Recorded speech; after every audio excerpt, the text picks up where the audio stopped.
Good evening. Good evening. It's the first Friday of the year. I'm going to be saying this every stream up until next Tuesday. It's going to be the first Saturday of the year, the first Sunday of the year, and eventually I'll get bored of it. But how is everyone? Lovely to see you all in this evening. I hope you're doing well. I hope you've had a lovely day. I hope you've got a wonderful weekend coming up ahead. I hope you're going to enjoy tonight's spell with IFK Mariehamn because everything is good when FM is going well. We're currently unbeaten, 11 games into the season. That's the halfway point in the league. And as we all know, when you have a really, really good session of Football Manager, the very next session is always just as perfect. There is never, ever any change in form or dip or anything whatsoever. So we are 100% guaranteed to have an amazing stream tonight. Right?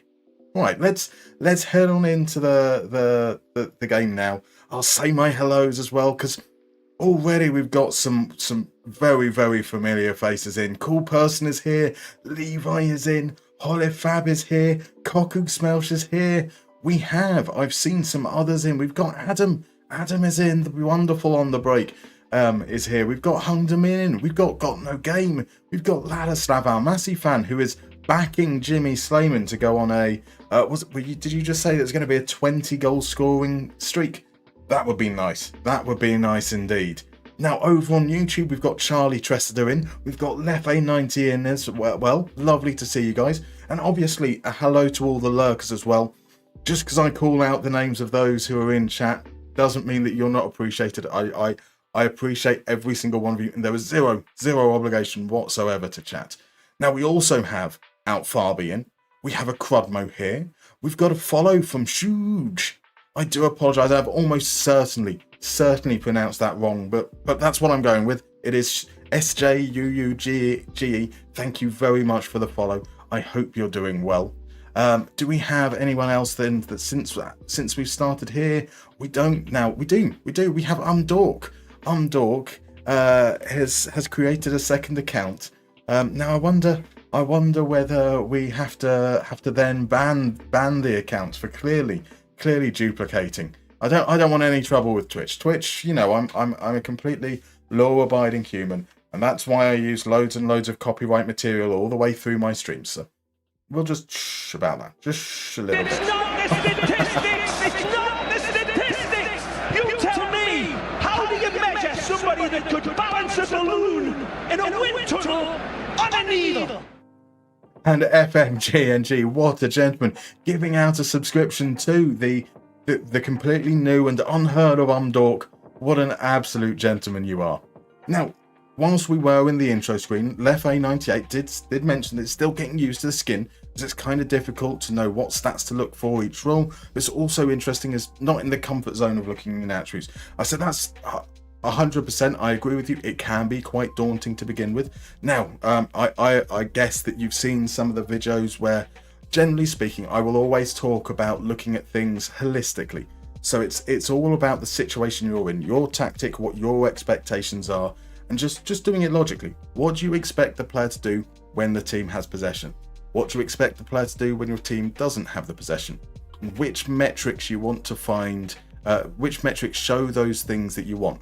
So for example, with a winger, you might want them to cross the ball a lot. So you'd be looking at how many crosses they attempt during 90 minutes and their cross completion percentage, something along those lines. The best way to move from there is to then find a player that in real life does those kind of things well. So if you want to measure, you might go and head off and look at Trent Alexander-Arnold. You might say, right, okay, this is the baseline. I'm going to bring those numbers down and see how many players are above those numbers, slightly lower. Just keep on moving those margins until you can find something appropriate. So it was a 20-match scoring streak that Ladislav Almasi is predicting for the wonderful Jimmy Slayman. Well, that's a bold take, but we might need him. We have quite a bit of change going on. So let's get you up to date on what's going on in the save. We'll then go and play the mystery mini game that RJ has just redeemed. By the way, welcome in, RJ. Lovely to see you in. We've got Lewis Almond in as well. I've just seen that. I do apologise that I missed that a moment ago, Lewis. How are you, sir? You're a Burnley fan, so looking forward to your video today. Don't have a save going at the moment as I'm too busy with work. That's always a bit of a shame. It's being able to find those little pockets of space outside of those work commitments to squeeze in every last second of FM you possibly can. And so here we are. We are, as I said at the top, we're currently in first, the halfway point of the league stage. Now, we've not lost a game yet. 0 games lost, but we're not the only unbeaten team in the league. Ilves also haven't lost a game yet, but they've drawn 9 of their 11, which is absolutely crazy. We are, generally speaking, very good defensively. Not that exciting from an attacking perspective. One of our top scorers is our centre-back, Luka Kuitinen. He scored a hat-trick against lower league opposition in the Cup, and his 3 goals is good enough, I think, to be like joint third. Let's have a look here. Oh no, it's a little bit... Yes, no, joint third. Our top scorer is, of course, our star striker, the 6'4" Arvid Lundberg, who's probably going to be leaving us at the end of the season to chase the money and dreams of playing at a big, proper club. In second is Albin Skoglund, our attacking midfielder, who's very good at scoring, not so good at creating, but that's what we want from a shadow striker. But our problems are about to come, because after the first game, we've got a cup game against VPS's reserves team, is we lose our wonderful loanee winger, Boris Fortuna. He's on loan until his contract expires, but the loan ends before his contract expires and the transfer window opens. So we're gonna be without him for a month, without our first choice goalkeeper for a month for the exact same situation. We had him on loan. We've signed him to a contract deal once it expires at the end of June, but we have to wait until we can actually get him back into the squad.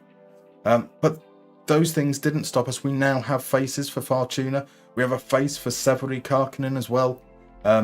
We might even have a goal song for Fortuna and one for Stavitsky, which is coming up a little bit later. So this is what we've got ahead of us today. We're starting off with the Swarman Cup, 6th round against VPS's reserves, and then it's the reverse fixtures of there. So we have 6 home games, 5 away games coming up in the league. And there's only actually a 6-point gap between us, 21 points there, and 7th. So we're not guaranteed, or we're not close to being home yet in terms of being in the top half of the table for the championship group. There's no space for complacency. So yeah, let's play a little mini game, and then we'll head on over and play the very first game of the first FM game of the evening. So we'll start off with a little round of Guess the Player. Let's head on over here. I'll explain how Guess the Player works. It's pretty straightforward. You're going to see a snapshot of a player's profile from FM24. You're going to see their positions, you're going to see their attributes, you're going to see their scout report, you're going to see their career history, and you're going to see them one after another. Your job is just to guess who that player is. The earlier you guess, the more points you get. A maximum of 5 points going all the way down to 1 point. And those points get you onto this lovely little scoreboard just beneath me there. Yeah, that's pretty much. Oh yeah, the one thing to be aware of is that these are all players at the start of the game in FM24 with the vanilla FM database. So if a player moved in real life in summer, like Manuel Ugarte, they will still be at the team they were at the beginning of FM24, just to be mindful of. So there we go. Let's see what we've got going on. This is our very first clue. It's a right-footed inside forward. And they could do pretty much everything, to be fair. 3 stars for trequartista, for Ramdeuter, for advanced playmaker, for winger. Not so much of an inverted winger, despite playing on the wrong side for his foot. Or a wide target forward. Can play on the right, can play on the left, can play up front. And so the guesses are coming in. We've got, so besides you. So Charlie asks, is this from your save or any player? So this is it's not from a specific save, it's just right at the beginning of the game. So the guess is coming in. We've got Jackson, we've got Guri, we've got Rashford, we've got another for Rashford as well, Rodrigo, Marcus Thuram, Mr. Tuna Fish has come in with not Anthony. I mean, I'd love to give you a point for the boldness of it, because you are correct, it's not Anthony. Vinicius Junior, Werner, Noah Lang, Son Heung-min as well. We've got Brennan Johnson as a guest too. Got a lot of, we're getting the Tottenham feeling coming out here. Jota, Said Ben-Rama, Pulisic. They're all fine guesses, but not the player we're looking for. let's see if we get a bit more information with his attributes there. So is it PayPal? It's not PayPal. The 3 stars I think would be a little bit harsh for some of the players that have been guests so far. So Crodmo's also going with that Tottenham link as well. He's gone for Richarlison. We have Sufanat Muenta, who lost to Vietnam yesterday. Fair enough. That's I must confess, I definitely hadn't heard of him before now. So Keane Lewis Potter's been suggested by Real Betis. Fine guess. Gnabry from Blake Lay. Got 14 jumping reach. Indeed, this player is 6'1". So Ademola Goatman, a guest coming in there for Lookman. So it's definitely not KLP. It's not, unfortunately. So Kevin Schade was a guest. Brereton Diaz. Jack Clark as well. Some very fine guesses. Welcome in, Kwan, for the quick check-in. I guess that you're off to work, so I hope you have a good day. And maybe we'll catch you later a little bit. Look, Mars gone for Lucas Campos. We've got Harvey Barnes. We've got Jacob Kaminski. Gruder. Havertz has been guessed. It's so Supreme Kwan, your question, striker or winger. The answer to that is yes.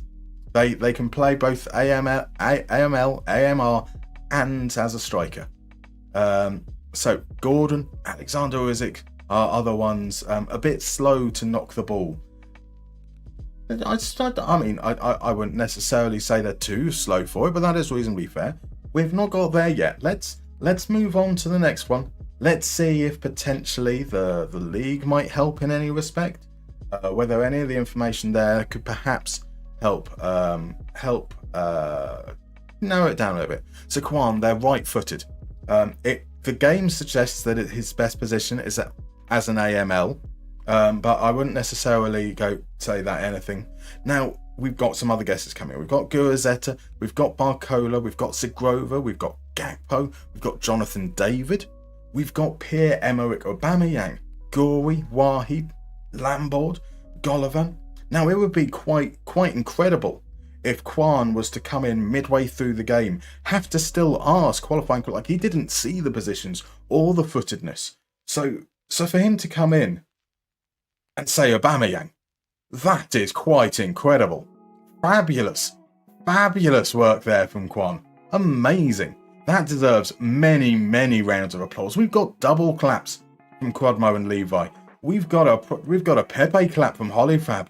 That is sensational work. Sensational. It was indeed Pierre-Emerick Aubameyang. So Blake over on YouTube, by the way, welcome in, Blake. He's bad at League One since PSG's downfall. It's definitely worth checking in on League One. There's some absolutely cracking players out there. I think that I think it's Lewis, mentioned Zagrova. Brilliant. Such a fun player to watch. Well, fun player to watch if you're on neutral. Probably a little bit frustrating if you're a Lille fan. So Cockcox at Mouse says, my gambit of joining the game even later than him did not yield results. Unfortunately not. So we've got Bam Bam is in. Look at Bam Bam isn't just applauding you. He's applauding you thrice and highlighting the message. How about that? Hungdamin says he'll never win points on these games. I think you're still in the top 15, aren't you, Hungdamin? It might only just be, but you're still certainly in that. So yes, I shall hydrate. Thank you, RG. So Kwan says he finds that everyone who joins late always gets the points. Maybe there's a method to it, because you're not so in tune with all the guesses that come. Like, I think when you see the first 2 or 3 guesses that come out, that kind of funnels people into a direction. So maybe coming in a little later gives you some like clearer vision. Who knows? Maybe none of that at all, and it's all just luck. So Real Better says, I'm so used to playing the lower leagues, I don't know about the top 5. That's fair enough. That is fair enough.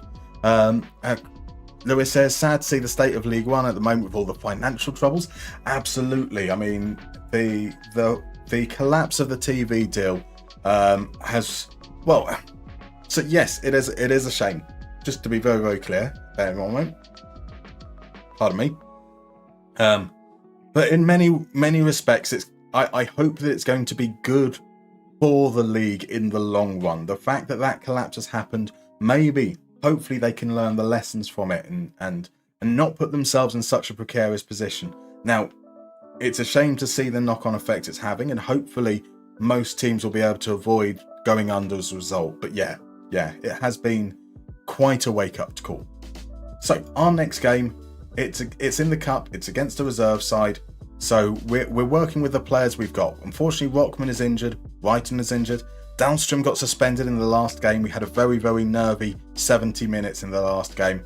Stavitsky is just about back from injury, so he'll get a little bit of game time out there. Savalainen is back from injury, so he's going to get the start for as long as we can get him playing. And the rest of the team is kind of the reserve, so we'll head straight into it. We've then got a game in 4 days' time against. So this one is VPS. So our home game is against TPS, I believe. I like telling them just to stick to the plan because they're reserves, and we'll head straight on into it. How about this, eh? Never cared about these mini games anyway, says Lukmar No Pants. You've not done too bad yourself, Lukmar. I mean, I know I think it's been a pretty rotten week, this one, but you're doing pretty decent. Blake says, I subscribed yours for a while. Keep up your good work on those videos. Thank you very much, Blake. Hopefully we've got some exciting things coming up in the new year. Was going to be mentioned during the course of this stream anyway, so I should probably mention it now. There's likely to just be one mini video, mini Moneyball next week, as Lundberg opens the scoring 8 minutes in. Do we celebrate? Yeah, we do.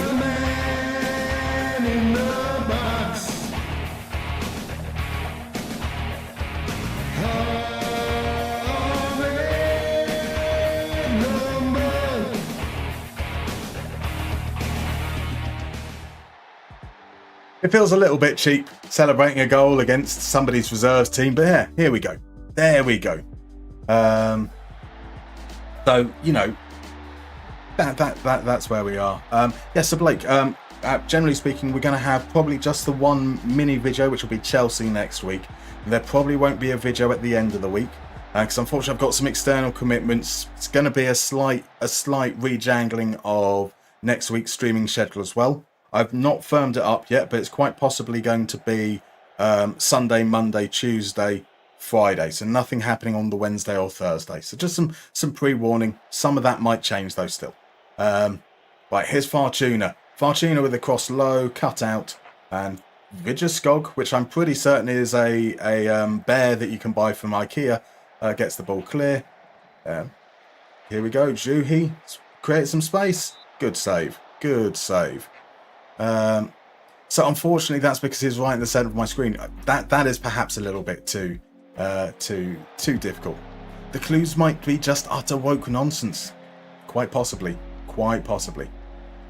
So this is the game. Ladislav Almasi has been rooting for Slayman. Can Slayman get the hat-trick that he is certain is going to happen. So Cockersmersh is waiting for the only Kinect game where there's 4 pictures of John McGrath. Four pictures of John McGinn, and the connections that they are all John McGinn. That would I want to do that now. There's your first, Ladislav. There's your first, Jimmy Slayman. That's his first goal for quite a while now. He scored a couple of times in the Liga Cup at the beginning of the season, and hasn't scored in the league so far. So there we go. This will be the moment he kicks on. It's Fortuna with the cross. Slayman heads it straight at the keeper, but couldn't get enough on it to keep it out. Let's win the fucking league. Indeed. And the Swarman Cup whilst we're at it. And the Swarman Cup too. Lewis says, with PSG and all the Qatari influence on the league, it's hurting the rest too. The TV deal collapse was the straw that broke the camel's back. Agree with you 100% on that. And that's why I'm saying I'm kind of glad it happened, because the whole setup in, well, not just in France, in basically every league, as we make it 3-0, I really can't be celebrating. We are waltzing through them. It feels kind of a little bit rotten and mean right now. Are we going to like tail it back a little bit and let them off the hook? No, not at all. But we might not celebrate quite so vehemently. So I would argue that, so it's not just the French league. The financial situation in most of Europe is unsustainable. Maybe something like the collapse has just helped possibly nudge people in the positions to make change, to actually do something about it. Maybe. Probably not. When have football clubs ever learned? So we're speed running FM tonight, indeed. Well, what? We played something like 13 games on the stream on Wednesday. How about that? 13 games. Unheard of. Right, can Slayman make it 4-0? He can't. So been working so much and missing streams, I realised my guy Olawale is not playing. Oh, Kwan, I'm so sorry. Yeah, Olawale's gone. He was sold to the Graph Shop for £400,000. He wanted to leave. He had a release clause that was a little bit higher than that, but we don't want to step in the way of his ambitions. He's clearly a better quality of player than what we would expect in this league. That said, I was saying to GNG on Twitter, I'm scared to see how he's getting on in case they're not playing him. That would be heartbreaking. Charlie over on YouTube asks, oh, sorry, the thing's gone. Where's the... there we go. Sorry, my chat just bounced all over the place. So do you think a 5-3-2 would be able to be attacking, or is it too defensive? So, no, a 5-3-2 would definitely be possible to be very attacking. I mean, we used... have I used a 5-3-2 in, like, for a series? I haven't. Oh, Juhi! What a goal! What a goal from Juhi! Sorry, I will get back to that question in a moment. This was rather nice. So again, I know it's only BPS juniors, but from 30 yards, bosh, that'll do nicely. That will do nicely. Yes, I don't think I've used it in a main series this year, but a 5-3-2 can be very, very effective because you've got the two strikers and you've got two players in central midfield who can push up and really, really overload the centre. So you can get quite a lot of joy out of a 5-3-2. It's just about making sure that you've got everything kind of balanced. Your width kind of has to come from the wing backs, right?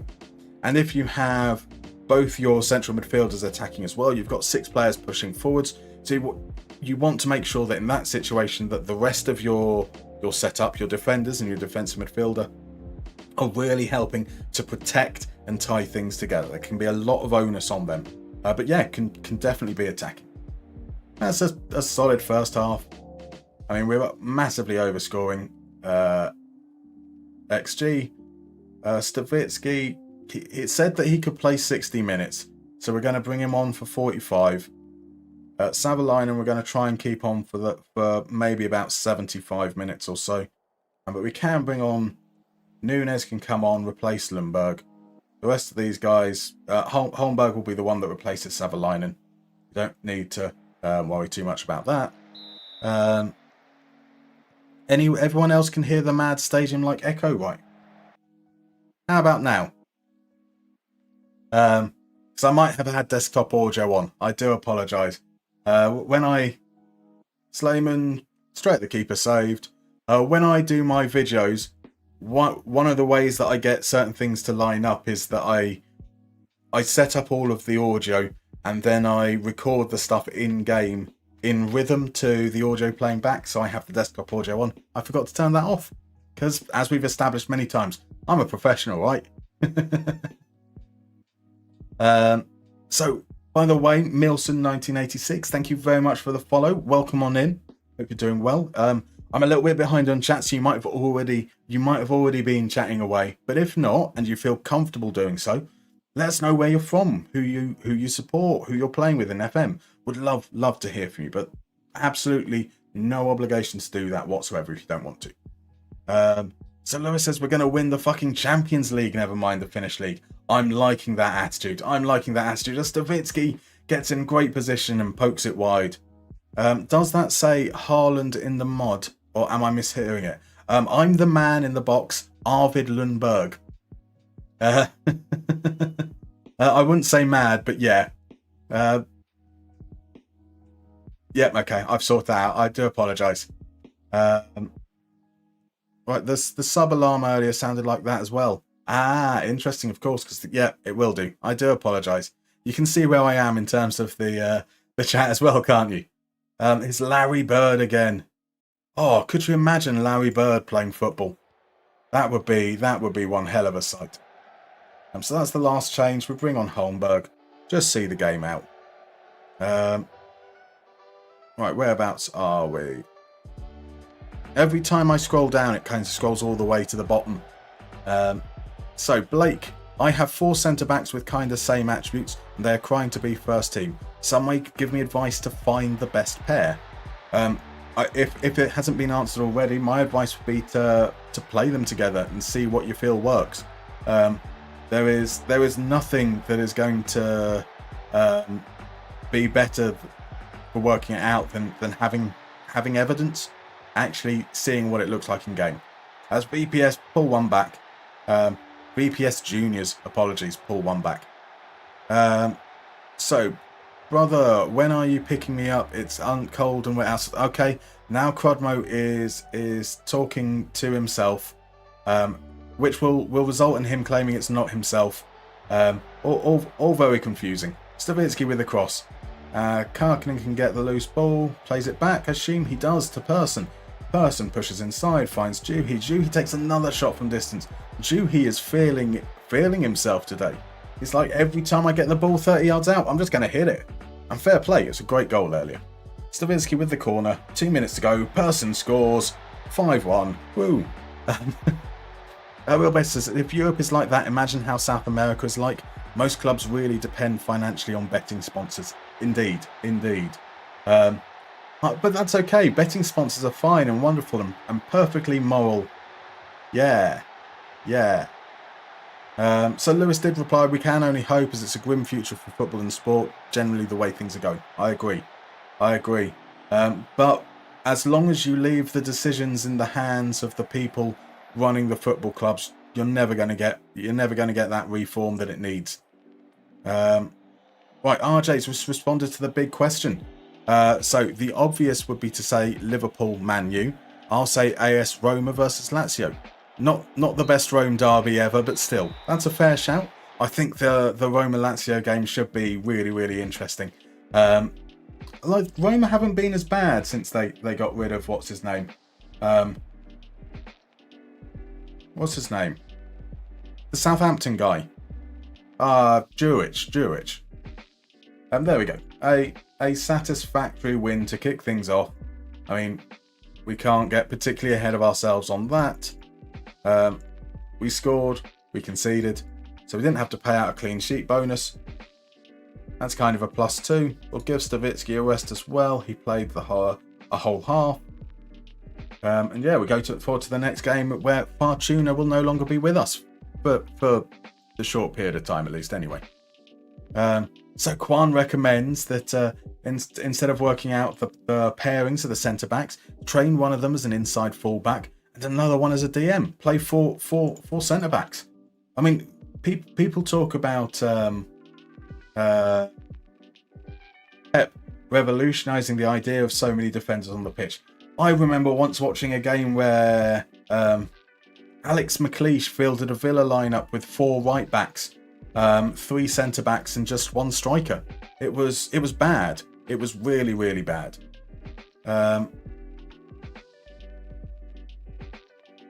Shall we say he's playing a lot? I will be totally responsible for stunting his development if your stubborn refusal to play him in the original agreed position continues. I don't know when he can recall him, so let's just back down.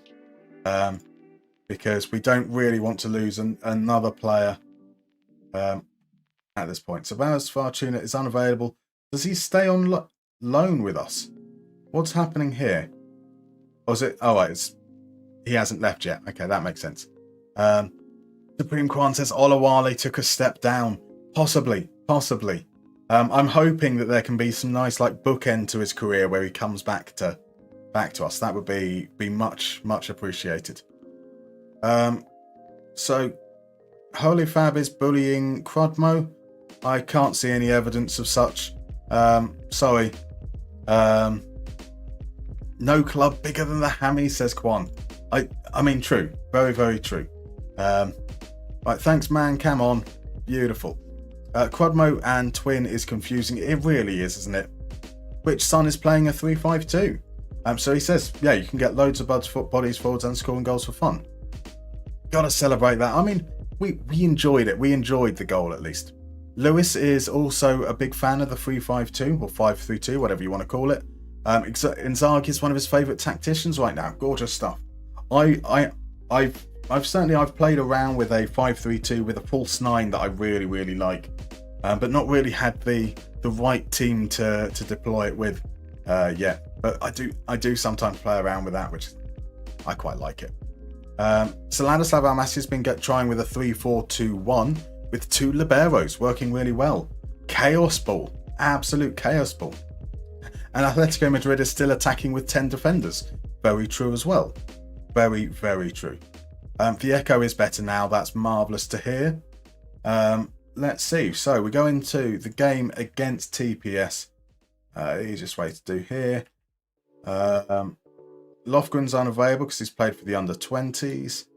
So is Savalainen? Savalainen comes straight in. It's going to be a Queaton and Cometio centre-back pairing. Engqvist back there.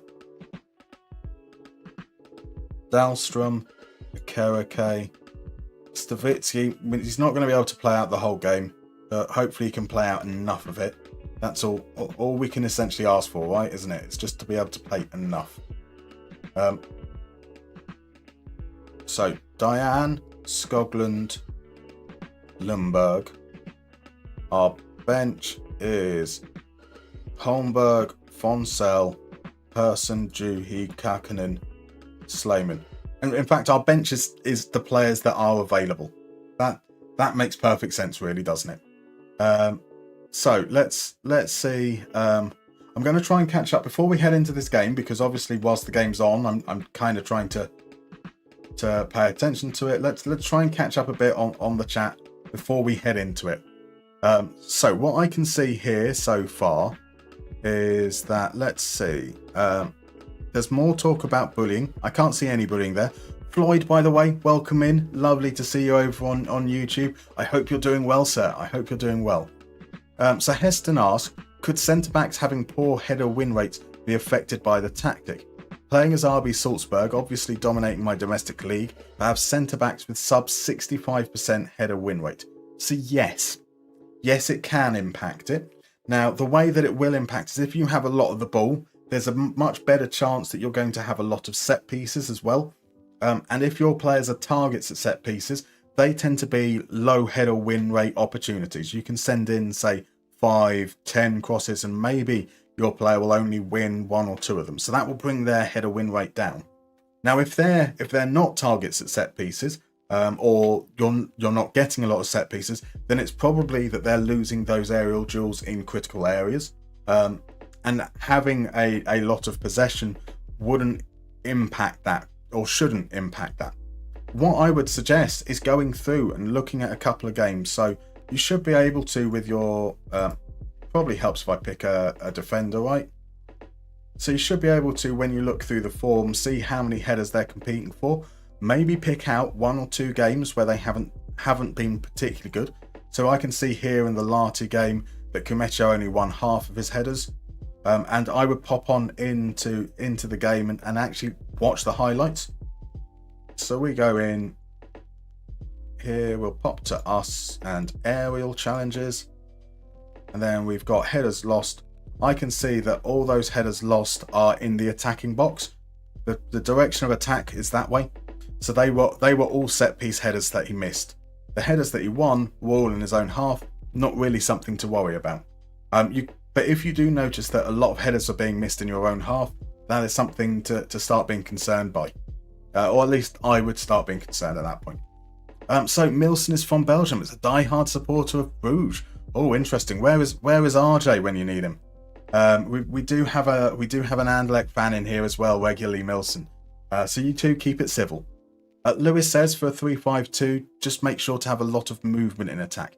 Your 3 centre-backs will be defensively solid and have fluid movement ahead of them. A Regista, for example. That's a fair suggestion.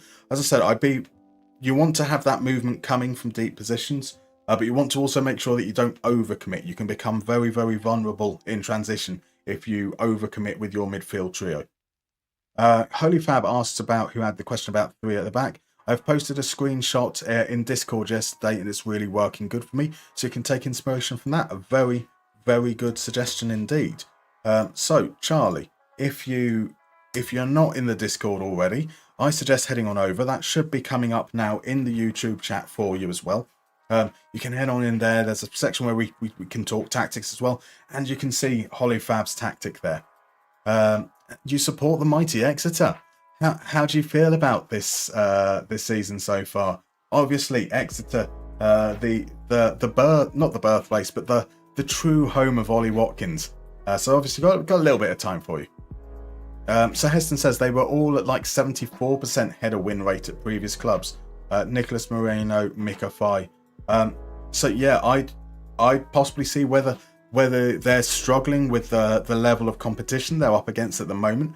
Maybe you've just played a string of games against teams with aerially dominant players as well. So you know, certain leagues, if you go manage in say South Africa, there doesn't tend to be many like big burly target men type of strikers there, and so header win rates for defenders tend to be a little bit higher. But if you manage in say Germany, you get a very, very different outcome, because that Germany does like its target men, does like its more physical element to its game. So Hollyfab has claimed that he's not bullying Crudmo. I will take Hollyfab's side on this. So Floyd asked, how do I have the view set up here? So in terms of the camera, I have it set up on TV, full zoom, lowest height, and then on vertical scrolling for highlights. Again, full zoom, lowest height, I think. We will check in a moment. Yeah, it is TV, full. I have it on reversed because then I don't see myself on the sideline. I just find it a bit... It's weird enough being very third person. But here we go. Come on the ham. Come on the ham. Right, you've WhatsApped me a screenshot to prove your innocence. So even if I get kicked out, my death shall not have been in vain. Well, we'll get to that at some point, I'm sure. I do have a WhatsApp message indeed. But, you know, I don't like snitches. Obviously, if there is actual bullying, do report it. I am being facetious there. Just to be very, very clear. Right, this has been a pretty tepid game so far, hasn't it? Just the 3 shots, I think it was, before we moved off that screen. But here's Dahlstrom about to do something. No, it's Stavitsky. Stavitsky forces a save out of Will Jaskalainen. Jaskalainen is here he had a good game the first time we played them. Maybe he's going to have a good game again today. He wants to prove a point. We didn't want to spend the £50,000 it would cost to buy him, and he's going to make sure that we know what we've missed out on. Right, maybe a chance from the throw-in. Stavitsky plays it back to Queetonen. Queetonen to Dahlstrom, to Akereke. Skoglund on the turns. Easy save. He didn't even have to dive for it. Didn't have to dive for it at all. So Ash, I see you've asked, what in-game tactical adjustments do you do to accommodate momentum? I panic and do everything I possibly can. So my main adjustments are going to be surrounding tempo. Lower tempo to try and kill the game and get a bit more control. Higher tempo to encourage urgency. Those generally tend to be the main ones. In terms of set pieces, I wouldn't take advice off me of set pieces. The best way to do it, you can probably find like the meta suggestions out there. But I tend to try and avoid anything that is overpowered in anything that I do, and focus more on kind of what would logically make sense if this was real. So like my set pieces, I have a player attacking the near post, a player attacking the far post. Generally the near post guy is the best headerer, and we aim it at the second guy. And then we have like a short corner routine around that. And I'll always do some kind of variation around those ideas, having dummy players to take their best headerer away and focus on our second one. So I mean, it's not been what we call pretty, but we have had the chances. The only chances really of the game so far. So five shots to their 1. I feel like if we just continue in the same vein, maybe we'll be okay. Right, so I do apologise. There will be chats that I've missed. If you did say something that you want me to come back on, Do pop it into chat again. I do apologise if I've missed some of the chat so far. Here's Lepisto. You know what I said at half time. There we go. There we go. How about that then? Oh, there's something typical. Are we really going to lose the unbeaten streak in the league in the very first league game we play next? Lepisto peeled off his man. Absolutely nobody marking him whatsoever. Just left to roam into that central position. Martin overcommitted, but, you know, not necessarily much he could do. Here we go. Here we go. Right, from the just mere moments afterwards, his Queason to Savalainen, into Skoglund. Skoglund tries to run down the outside, feeds Stavitsky. Stavitsky feeds Lundberg, and the referee's standing still. The referee's standing still. He's not done anything. He's the man in the box.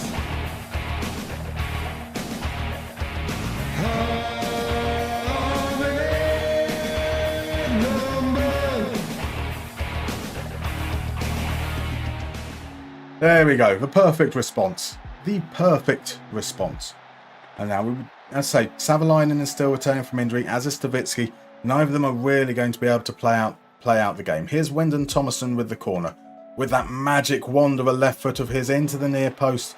Mensah to the second ball. No, it's to Sager. Back outside. Here's Mensah. His shot is wide. His shot is wide. Let's just say a few words to them. See, it looks like, okay, this is going to be the last highlight we see. If it's a TPS one, we will have to make changes. The momentum is definitely very much in their favour. Saravicki plays it through. Lepisto from the angle. Again, wide on that right hand post. So Stavitsky's playing okay. He's not absolutely exhausted yet. We're going to look to bring, I think we're going to pop Dejan back down to right back. I know it's not his best position, but there we go. So it's Diane, Karkkonen behind the no, Karkkonen there. We're going to bring Slayman on. So Lundberg did score twice from that deeper position in the last game, so I don't mind that too much. And in terms of tempo, we're just going to be more expressive. That's all. Let's just try and play the balls through the lines a little bit more often if we can. Let's see if that helps us at all as we go into the later stage of the first half. So there are highlights, they're just not good enough to be shown. Stavitsky with the corner to the far post. Kumecho down into the ground and then just narrowly wide. Got a change from TPS, but here's another highlight. Throw in Enquist into Karkkonen. Loses out, but Enquist gets it back to him. Karkkonen skips inside. He's created the angle. Severi Karkkonen. There we go. 2-1. We've turned it round. Turned it around indeed. So RJ was trying to hear Haaland in the mud, but no, can't hear it. I can kind of get it. Haaland the mud. No, maybe not. We'll go with that. We'll say that it's reasonable. Enquist is on a yellow card, so we're actually going to make both of our remaining substitutions now. That's Vucinic Person, and Stavitsky is going to come off.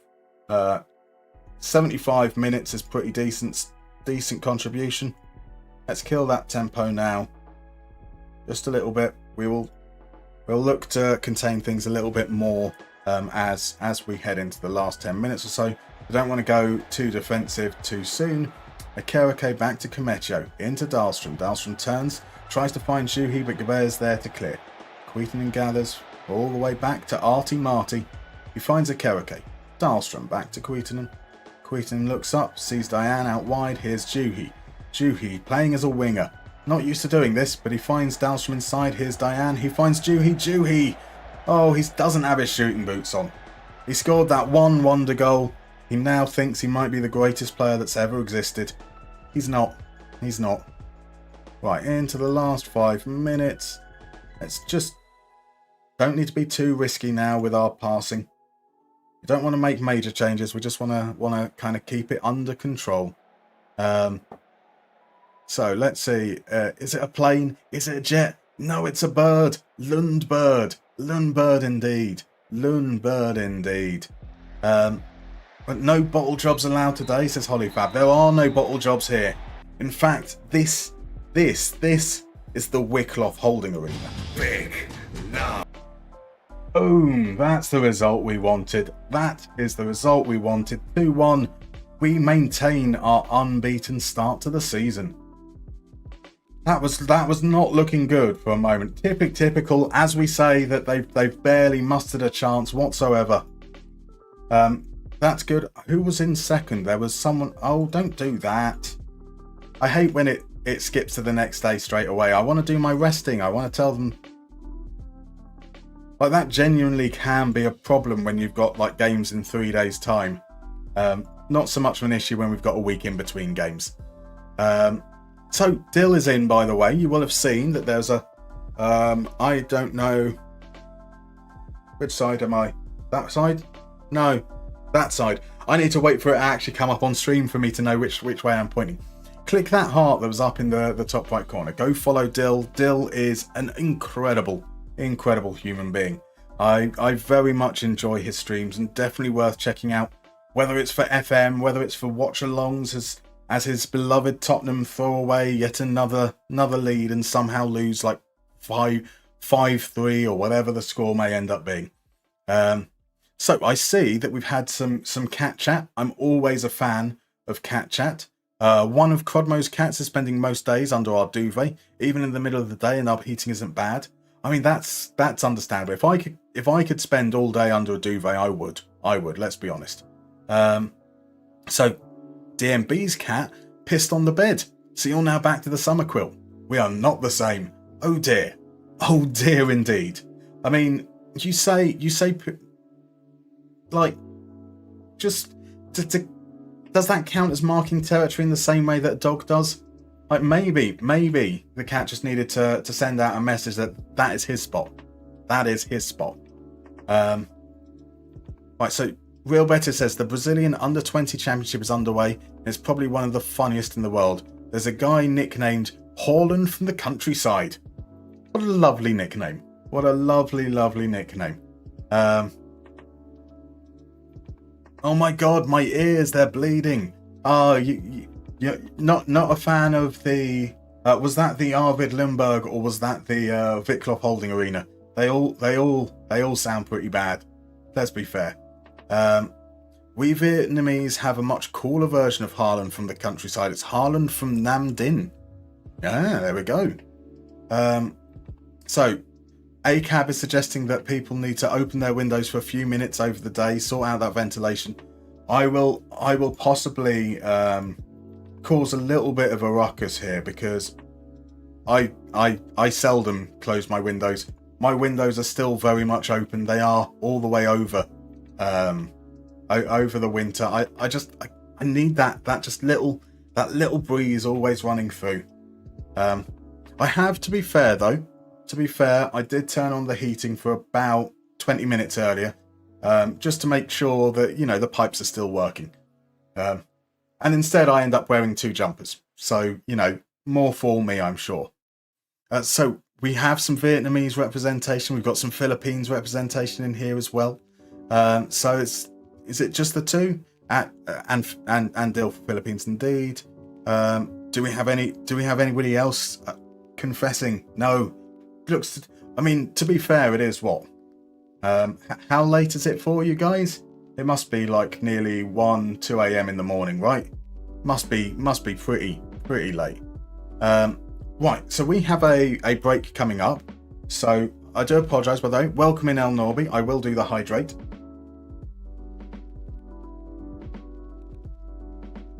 So cool.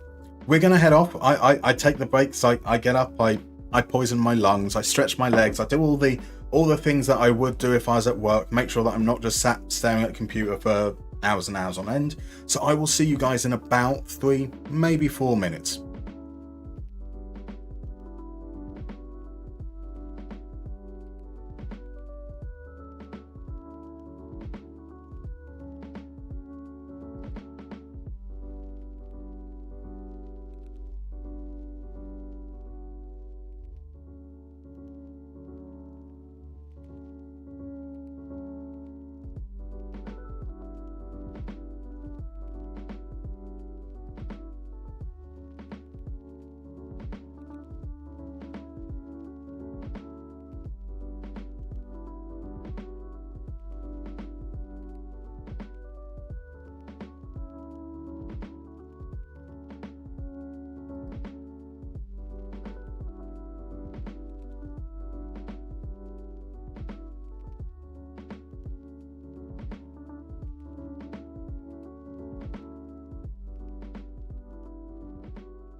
They were brought up particularly.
Right, and we're back. And I've accidentally turned the desktop audio back on again.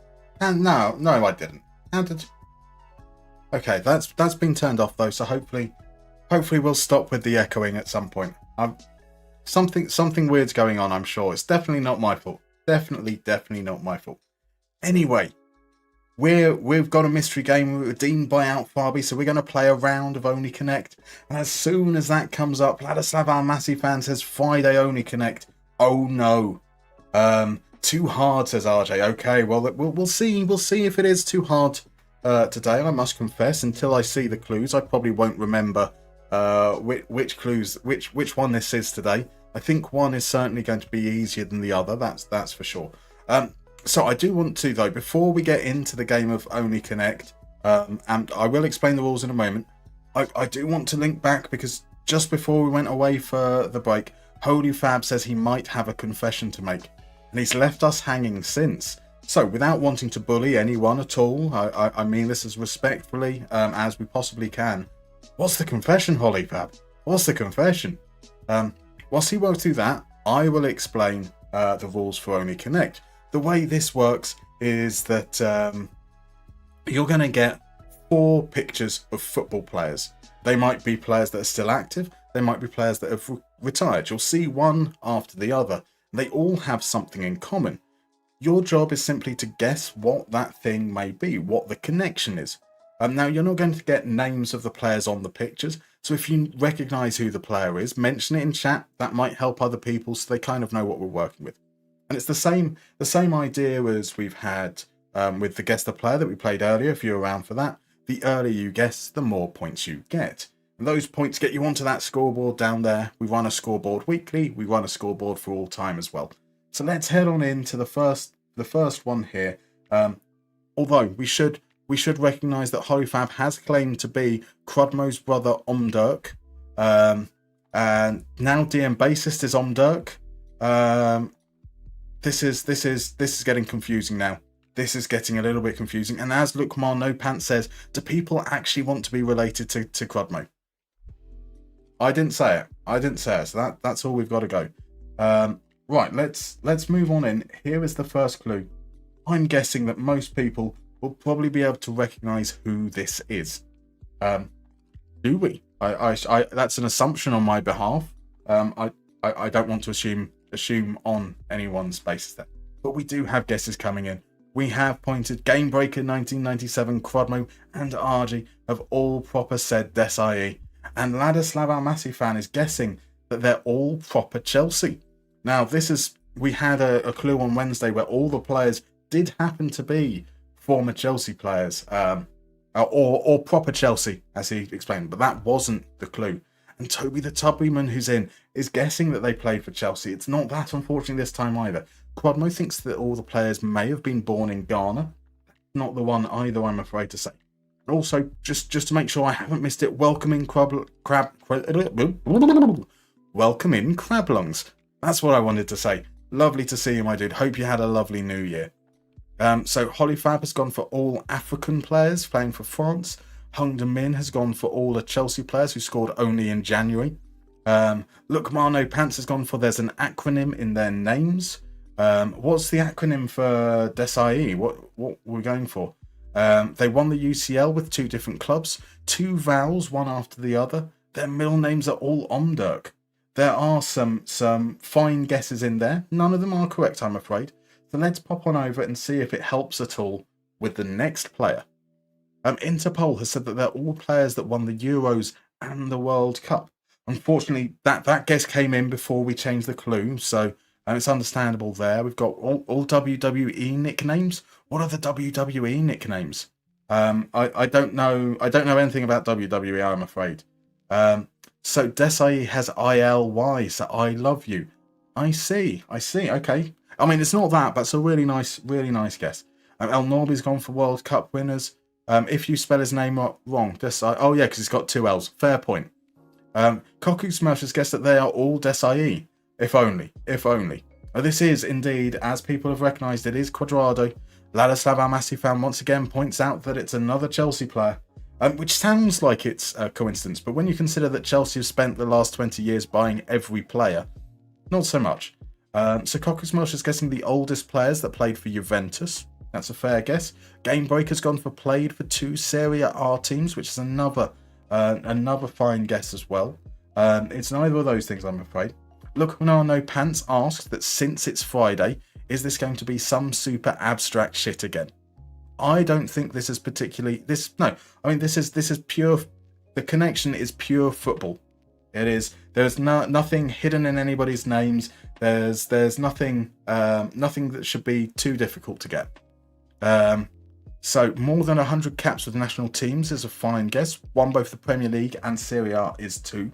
We're not on the wrong track yet, though, unfortunately. So none of the guesses are in the right area so far. Maybe the third player will help push people towards that, and that is, as Crodmo and ACAB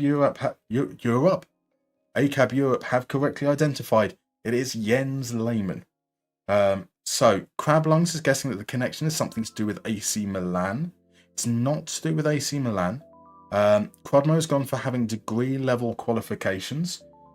Is that just a fact around, say, one player? Has that come up because Lehmann has a degree that you know about, or do you know that all 3 of them have? So did they all take a leak on the pitch? They not that I'm aware of. Maybe. El Norby has gone for that as well. All peed next to the pitch. Quadrado has nothing to do with Milan. Fair enough. Lehmann has a degree in economics, and I think Desai might too. Fair enough. All lost the Champions League final, says Hollyfab.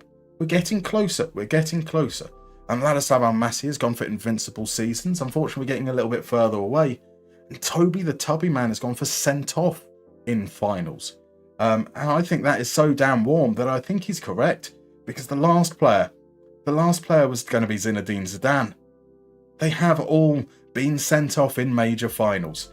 Desai in the World Cup in 98, Quadrado in the Champions League 2017, Lehmann in the Champions League in 2006, and obviously Zidane in the World Cup that same year.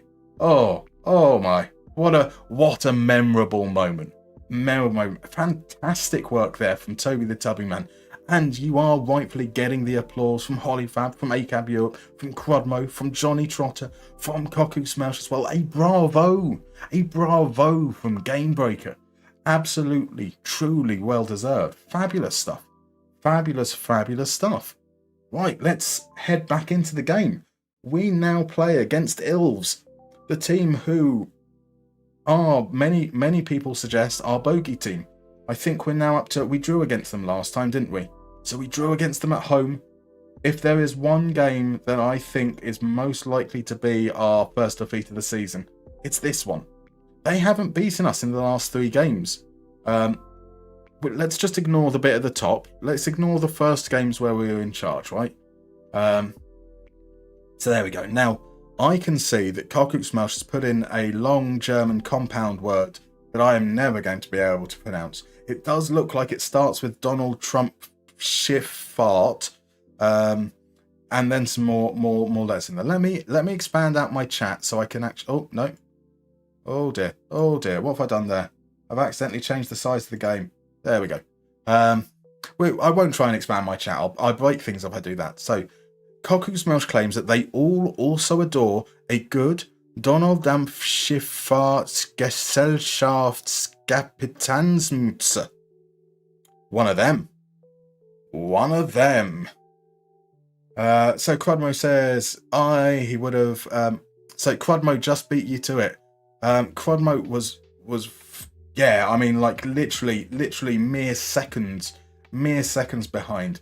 Now, I think the guesses came in at the turn of the minute. So on my little chat log, it looks like Crudmo was a minute behind, but it wasn't. That was like really, really, really tight. I would have probably timed out Crudmo had he got it though. Absolutely, I am a bastard like that. Right, Reitinen is kind of back, not really fully back. So we're just going to put him on the bench. But otherwise, we have kind of got a full squad. Rockman isn't quite back yet. He's still a couple of weeks away. Our youngsters can stay on the bench. We're gonna basically stick with what we played with at the beginning of the last game. We'll pop to next match though. We are going to start at a slightly more conservative mentality, right? We're gonna hopefully let's contain the first 15 minutes, or maybe push up a little bit into the game. So like 15 minutes in, start to go attacking, perhaps. We'll go with the media. They like being told that the media give a shit about them. Those that didn't react, we'll tell them that we have faith. Hope that some of those guys react. Most of them do. Let's get it. Let's get a win over Ilves. Maybe a draw against Ilves would be quite nice. In fact. So Hollyfab says that bullying Crudmo is just for the job of Hibs, which is fair enough. So Jake Fair says, saw your new song with Lordi. Blind Channel next. Another Finnish rock band from Eurovision. I can't say I'm familiar with Blind Channel. I did think of doing something with the Rasmus though. I thought we could have possibly had something with the Rasmus. Jarata crosses it. Here's Arafi. Arafi against the angle. Stavitsky comes in with a shot. It's not the Stavitsky. I'm a bastard. He still thinks I was responsible for that Umdork shambles. He hasn't even read all the messages. I haven't. I do appreciate you guys chatting and making it difficult for me to keep up, so that's fine. You did confess. You did. But like none of it really matters in hindsight, does it? Either way, we know that we have a better win rate as a team without either a Crudmo or an Omdork here. So any defeat that happens during this stream will be blamed on you completely unfairly, unfortunately. Right, Ilves coming forwards again. It's Aspergren to Arifi. Arifi back to Pikkarainen. Pikkarainen across to Henriksen. Here's Marnpar.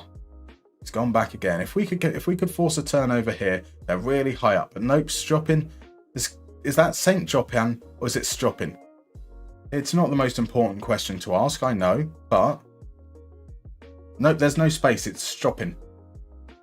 Nobody asked. I appreciate that. So yeah, Jaguars, maybe a little bit of Rasmus. We have a couple of new songs if maybe some of our newer signings score as well, which I've made shorter than 30 seconds. Ecab says Crudmo is itching for another timeout. He is, but it loses its fun timing him out if he starts to expect it. So the job is to wait until right the moment. Maybe as we head into say like a round of missing 11, just as he starts writing that first answer.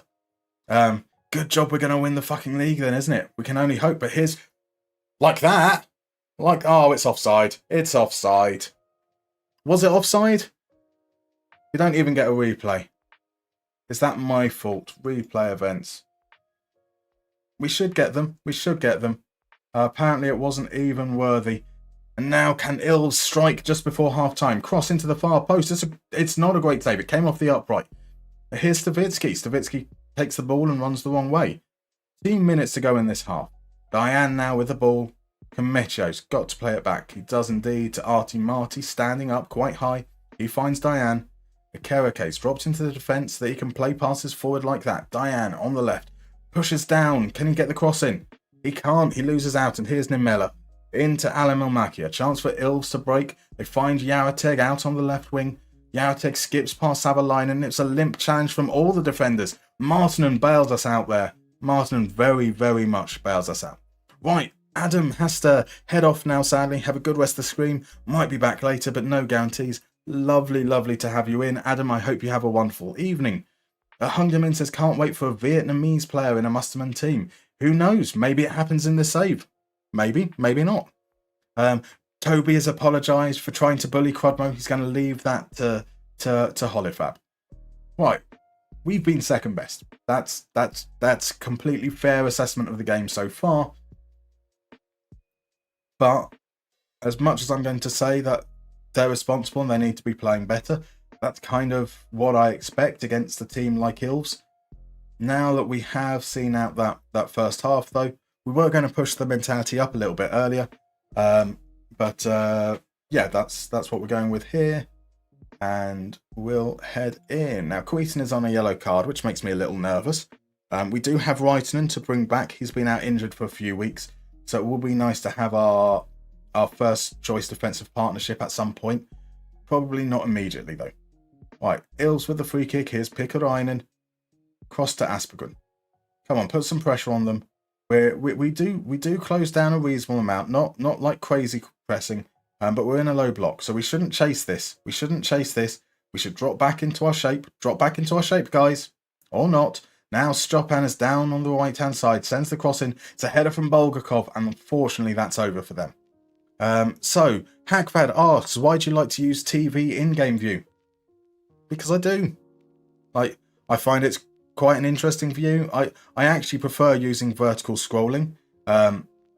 But when I play at this slightly slower resolution for streaming, it's a red card. It's a red card. Oh. Okay. Let's see what happens from here. Yeah, when streaming, Savitsky forces the save from Virtanen. When streaming, I find that you will often get things in the stands that get in the way a little bit. And Cometio! Oh, Cometio, that's okay. Both sides have hit the post now. I can't bemoan that moment. Let's though make some changes. Starting with one, we don't want to even up the numbers. That was one that we said was going to happen. We're going to look to bring on Karkkonen to replace Skoglund behind the striker. I think Stavitsky and Savalainen can probably see the game out from here. What we will do is we are just going to play a little bit wider. They've got just 10 men, so we want to try and stretch them if we possibly can. Come on, the Hammers. We need to win the bloody league. Indeed we did. Indeed we do.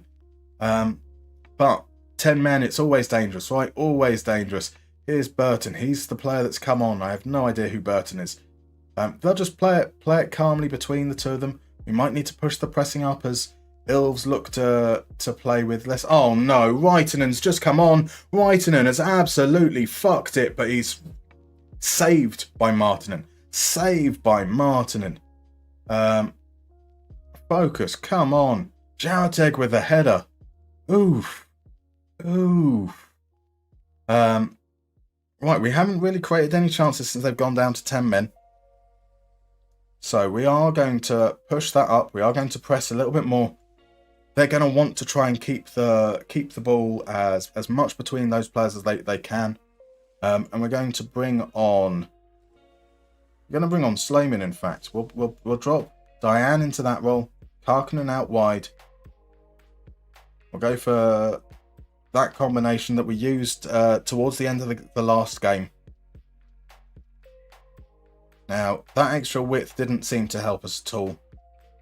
Pass into space probably doesn't actually make sense, to be honest. So I'm actually going to keep the width, but not pass into space, because their defenders are going to be a little bit more cautious. So there isn't necessarily going to be the space to pass into.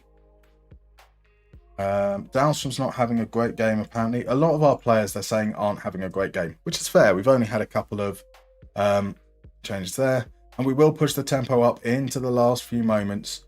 But let's just see first. So Slayman tries to do something, gets cut out by Aspergren. Here's Savalainen across to Diane. Look, we've got players over. I would have preferred that pass to have been into Kalman, but here's Slayman at the far post. Hits Stavitsky. Find Dahlstrom. Dahlstrom hits the bar. We've hit the woodwork twice. It's 2-1 to us in the woodwork stakes. Here comes Here comes the tempo change. Stavitsky is tiring. We are going to make... What changes are we going to make? We're going to bring on both Juhi and Persons. Persons coming on for Stavitsky. Actually, he's going to play as a winger on the right. So he's going to be on his weaker foot. Hopefully that will see him cut inside potentially as well. Slayman with the free kick. Slayman's free kick. It hits the upright again. Oh my. We've not had many shots, but we have hit the upright all 3 times. Right, they send it long. There's just 30 seconds left. Surely this is it for the game now. Now, Stropin into Mariehamn. Mariehamn back to Stropin. We're trying to push that tempo on them. We're trying to get them to make a mistake. It doesn't seem to be happening. Henriksen, Arifi can go back. This is our highest press, and it looks very much like we're pressing just as high, almost exactly the same as when we were in the mid-block. And that's it all over. Now, you know, they were down to 10 men. We would have probably liked to get more from that, but a draw against Ilves is not a bad result. Martinen, man of the match, saved Raitenen's bacon. But they were 1-0 down, so I'm going to tell them that I'm not one man down. So I am going to tell them that I'm not happy with them. And if Ekenas win, that we're still going to have a 2-point lead at the top, which is okay. So Jake Fairs sums up and says, update on Artu Hakala signing from FPL. Would have had positive XGP and 7 average rating if it weren't for penalties in the Bundesliga. I mean, like, the penalties are still saved at, like, yep, that's fair. But also, yeah, that's kind of how penalties work out as well, is that, you know, the XG is there to represent the times that they aren't scored as well. So, Push the Tempo is a great song. It is. Crablung says, leave it all on the field. A credible draw. A big point. It is lonely at the top. Although we're not that lonely at the top, let's face it. 2 points is not much, but it's better than not being at the top. So our next game is away against SJK, which must be the Swarman Cup, because they're the division below us. And then we're away against Ekenas. And then we have our how when we have less. I swear we've had loads of double headers of away games all season. So it's the cup mainly. We've had a triple header of away games there, a double header there because of the cup. Have we had any home game double headers? Yes, we had that double header there that we just played tonight, and we've got that double header there. It feels like it seems weird that it seems so uneven. But there we go. So yeah, into the cup we will rotate, and then we go for the game against Ekenas. So you win some, you draw some. Indeed. What we don't do is lose some, though. That's the key thing. The key thing is if we can finish the season with more draws than wins, but not lose a single game, I would welcome that. I would absolutely welcome that. Are Ilves still unbeaten? In fact, I think that means so. Ilves are unbeaten in 5th. They've only won 3 games this season, but they've drawn 10. Oh my! Look at this. It's a D-boy. My word. Welcome in, Raiders. I hope you're all doing well. Now, I shouldn't have cut to my face right away because I'm now doing the whole typing out D-boy plays things, which doesn't make for great viewing. Welcome in. Lovely to see you, D-boy. How was the remainder of your stream? I think I got thoroughly depressed as you hit the 4th goal away from home against Aston Villa, which actually meant I had to go set up for this. But yeah, how was the rest of the stream? Lovely to see you in. Now, I assume that most of you guys here already know who D-Boy Plays is. His face appears during the break in our recommended section of other streamers. But if you're not following all ever, go give that heart a click. He's an amazing content creator. Just wonderful, calm, genuinely just a lovely guy. He plays lots of mini games, and let's face it, mini games are the best bit. FM, who cares about FM? So I see we've got a Viva Corona in here as well. How are you, Viva? Lovely to see you. Yeah, Villa needed 5 goals. They got them. Oh, what? Oh no! I thought you were going to coast your way through. Oh, I feel bad for even mentioning it now. Bugger. Let's update you with I'm MustermannFM. I'm currently playing with IFK Mariehamn in Finland. So, you've gone from one Scandinavian country to another, and we're currently in season 3. We've just passed the halfway point, and things are going quite well. Very well, in fact. When it decides to show up on screen, which it will in a couple of moments, you can see we're top of the table. We've not been here before. We're starting to get nosebleeds. We're 3 points clear of second place, and we're unbeaten. We've just drawn against arguably the best team in the league, Ilves, away from home, which sounds good, but they were down to 10 men. They also haven't lost a game yet this season, but having drawn 10 out of their 13, they currently sit in 5th. So hopefully we're on for some very, very good things in the league so far. There's the draw there. Otherwise, it's a sea of green and yellow. Ignore the Liga Cup group. Yes, we lost some games there.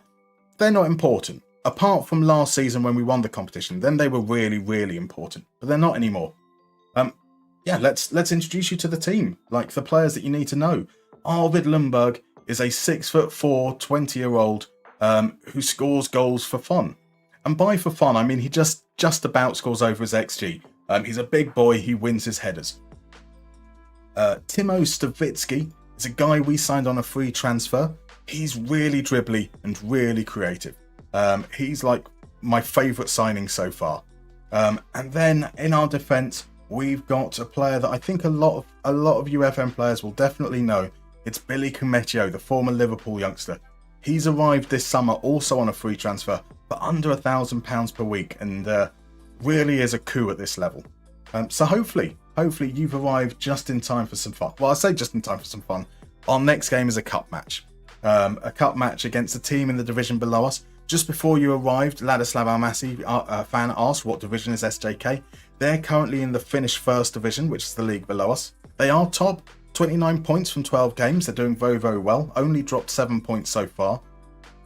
But they were relegated from the Valkersliga, or the top Finnish division, in the first season. So it is still a lower league team. So D-Boy, she says, I was cross. It's fine. We move. We have a domestic cup to win. That's fair. That's fair. Look at that form. That is lovely.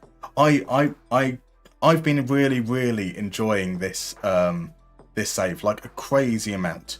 I want to play it every single moment, but I was genuinely scared to start the stream tonight because we had this incredible stream on Wednesday where we did half of the first stage of the season. We played those 11 games in the cups and we didn't lose a single one. And you know what it's like, right? You know that once you have one good session, the next session is all downhill from there, right? It's all downhill. But thankfully, it appears it hasn't been too bad. Whitenen's out for a couple of days. That's bad. That's bad. Mamadou Diane is out for 6 weeks. Oof. That's not all too great. He's been our kind of Swiss Army knife. We signed him to basically do everything. He's played as our left midfielder. He's played as like our really defensive midfielder, our creative defensive midfielder. He's played behind the striker. He's played at right back. That's not so good. The transfer window opens in a couple of weeks though. So maybe we look to the loan market, see if we can get someone in. It's not the Stavitsky, says Hollyfab. It's not the Stavitskys. That unfortunately won't make... If any of you Raiders are still here, that won't make any sense to you guys. Unless you want to stick around. I mean, I should do this more often and say, hey guys, consider following. Would really, really appreciate it. Same goes to you guys over on YouTube as well. If you're enjoying the stream, please consider liking, maybe subscribing if you're not already. See, I'm a professional. I do this so naturally, right? Because then, yeah, if you follow, you might get a chance to see what this It's Not the Stavitskys is even about. Who knows? Who knows? Anyway, so Jake Fez has asked, what happened to Lundberg's market value? He's playing his best football, but isn't worth anything now. Wasn't he valued at about $1 million at some point? He was indeed. So, Jake Rez, that opt-out bit is the issue. His contract will be expiring in just under 6 months. On the 30th of November 2026, his contract expires, and currently he has absolutely zero interest in staying.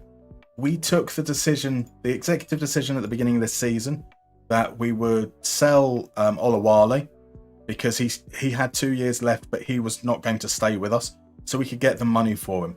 Whereas someone like Lundberg, he's homegrown, he counts towards all the requirements there, and he only had 1 year left, so we would always struggle to get near the top of his market value.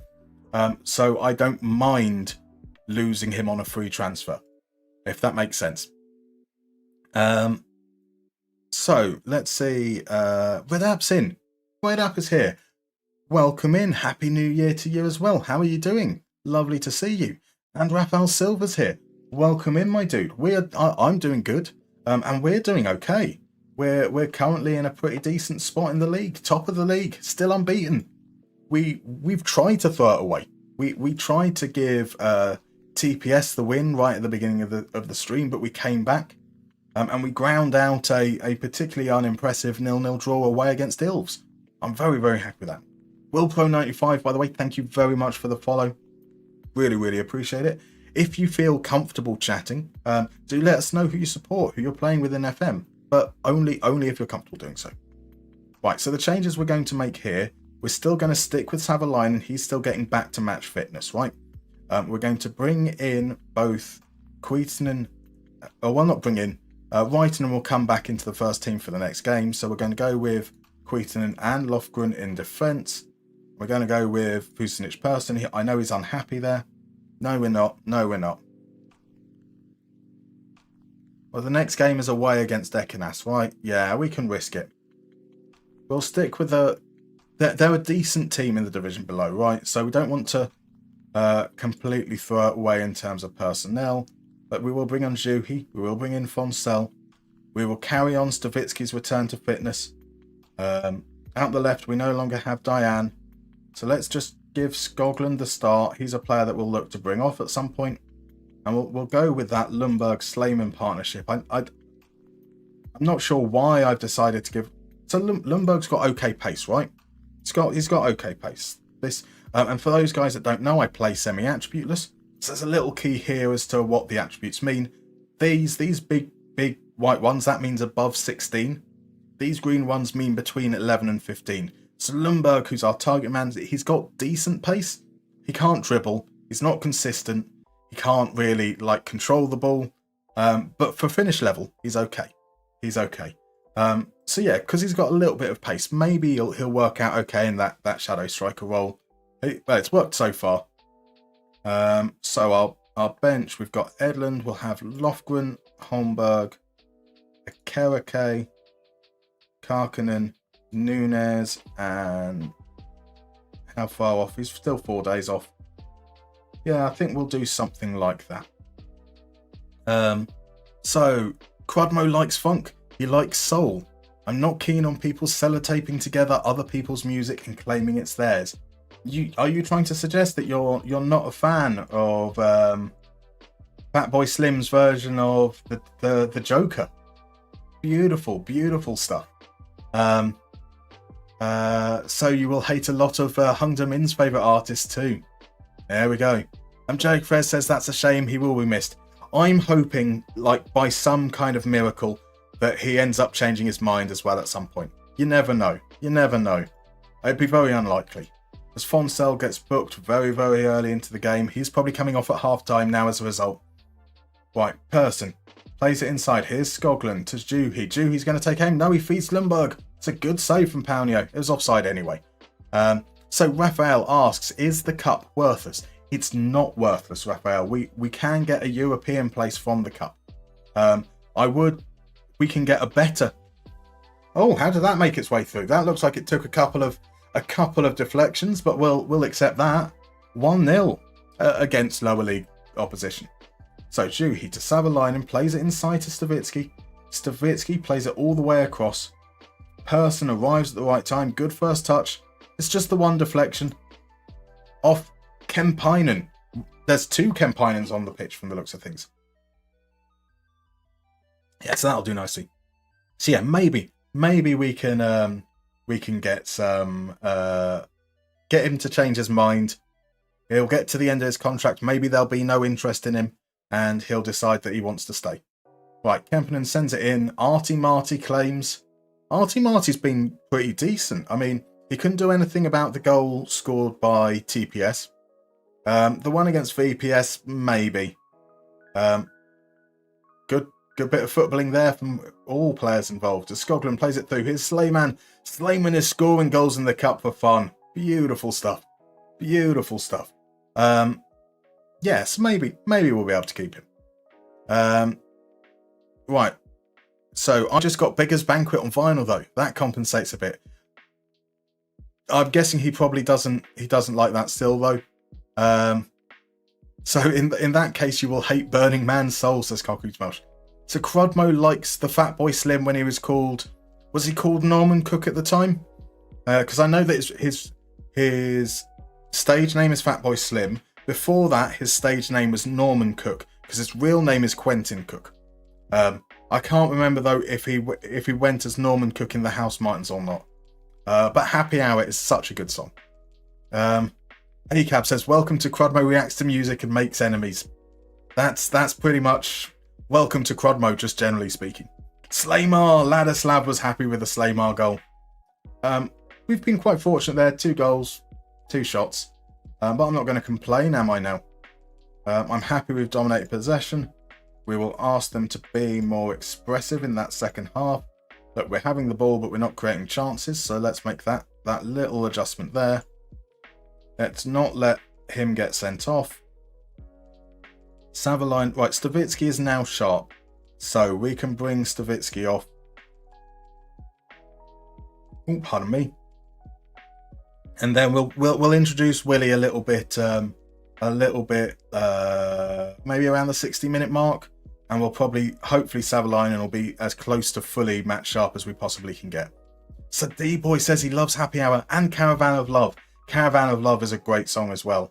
Stand up, stand up, stand up. Oh, tune. Look, I'm quite a Beautiful South fan as well. There's something about Paul Heaton that I like. I'm not sure what it is, but I do love me a little bit of Paul Heaton. Right, can SJK pull one back here? Make the second half interesting. Markev shot, not quite enough there. We've got some fans. Oh no, that looks like SJK have some fans. I love how badly attended these games are. I say that there's actually quite a few in this. We're obviously a big draw for them. Bausto plays it across to Koskela. He finds Boubacar Fati.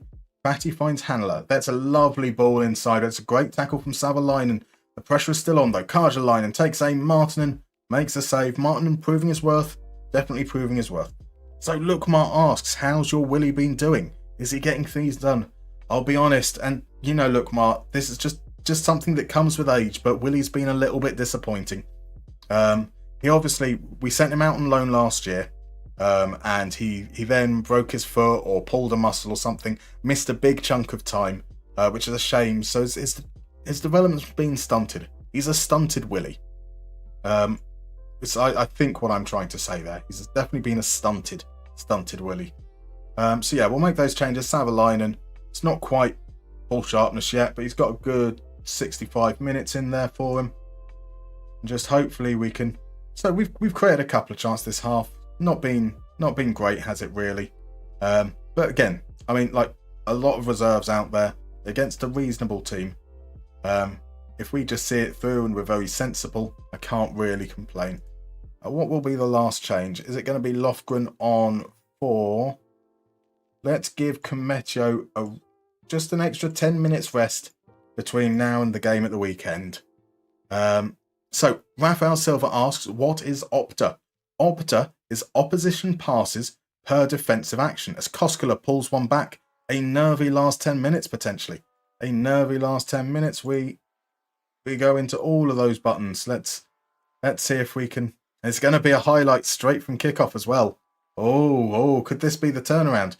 Could we be punished for making those changes with 10 minutes left? Skoglund, can he create something? He can't, but he does find Juhi. Juhi plays it out wide to Karkinen, who can't get the ball.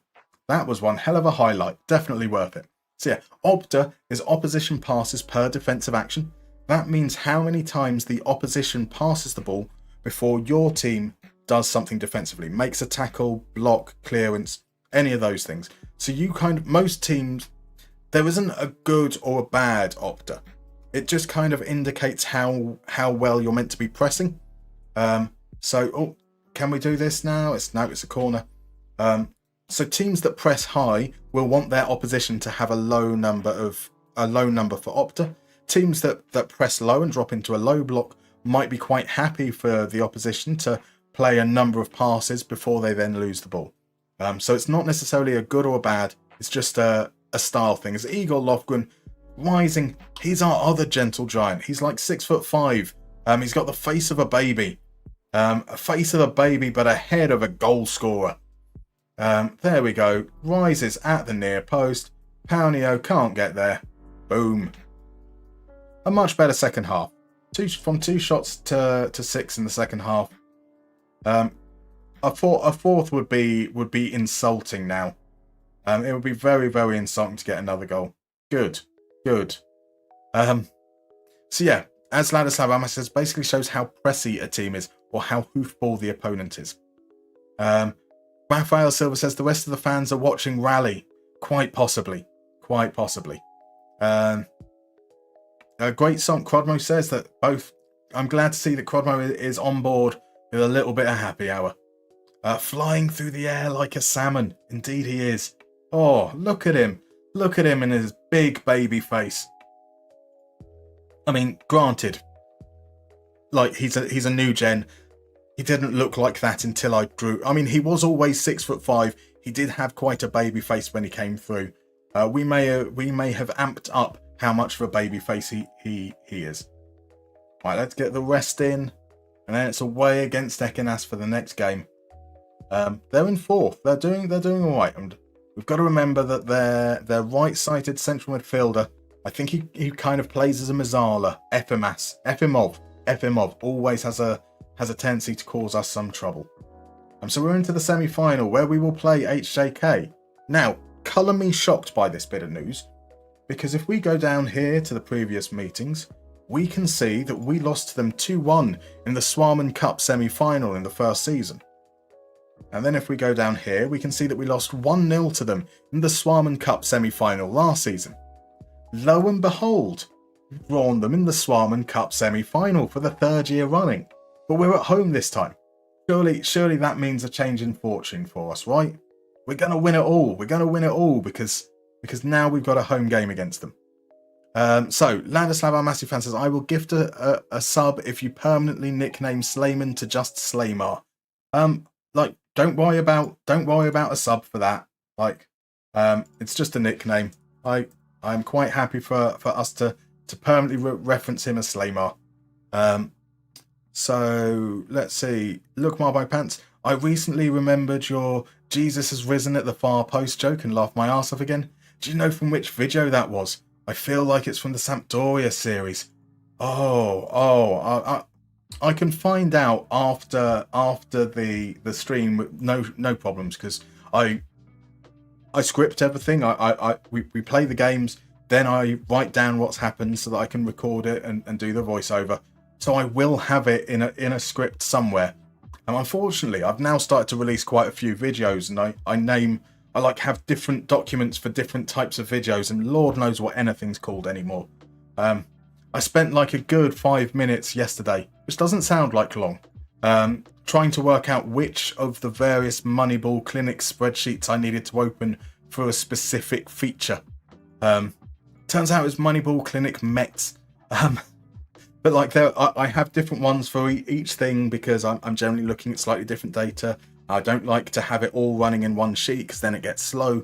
And then the flip side of that is that I can't find anything. I can't work out where anything is whatsoever.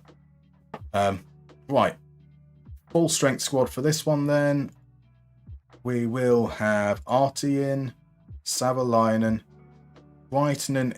What does it say for Reitinen? He should be okay. Reitinen should be okay. But we're going to stick with Queason and Cometio. We'll do the same thing as we did the last game. We can bring Reitinen on, and And then he can miss a header and we can almost concede. Pardon me. Dahlstrom, Okereke, Stavitsky. So I'm guessing we're running with Karkinen out wide, or Skoglund out wide. Skoglund, Karkinen, Lundberg. Those are those changes. 1, 2, 3. Nunes and Holmberg, just in case Savalainen needs that to come off at some point. I think we're kind of okay there. I would like to...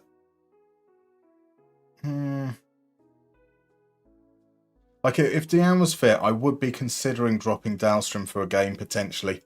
But, like, he's not really done anything much in the last couple of games. Maybe just a little bit of a rest would do him some good. Right. I want to say the fans expect to win. I want to tell them that I expect a good performance. Let's do this. Let's face off against Ekenas, see how we do. Right. CDK says, "Hi, Musterman. Jay Lapsey here. Jonathan, lovely to see you, my dude. In and out of the stream, but as always, the way you play this game is so different and inspiring. Well done on the start to the season. Thank you very much, my dude. Lovely to have you in as well. Let's see if that's about to come to an end. I feel we've led a little bit of a charmed life so far, but I still believe we can go invincible. As Enquist beat his man, finds Skoglund. Skoglund shoots from the angle. That's over. That's over, unfortunately. Quadmo says there used to be a joke in England. Jesus saves, but Hoddle puts in the rebound. As Glenn Hoddle is a born-again Christian. I see there. Yes, the less about Glenn Hoddle and maybe his belief system, possibly the better. So let's not dig into that any further. Right, Skoglund picks up a yellow card. It's another game. Skoglund picks up a second yellow card within mere seconds, and we're down to 10 men this time. Right, so in our last 4 league games, there's been 3 red cards. 2 for us, 1 for the opposition. We're just going to swing Karkinen out there. I think we should be okay with that. What was the timing on those cards? A minute apart. Oh boy indeed. Right, so that changes the complexion of the game a little. We'd anyway been doing a pretty decent job of containing Ekenas, but whether we can't, I'm not sure we can necessarily push things quite as aggressively as we might have liked in the second half to chase the win. Let's see what happens. So Commercio plays it back to Martin. Yep, out to Savalainen. Savalainen does a little turn, finds Commercio.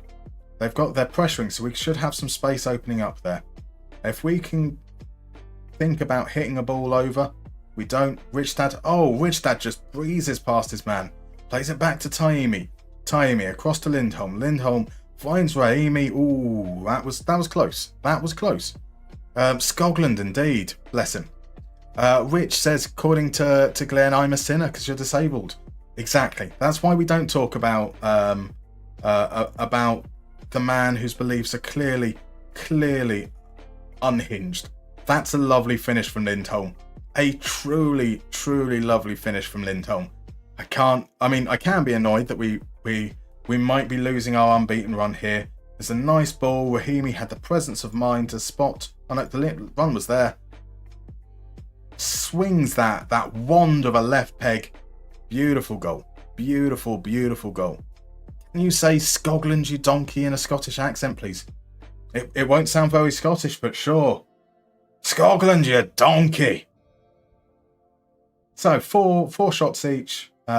We do need to change this up a little bit. Skoglund's just showing us a yellow card at the moment. We're better. We are better, and we know this. So I think that what we end up doing here is we put both these players on attack there. We're going to put Stavitsky on support. So on this side, let's just try and swing that ball in as much as we possibly can. We're going to even say cross from deep. Cross towards the centre. He's already got cross more off than on because he's a winger. And let's hope that Karkinen can get in and essentially provide those extra bodies, maybe pick up on some rebounds potentially. And similarly, because he's on support, he's now going to go on attack. We are going to push for it, but we don't want to sacrifice our defensive structure too much. Yeah,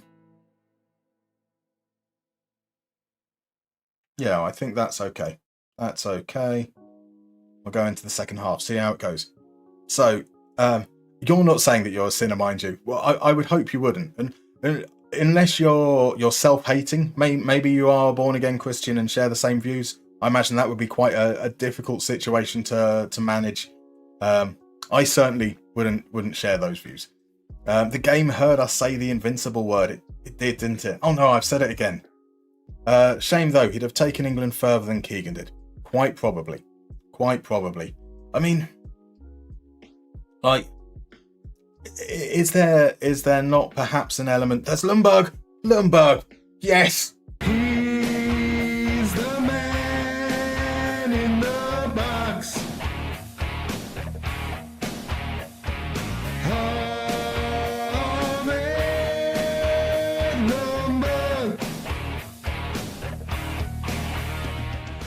Holland in the mud indeed. Holland in the mud. Okay, that's kind of pleasing, and maybe set pieces are going to be our way forwards. Let's see what's happening in this highlight. Arberg out to Castro. We've got Stavitsky kind of like just wandering up. That's fine. I don't want us to overcommit in the press. I might in fact even drop our pressing down a little bit. Here's Castro out to Rahimi. Rahimi plays it back to Castro. Inside, there's Rogic. Rogic has time and space. He looks up, finds Efimov. His pass, though, is cut out by Kumetio. And IFK Mariehamn have the ball. They can play it safe here. Or they can punt it as far forwards as possible. Stavitsky brings it down. Stavitsky tries something crazy. Stavitsky tries something crazy and doesn't come off. Now, let's pause things. Stavitsky is on a yellow card. And I think we're going to put Dahlstrom out wide. He has got a reasonable amount of pace. He can cross, I think. So I'm okay with that. I'm also going to add play for set pieces. I think that's what we go with there. Come on, into the last. Hey, this has been a good second half so far. 20 minutes to go. Nothing has happened much here. They've got another yellow card. Kimecha into Enquist.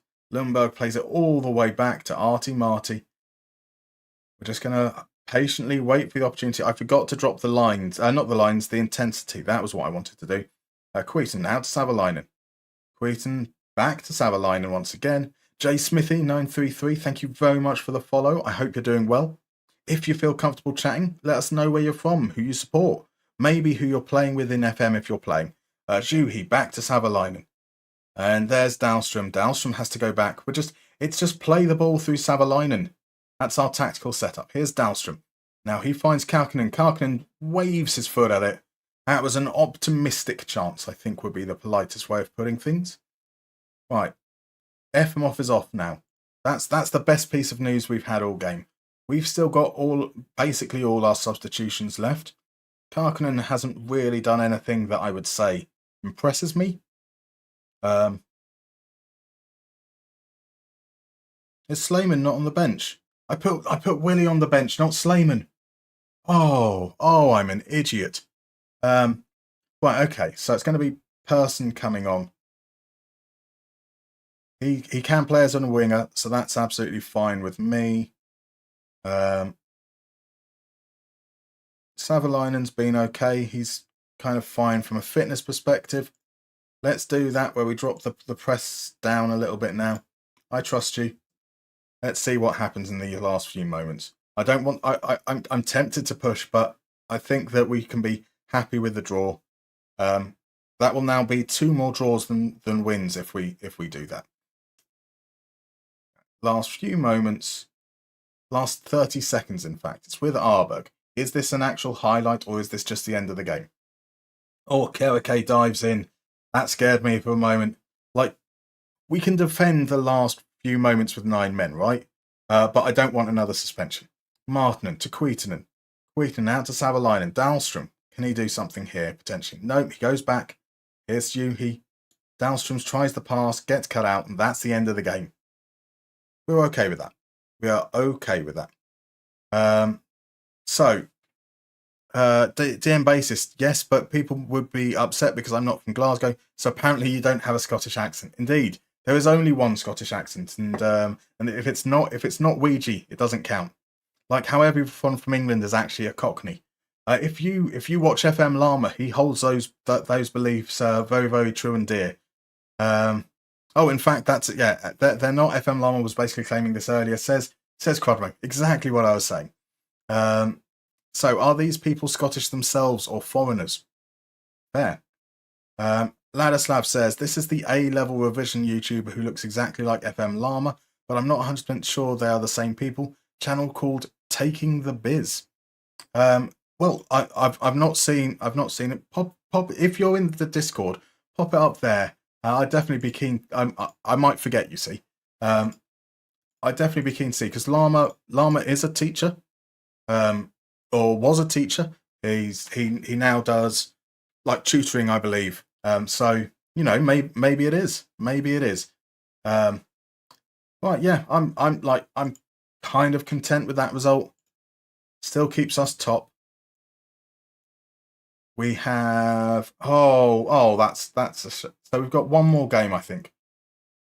No, the window opens on the 10th. We get our goalkeeper and our backup and our right winger before the next game. Things are going to be good.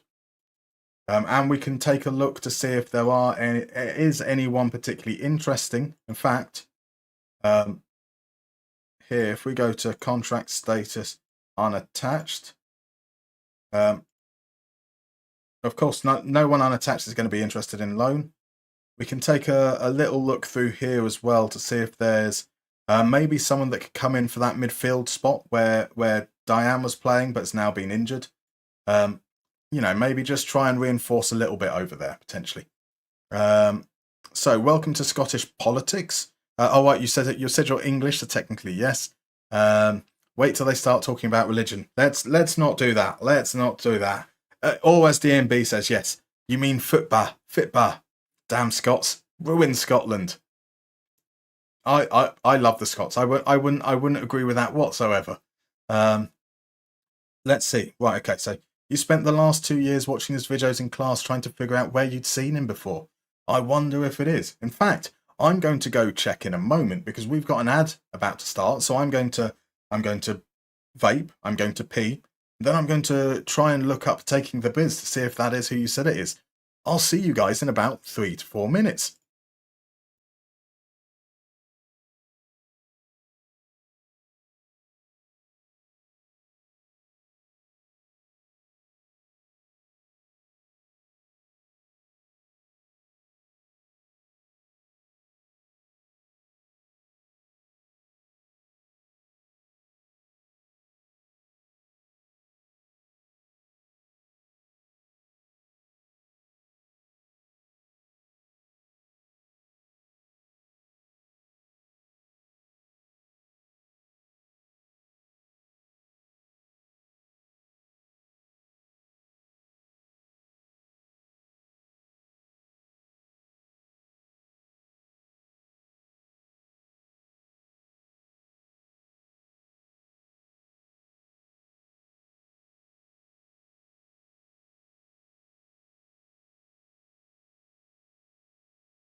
And we're back. I've pressed the wrong thing. Let's go to a different thing over here. There we go. So during the break, Out Farby redeemed a mystery minigame. We're going to play a round of Missing 11.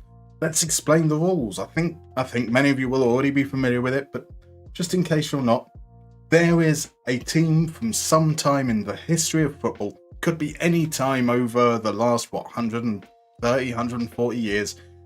Your job is to guess what players were in that lineup. Nice and simple. In a few moments, I'm going to reveal the game, and you basically just chuck your answers into chat. If you get it correct, it's going to reveal the answer there. And now, if you guess before I reveal the game, before I reveal which match we're looking for, I will then undo the guess. So just hold fire for a moment.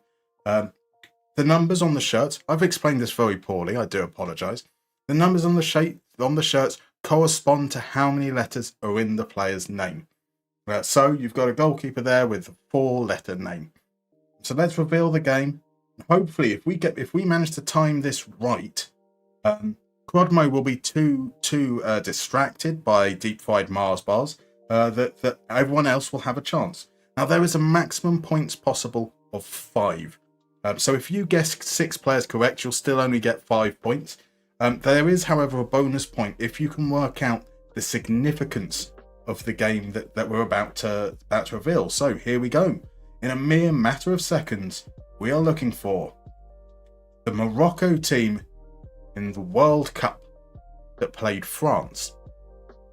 So get your guesses in. And Cocu's Mouse has gone for Laetitia off the top. But unfortunately, it was indeed, as Johnny Trotter's got there, En-Nesyri. We've got a guess for Ziyech, which is absolutely correct, coming in from D-Boy Plays. Ladislav Almasi has picked up on Hakimi. RJ has got Bono. Toby, the Tubby Man, has gone for Riyadh. Riyadh, unfortunately, I don't think was in the starting lineup. Holly Flab has gone for Lloris. Ladislav Almasi, remembering Unahi. Great guess. Great guess.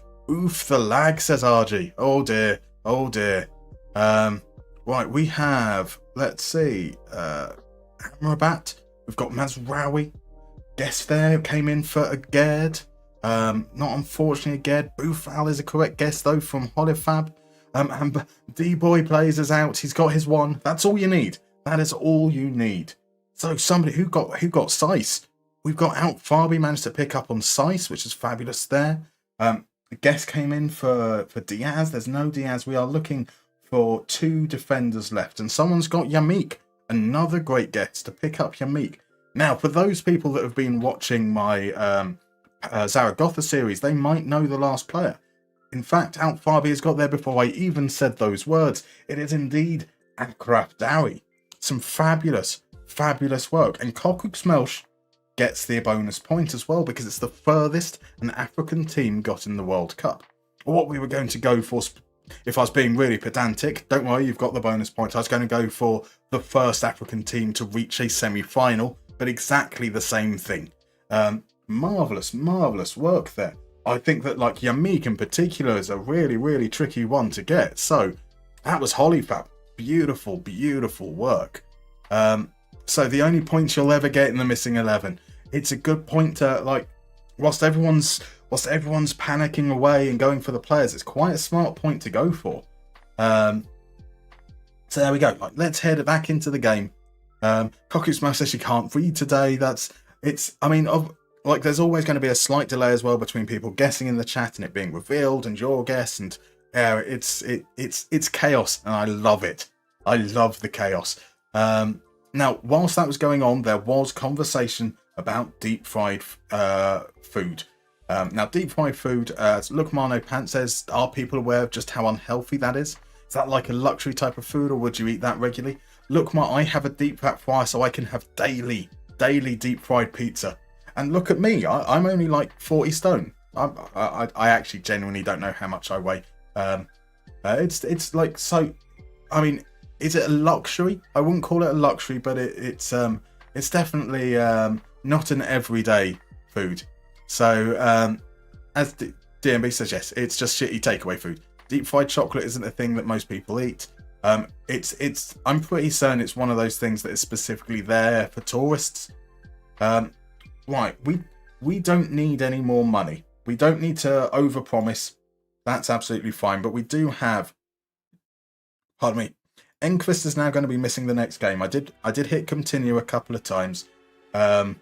So we've lost Enquist to injury. He's going to be out for 6 to 9 days. It's okay. We've got a backup left back. But the transfer window has now opened. So I'm keen to see. There's quite a lot of players here. And now they're no longer at a club, right? So we're not going to have any performance data for them. I am keen, though, to look to see if we can find somebody who's got a description as like anchor or halfback. See whether there's anyone that would particularly jump out there. These unknown players are players that we would have scouted before we then let our director of football go. So I can assume that those are missed. So there's quite a few ball-winning midfielders in here. We actually sort by recommendation. So Iglio doesn't really have any... Oh, wait a second. Sorry, I'm being an idiot. Let's turn on the language bit. We've got 2 players that can speak Swedish in this list. Ola Heltner Nilsson. He's Norwegian, but he can speak Swedish, not Finnish.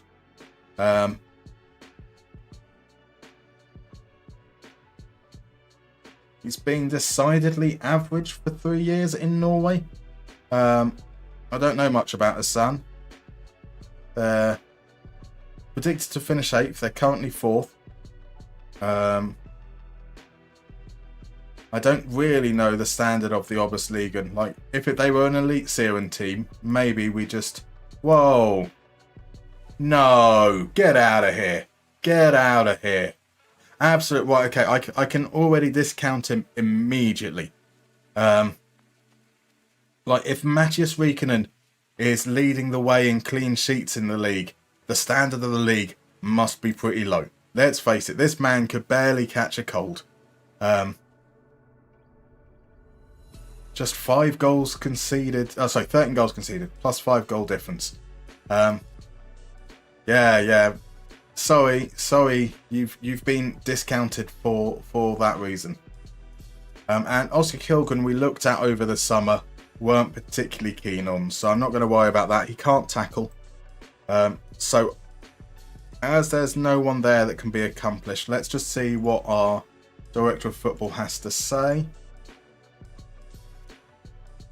Look at the ball winners. We'll look at just plain defensive midfielders. We will look at anchors, and we'll look at halfbacks.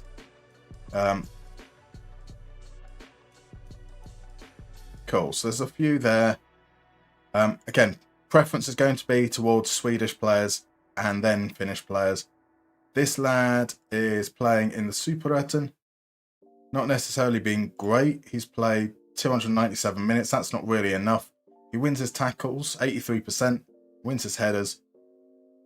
Doesn't really stand out in terms of being particularly good on the ball or anything there at all. Not particularly fussed by him.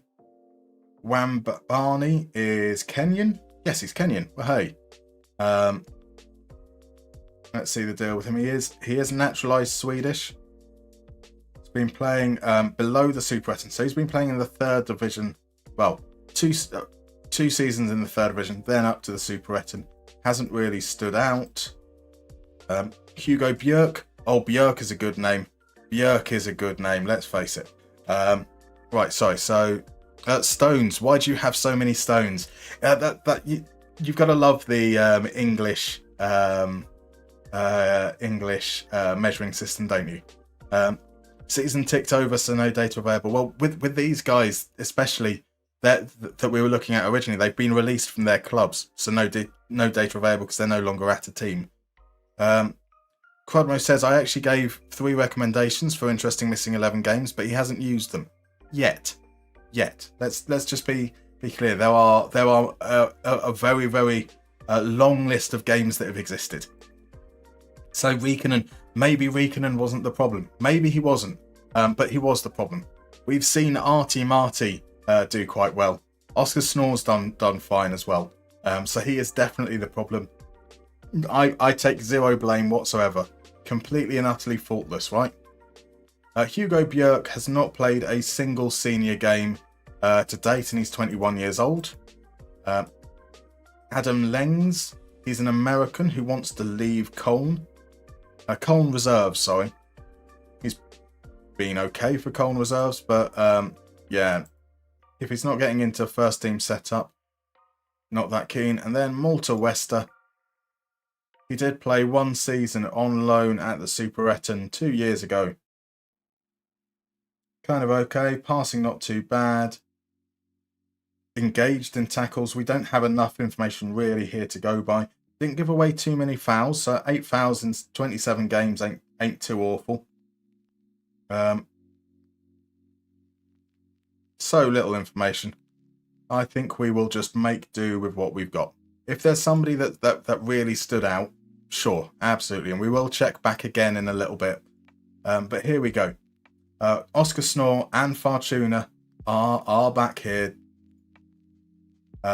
Oscar Snore speaks Swedish, so that's absolutely fine. We'll send Fortuna on a Swedish course as well. And then we're good to go. Nice to have them back.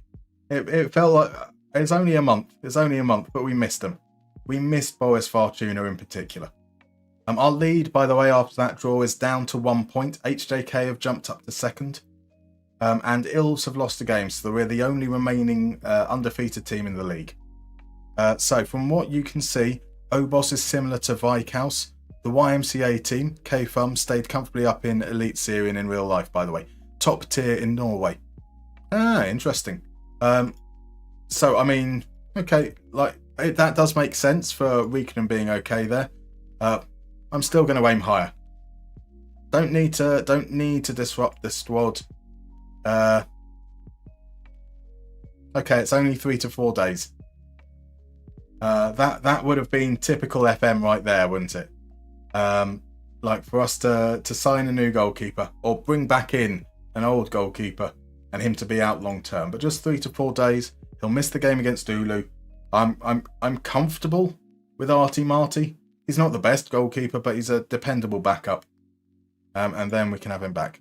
And RJ has rightfully pointed out that we are top of the table. We are playing at home against AC Oulu. AC Oulu have only won 1 game this season.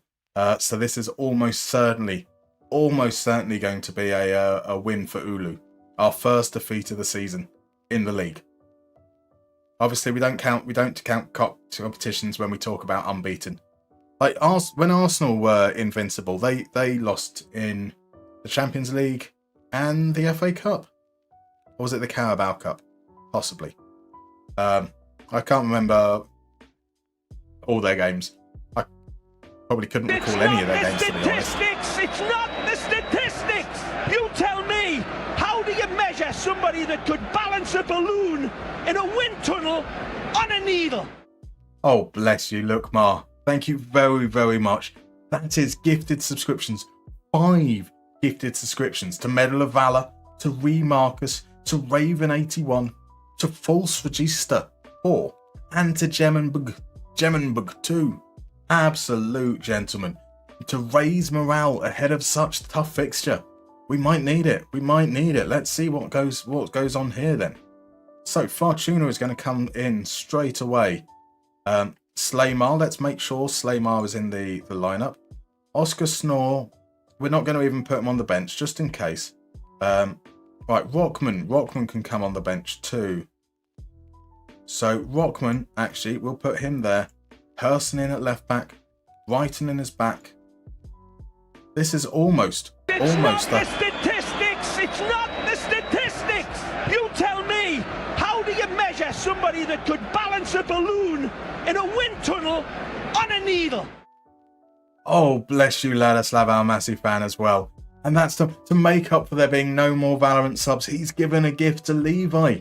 What an absolute gentleman. How do you balance the lack of a Valorant promo thing? You do that like the absolute gentleman you are. Look, Ma, not the statistics, says Koku Smelsh. It's not the statistics. It's not a balloon. And RJ says, oh, Valorant, stop the madness. It does appear that way indeed. That is very, very kind of both of you guys. Right, into the game. What shirt number? Oh, can I remember what shirt number Fortuna had? Hopefully it will become obvious when we go into the game, because it looks like he hasn't kept it. Right in his match. Yep, he's going to lack much sharpness until he plays. I'm going to guess that he was number 18. Boris Fortuna is back. We had some success pushing him up a little bit higher and playing him as an inside forward as well. So that's potentially something if we struggle. They do... Oh, I just pressed on what our assistant said. So Callum Ward last time, I think we scored like 3 or 4 goals. But Callum Ward, their goalkeeper, was really, really good. So this isn't a walk in a park whatsoever.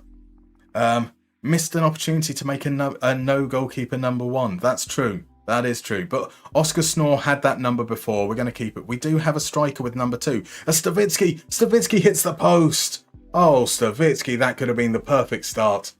Danny Rockman we gave number 2 to make sure that we've carried on that element. So nothing's happened since that early chance. It was a big chance. Apparently it didn't hit the woodwork. So I'm wrong there in that regards. Right, Savalainen with the throw-in. Stavitsky plays it back to Dahlstrom across. Akereke finds Karkinen. Can he turn? That's a penalty, ref. That is surely a penalty. Look at the way he went down. My boys don't dive. Are you calling us divers? Are you, the ref, are you accusing us of something you can't be 100% sure on? Because that's disgraceful. Here's Stavitsky. Stavitsky feeds Lundberg. That's a penalty, maybe. No, it doesn't matter. Doesn't matter.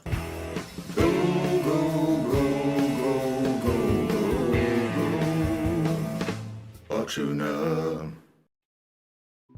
And that's 1-0. Fortuna returns and immediately puts us ahead. That could have been saved by Ward. But there we go. Right, will AC Oulu hit back immediately? Ojala sends it in. Larson can't get there. Kumecho gets there first. Karkinen plays it forwards. Here's Lundberg. Lundberg, can't lose us out. And here's the long ball forwards. Brighton gathers. DM Bassist has correctly got it right. It was indeed Fartakuda.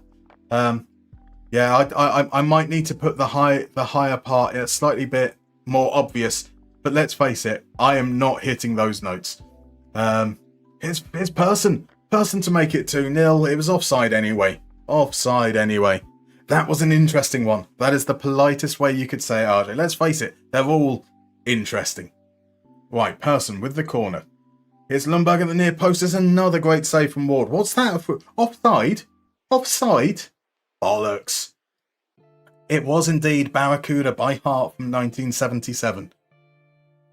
But rather than saying down, we said goal. Right, Kumecho out to Fortuna. The man was overlapping, but we go into Lundberg. Lundberg tries to play it through the lines, easily cut out by Duisi. Savalainen wins the header though. Here's Dahlstrom. Here's Stavitsky. Cuts inside, plays it into Lundberg, who just chucks a leg at it. Hopes nothing was ever going to come of that. Barracuda is a tune. Absolutely. It's a tuner. A far tuner, I would even say. Yes, guys, if there's a way that I can refund you for those subscriptions after that, that's perfectly reasonable. Right, Stavitsky with a free kick. Stavitsky, unfortunately, it hits the wall. It's a corner, though. Surely, if that was the highlight, this means that this corner is going to be a proper highlight. It's Stavitsky to take. Sends it into the far post. Kumecho is beat in the air. It's going out for a corner.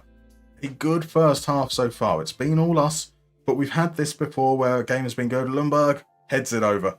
Where a game has been good in the first half. And we've just like lost attention, our concentration at the beginning of the second half. So I don't want to see any complacency. I'm happy with how things are going. We don't need to necessarily make any changes. But let's see what happens. There is going to be a highlight from kickoff though. Here's Kumecho into Dahlstrom. Dahlstrom, time. No, there isn't going to be a highlight. So Hollyfab says, can I suggest an interesting game for Missing 11 in your Discord DMs? You most definitely can. As with the ones that Quadmo has suggested, that I will certainly take note of them. Might not mean that they will happen for days or weeks, perhaps. But I would definitely welcome suggestions. Stridonk plays it over. Hootler is in behind. Hootler, and that's Martinen standing tall. Martinen does what he's what he's there to do. Now Pannanen will take the corner. They're going to cross it in. Savalainen stops going for it. The header though is easily gathered by Martinen. So they have had a couple of chances there now. But if we can stay on top as we have, like that momentum's dropped a bit. We told them to focus. It's pushed back up, which is okay. Here's Fortuna. Plays it across to Dahlstrom into Karkinen. He finds Savalainen. Now Stavitsky. What can he do from here? Nothing. He plays it back. Stavitsky! Stavitsky! Oh, yes! I like the way he's going. Stavitsky, he's gonna bag it up. I like the way he's going. Stavitsky, he's gonna bag it up. Oh, yeah!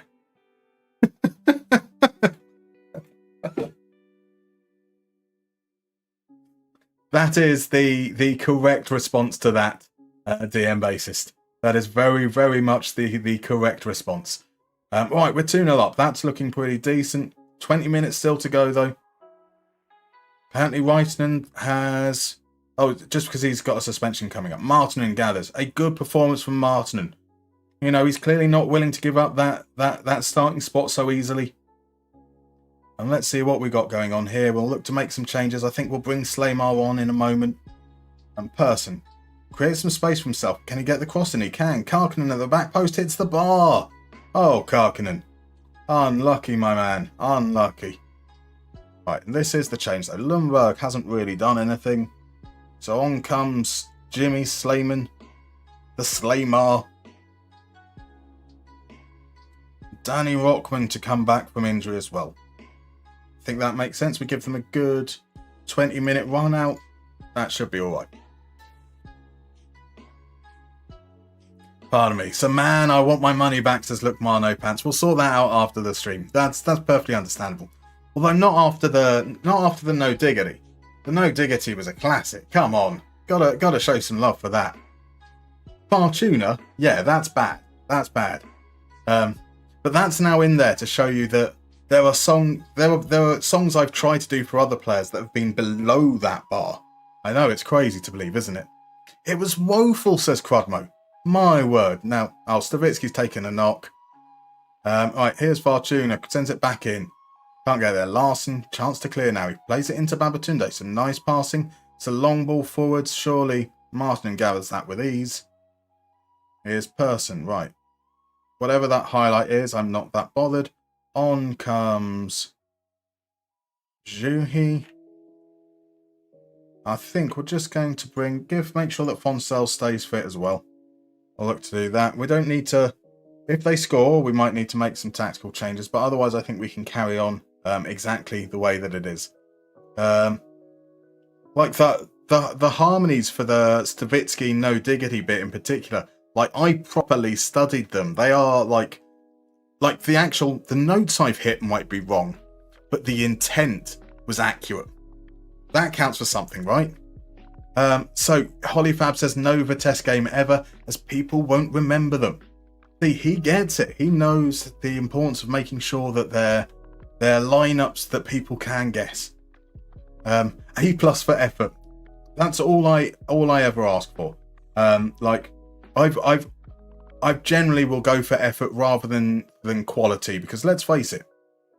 Like, yeah, this is a voice for well, I was going to say a voice for radio, but that's actually what radio is used for. There isn't an equivalent saying, is there? A voice for newspaper. We'll go with that. So can we do one where it's the lineups for yesterday's Old Firm game for no reason whatsoever?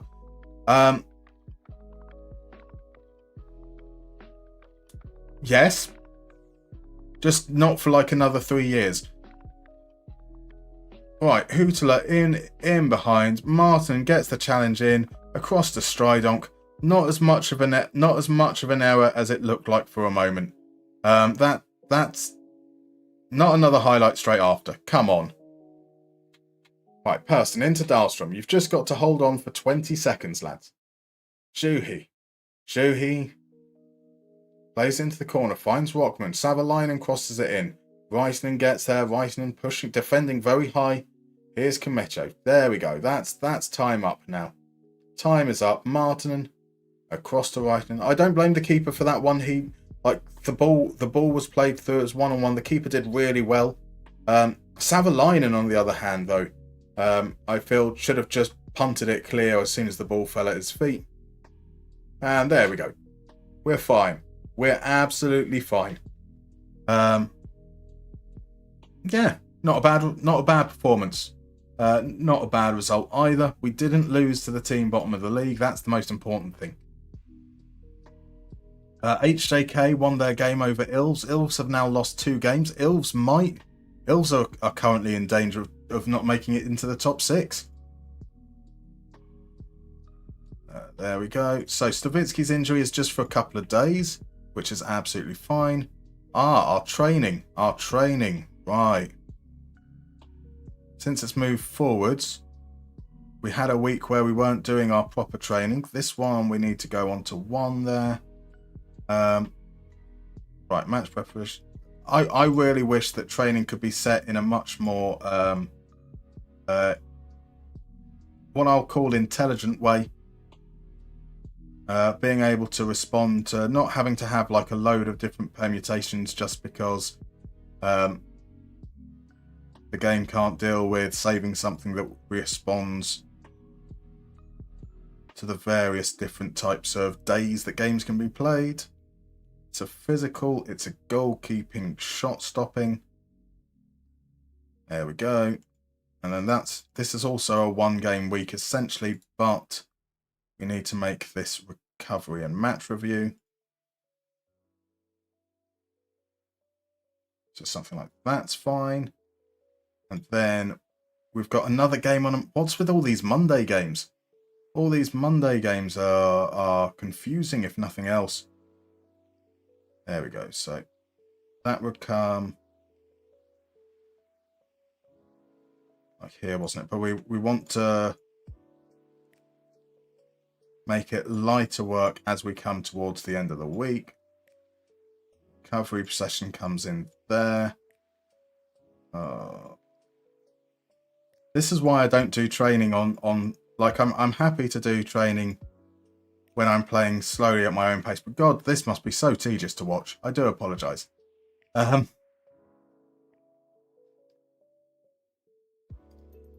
that bit should be fine. Then another Monday game. What is with the Monday games? Like, that's a 2-game week. That's nice and easy. At no point during the 2-game week where we've got that has that ever been what I've set. So here, this 2-game week, we've got a game on a Wednesday, game on a Saturday. Which is exactly what we have. Oh, that is my bad. I swear. There we go. I'm blaming the game for that, but apparently that's what I set. Fine. If that's what I set, that's what I set. I will eat that one up. Recovery, match review. Recovery. Right. Where do I do this? If I do a 1 there, that's okay. That's picked up on the game being right. Physical shot stopping, recovery, match review. That's okay. That's a 2-gamer. This should be a 1-gamer. Right, that should be all right. Fingers crossed. So Holifab's favourite game ever is Werder Bremen versus Vitesse in 2002. Goal from Klaassens. Fair play. Lukmar says, I hope that one day there'll be a way to be on the training pitch with your players just to make planning and thinking about training more interactive and interesting. I think that's fair. I think that I would love the game to feel more in situ. But there's the element of whether that just ends up becoming quite gimmicky, which I appreciate might be why they don't go in that direction. But there we go. Quabs, thank you very much for the follow. Welcome on in. How are you? Whereabouts are you from, Quabs? Who do you support? Who are you playing with in Football Manager? I'd love to hear if you feel comfortable sharing that information. Right, our next game is against Nistan. Nistan have struggled this year. So let's see how things go. It's a whole 7 days in between games. And we'll probably give it until a little bit later, maybe a couple of weeks, before we look to see if there are any new recommendations from the Director of Football. Funny enough, I just started a Groningen save using the iconic skin. Marvellous. Marvellous. Why did you choose Groningen? What was it that attracted you to them? We're currently here in Finland with IFK Mariehamn. It's the 3rd season. First season went quite well. We finished 4th. We qualified for Europe. Second season went quite badly. We finished 7th. And then that kind of resulted in us going a little bit over the top and getting rid of some of our favourite players, selling them on for money whilst we possibly could, and changing the way we set up tactically. We're currently like 15 games in. There's 7 remaining, and we're top of the league, unbeaten. So, yeah, welcome on in. Right. Why are there Monday games? Like, sure. Is there, like, I don't know if Jonsa, you might be around over on YouTube or not, or any, like, why are there Monday games? Why are there Monday games in the Veikkausliiga? Is there like a big TV audience for Monday games in Finland? Like, Finland feels like the kind of place that if you told them that they've got that you're going to move games to a Monday, they just say no. They'd be like, you can do that, but none of us will watch. None of us will go to the games. Bugger off. So you've been addicted to doing saves in the Netherlands this year. This is your 3rd one. And your friend convinced me, since they've been a great platform for Dutch superstars like Virgil and Robin. Seems like as good a reason as any. I'll be honest, I'm not sure who's even in the Groningen team at the start of the game. Who are the key players, do you think, from the looks of it, to start off with?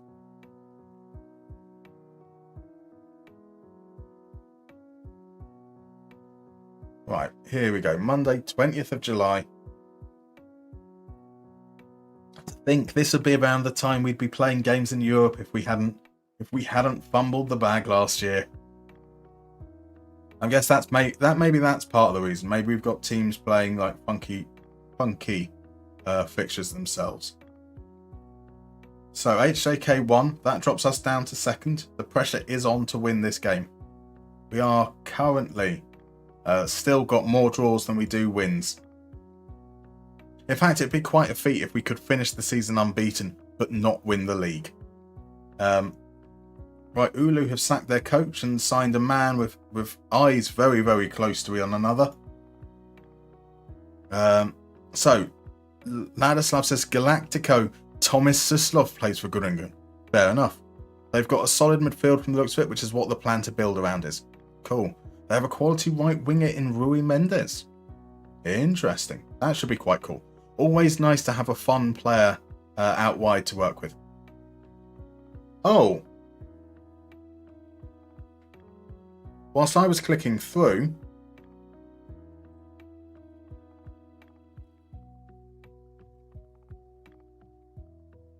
Djurgården's recalled person because we weren't playing him as a winger. That's a bugger. Oh well. They did warn us. I lied. I said, yep, we'll definitely change that. With absolutely zero intention to change it, and they've recalled him, which is fine. But that is so potentially both fullback positions. Do we have so Brandstrom? He was a player that was rejected from our youth academy. There's that Oberligen player again. He could play at the right. He could play in midfield. He could play in defence. Eric Nilsson is a player we had on trial over the winter. Not much to really excite me there. Let's just pop in and see what the suggestions are for loans at left back. How about this? Lohik Angus, 27-year-old, not transfer listed, has been playing games. He doesn't do anything that you particularly want to see from. He doesn't dribble. He doesn't progress the ball. He doesn't create. Yeah, maybe he's a good option.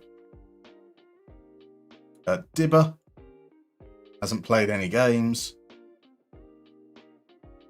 Let's look to see at right back what the options are. Just the one right back on loan potentially. Yanis Jean, a Frenchman who has been playing for the reserves teams up until recently. He's been a little bit rubbish.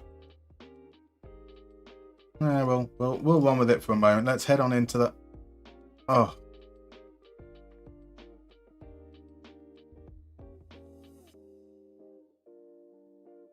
Right, because we've just been through the screen and then we stepped out, that wasn't the team I meant to pick. Can I change this now? Can I change this post? So what I meant to do was... No, I can't.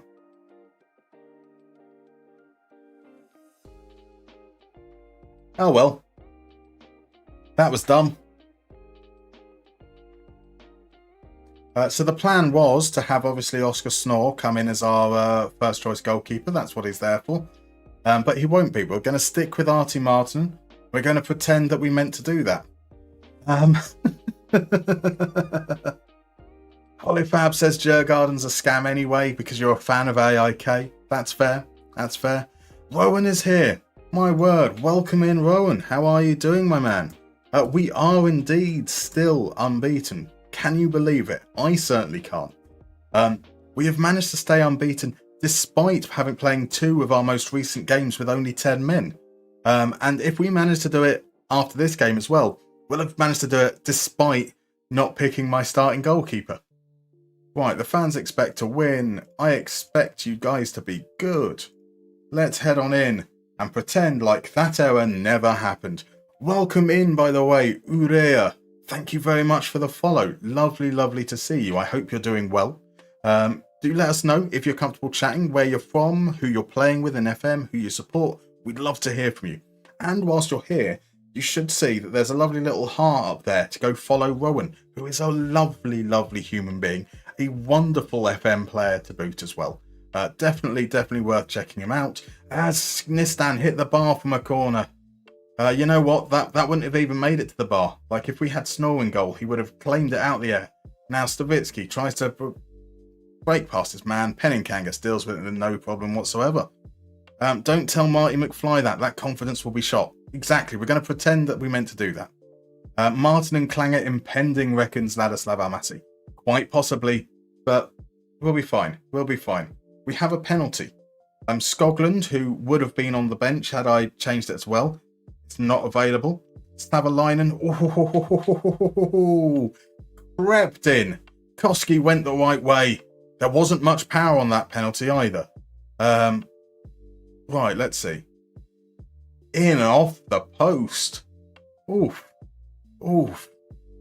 Classic mistake, indeed. So you're from Finland and you're playing with AFC Wimbledon at the moment. Interesting. What made you choose AFC Wimbledon? Knight of Knee is in. Welcome in, Knight of Knee. How are you, sir? Lovely to see you. So what have you missed so far? We're still unbeaten coming into this game. We have, in that time, played Ilves. They got a man sent off. We drew 0-0. Here's a lovely ball through for Karkinen. Karkinen to make it 2-0. That was liquid football, in the words of Alan Partridge. Lundberg drops deep, plays the ball through. Karkinen times the run to perfection. My word. That was delightful. And then, like, the whole goal to play it at. Right. So, Cockroach Smash, yes, you did get auto-modded. And the auto-mod doesn't show up in my dual chat thing, unfortunately. So I've gone back and I've allowed it. I'm allowing you to play with yourself. Allegedly. Right, Ryson out to Enquist. Enquist pushes it forwards. Fortuna's return. So Fortuna's loan ended, Knight of Knee. So we had to be without him for a month until his contract expired and the transfer window opened. But he is now back with us, as is Oscar Snore. We drew against, was it Inter Turku? Another penalty. Things are looking very much in our favour. Can Savalainen score a second? He can't. Koski gets his hands to it that time. He's guessed the right way both times. So, like, fair play to him. Fair play. I can't criticise too much. Can we though? Get a third. Would be quite nice. Savalainen tries to create some space on the right. He can't. He has to go back to Ryton and across to Kumetio, and that's the chance gone. We have had just 3 shots on target, one of them being that penalty. So you saw a video about the story of AFC Wimbledon and decided to try it. A very, very fine reason. So Cockroach says, I don't know. It says my message will get checked by the mods before it gets sent. Yep, so you're chatting on an American platform, so please keep it pure and unoffensive. Indeed. This Twitch is famous for being a very innocent place. Stavitsky drills it wide. Stavitsky, I feel, should have probably scored more goals for us. Wash your mouth with soap, says Hollyfab. Indeed. We need. Well, no. It's pineapple on pizza is good.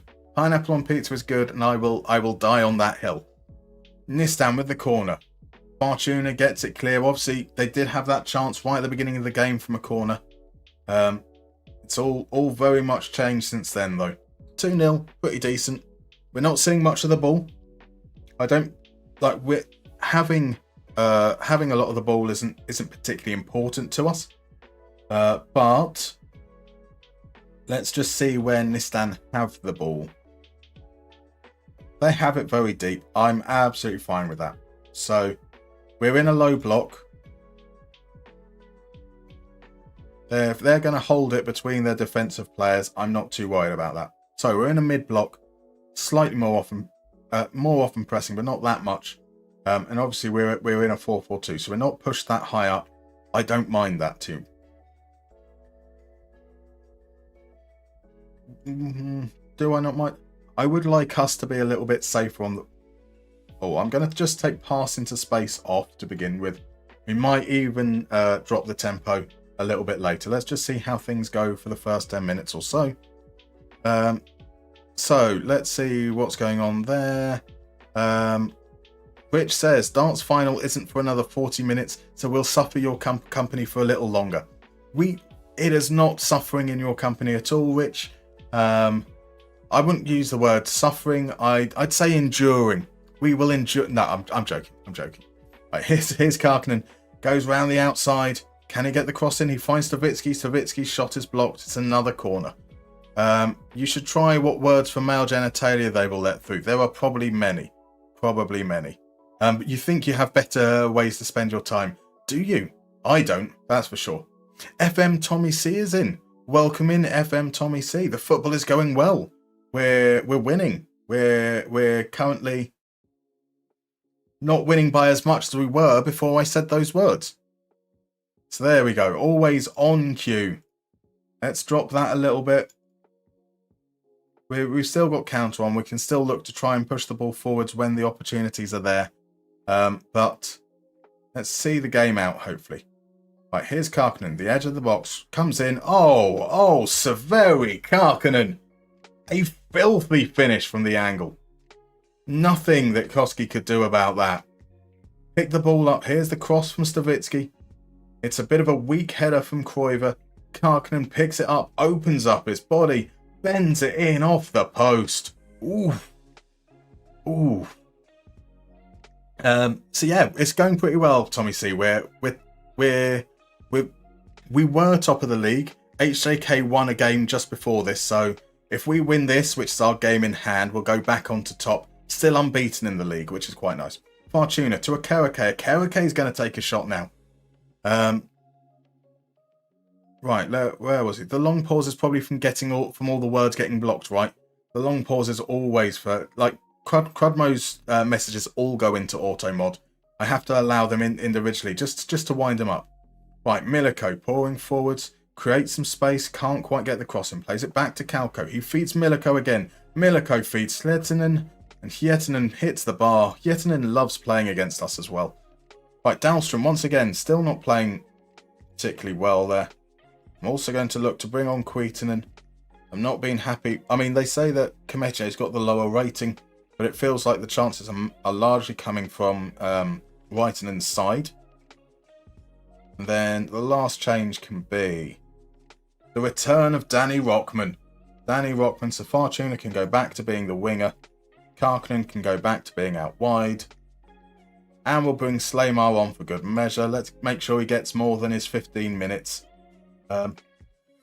It is a little bit touch and go. There is only 40 seconds left of the 74th minute. So we'll see how that goes there. Right. Enquist steals in. Beautiful stuff, Kenny. Crodmo has said dick, cock and balls. Good comments there. Good comments. How did none of that get filtered out? Here's Rockman. Danny Rockman, what a substitute. Danny Rockman goes for you. Danny Rockman goes for you. Danny Rockman goes for Mariehamn. Danny Rockman. We've missed him. He's been out for like 5 or 6 weeks. Welcome back. And talking of welcoming people, I've just noticed I'm a good 3 minutes behind. That we have the glorious, the amazing, the truly delightful Y Callum in. Welcome in, Y Callum. How are you, sir? How are you? Now, I imagine that a lot of people in here right now, as Hannanen fires his free kick into the wall, have heard me say that you should go follow Y Callum multiple times. If you haven't, do so now. Like, just, I don't need to tell you again. Genuinely, one of the best creators out there. So worth it. He had some big news in his stream yesterday. The return of an iconic striker. Was that yesterday? Was that the day before?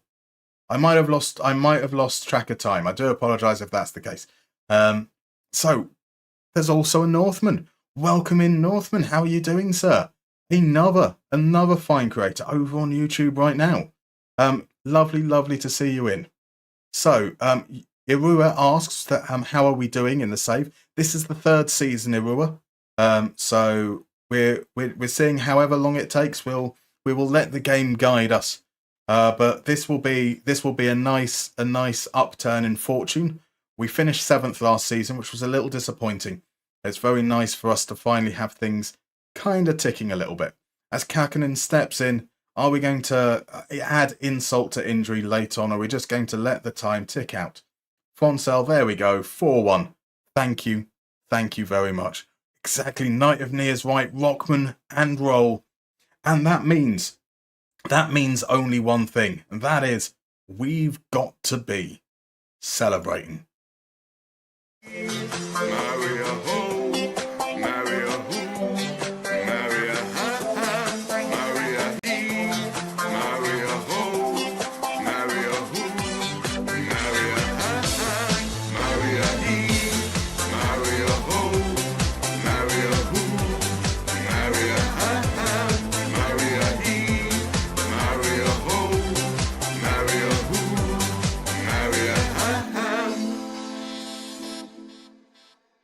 It's been a little while. I forgot to do that after the last game. There we go. Oh, those arms are still. You would have thought that after 3 seasons of this, that it would stop tiring me out. It doesn't. It doesn't stop tiring me out whatsoever. Oh, whilst I catch my breath. So, Callum asks, how am I? I am marvellous. We're winning, and that makes life always feel just that little bit better, doesn't it? It's weird. I was expecting to have the luck modifier go against us after a great stream on Wednesday. I thought we'd be right in the mud this time round. That hasn't been the case. A little scary.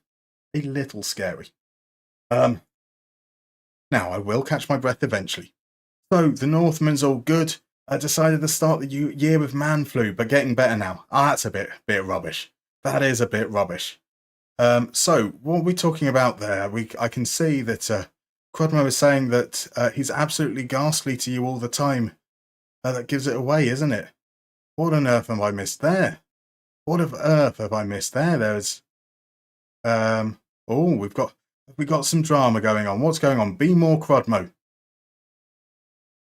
What's happened, Crodmo? What's happened, Crodmo? He terrifies me. I'm not sure what's going on. As long as it's not bad. Do I need to check my WhatsApp when we go to the next break? Here we are. The best bit is still him singing out of time with the track, thanks to the delay. That is the best bit. That's why I don't sing along. Why I just mouth, because I know it'll be out of sync. It's beautiful, isn't it? Beautiful. Right, Knight of Knee says, marry a he, marry a ho, marry a who, Mariehamn. He gets it. You're talking about me. I'm ghastly to you, just the usual. Fair enough. I'm only ever ghastly to those who deserve it, so it's all good. Hollyfab says I don't do anything else, I swear. No confessions to make anymore. Questionable. Ladder slab. Indeed, it is lonely at the top. We've got that lead back. 2 points between us and HJK. Is our game against HJK home or away? We play them one more time. Our next game, it's 2 games away. It's a home game. We play them at home in the cup as well. That's our nice little double header of home games. Away against Cups now, who are in 4th. Then we've got the big game against HJK. Longquist. Now, I'm going to learn my lesson. I'm going to set my lineup now, rather than when the game comes. So I don't do the exact same thing as last time. Because that made me cry a little. Let's be honest. That made me a little bit sad. Of course, so it's a Holmberg will probably be the one that comes out there. That's our full strength lineup pretty much. I think Skoglund for Fortuna. I prefer having Fortuna on the right as a winger that he normally is. The question is Karkinen's picked up some good goals. Rockman's not quite match fit yet, to be fair. But I think that Rockman is our starter in that role when fit. Which is amazing, because we thought that we were going to run down his contract and let him leave. But he's going to be here for a little while longer. So, Irua asks, where am I from? And why did you choose IFK? So, I'm from England, but before this series started, my first stream on Twitch, we did a creator club, and at the end of that, I put some votes out to the community, out on the YouTube channel, out in my Discord as well, which you're more than welcome to come along and join. I remember doing these things. Let's do this. I'm a professional, you see. So if you're interested in joining the Discord, there should be a link appearing somewhere down there right now. And there are a few different options. One of the options was IFK Mariehamn, because I've been to Åland. I find Åland fascinating with the whole, its location. The archipelago is beautiful. The autonomy makes it a really interesting and unique place. That they speak Swedish as well. I like the idea of giving the players in the club a real Swedish feel, trying to change the players so that you've got a very, very strong Swedish contingent in there. So yeah, I thought that was an interesting idea. We had some other ideas as well, where we'd go to use an old database and take over specific teams, but this was what won out. But yeah, so that's why we're here, and we're going to just see how the save goes. Like there's no specific goal in mind. There's no we don't have to stay with IFK Mariehamn. We could stay here. We could try and build them up, make them a force in Europe. We could maybe move to other teams in Finland. Who knows? Maybe we look to build Finland up. Maybe we end up on a journeyman. We will just see the narrative as it emerges and make judgments as we go. So Jonathan Edwards asks, do we have any youngsters in the academy that can make it into the first team? We do indeed. So we have Slaymar, who is this is now his second season after coming through as a new gen. He's already part of the team. We've got Lofgren as well. He's 18. This is his second year as well. He's getting occasional minutes, mainly in the cups, but we do have high hopes for him. We also have Per Edland, who's currently our third choice goalkeeper. He's good at the things that I like: agility, rushing out, reflexes, decisions, and handling. So I've got high hopes for Per Edland as well. There are a couple already here. We've got Holmberg as well. I don't think he's going to make it, to be completely honest with you. Back in the actual under-18s team itself, last year's intake wasn't that great. So we've got Mohammed. He's a poacher. What we can tell from his attributes so far is he's got okay acceleration and finishing. He does need to build up in a lot of other areas. So his balance is okay. That's cool. Pace needs to come up. Off the ball needs to come out. And I think that just with that, at this level, should be more than sufficient. There is also, let's just double check here. We got another goalkeeper through. So Jesper Soderman, they reckon is going to be okay. He's really good at rushing out and got good agility. So he's got kind of the core there. Low determination though. So I'm 50-50 on whether he's going to make it. And then the last one was Matunga Kalala, who's nope, not that one. He might have been into the reserve squads already. No, maybe not. Okay, the last one I can't remember. I thought we had an attacking midfielder, right centre, who looked like he was going to be very good, but no, that's not the case. Anyway, so right now we're about to head into a break. We're going to come back in about 3 or 4 minutes where we play against Cups. So I guess I'll see you guys in 3 or 4 minutes.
Right, we're back. Before I head into the game, though, I've just read Toby's chat. After 5 years managing a club in Sweden, taking them to their highest finish, I've been sacked. And bloody elections are pot luck sometimes. That is remarkably cruel. That is very, very harsh. That I have to agree with Crudmo there. Like you've got to head for their rivals. You need revenge. I think that's the only reasonable outcome thereafter. So we're sticking pretty much with the same team we had last time. Scotland comes in. We have our squad ready to go. We've got to give the number 1 back to Oscar Snore. And there we go. In we come. Right, Cups are in 4th. Do we go with what he says, or do we say?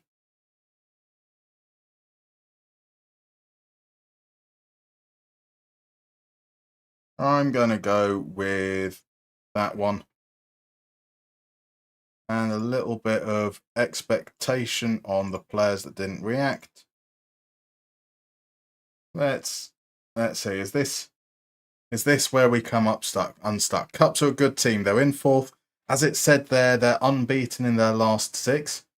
It's the unstoppable force meets the immovable object, or whatever they say. So we'll see how it goes. Or are we going to have another red card? We've gone now 3 games perhaps without a red card. So we had that red card in the for Ilves. Stavitsky steals the ball. His shot, unfortunately, is a little bit weak. And then we had a red card so far. So, it's about time there's another one. Which team it will go for, who knows? A movable force meeting a breakable object. That is probably more apt. Now, Mazinga plays Lampinen in. Savalainen with the foul, but Ejala gets it. The angle was there, hits the post. Lampinen is still down, but we play on. They played on, so it's only reasonable that we do. We play it in. Here's Karkinen. Karkinen finds Skoglund. Skoglund's got to get a shot off here. Skoglund, his shot's blocked. Dahlstrom. There we go. Controversy reigns. Sebastian Dahlstrom. Yeah, Sebastian Dahlstrom.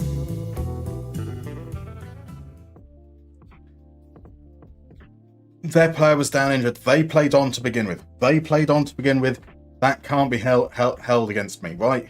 Well, I didn't do it. It's the players. I'll throw them under the bus. They're the ones who were unsporting, not me. I was telling them to kick it out of play. You just couldn't hear me, right? Like, I'm just a sprite down on the touchline. I'm really, really quiet. So Crodmo said that he also had a horrendous time with... so he took Derby up to the Premiership with 114 points, quit to take over Everton. In the next version of FM, he took Derby up again with 100 plus points. They had a boardroom takeover and he got sacked. It's karma for a past save. Oh, what a ball that is through for Mazinga. Mazinga, a Snore makes the save. Welcome back, Oscar Snore. They are playing through our lines. We're going to drop our lines in a moment. We'll see what happens with the corner first. Here we go. Snore takes beautifully. We are much higher, so we can bring that down. Just a touch. Just a touch. We don't want to invite too much pressure clear to our goal, but there's been a couple of times they've broken through now. Well in, Snorlax. Exactly.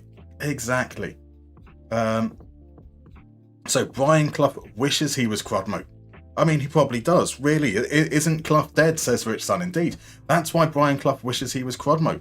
Stavitsky plays it back to Dahlstrom. Back to Stavitsky. He plays it along the ground and Saarinen can come away with it. Another break chance for here. Look at Heinonen go. Plays it inside to Voutilainen with a lovely first-time touch. But now it's our turn to break. It's end-to-end stuff. Here's Karkinen. Karkinen, no one's going to stop him. Karkinen just keeps on going really, really slowly. And then he wins the ball. And what was... Everything about that was rubbish.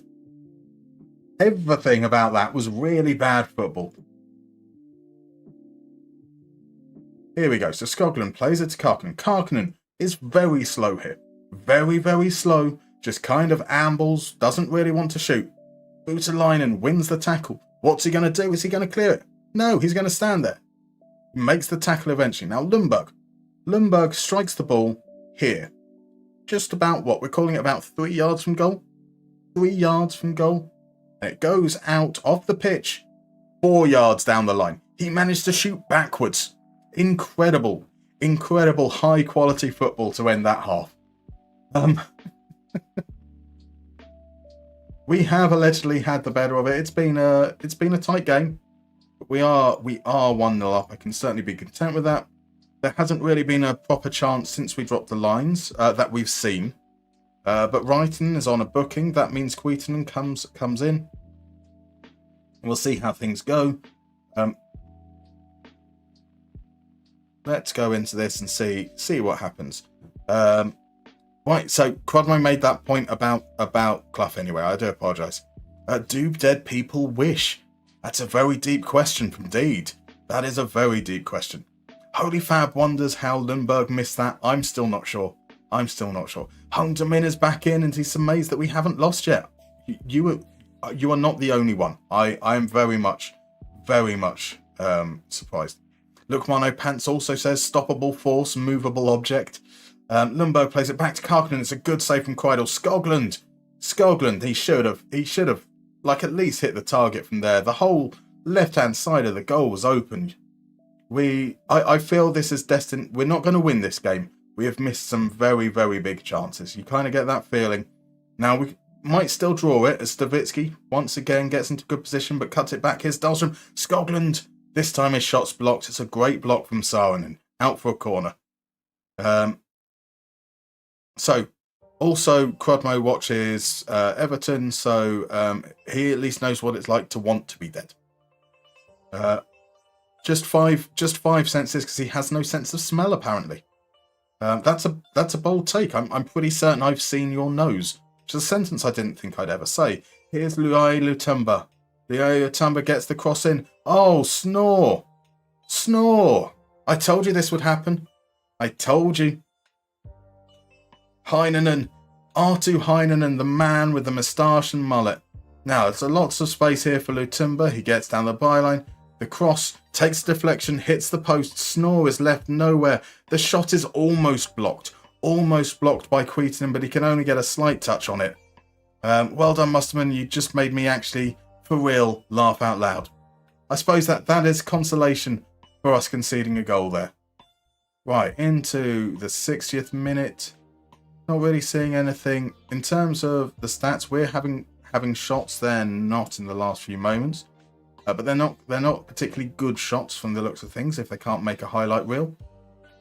So our change here, it's going to have to be Slaymar. I think we're going for the double change again. We're bringing on Rockman as well. Did I put Rockman on the... Yes, actually, I do agree with that. Karkinen to go out wide. Rockman. There, we've missed Rockman's directness. He wouldn't be like Karkinen and just stop running and not shoot when the chance was there. Or will he? We'll find out, I suppose. Right, Kimecho with the free kick. Plays it back to Akereke. Time and space for Enquist. He plays it into the player that doesn't have time or space. And then we have to go backwards eventually. He stops the run, but we play it inside. Dahlstrom feeds Rockman. Rockman, see, I told you that Rockman would shoot. Rockman's not afraid to shoot, even if it's a really, really bad decision to do so. Can we score from the corner, though? Enquist is going to be the man to take it. He sends it into the near post. Queaton's header, unfortunately is over. Right, last 10 minutes or so, our changes are going to be...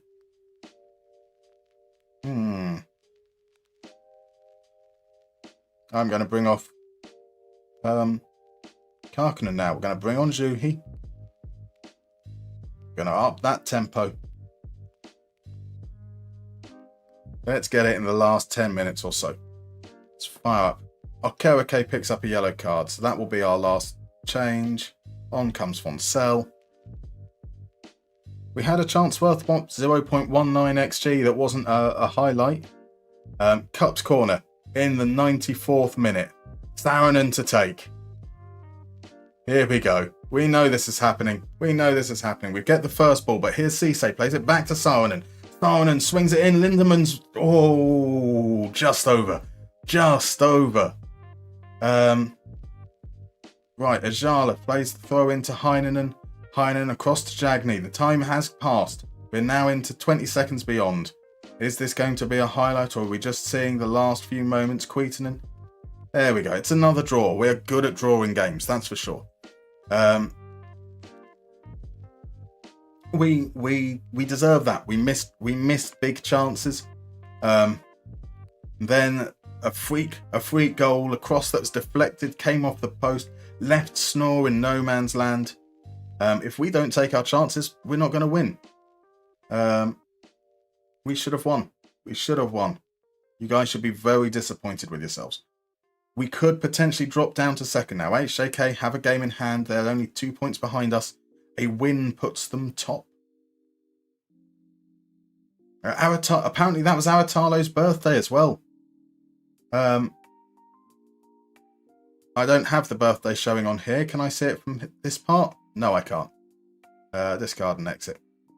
So apparently that was Aratalo's birthday. That's a shame. We do, though, go back to a home game next.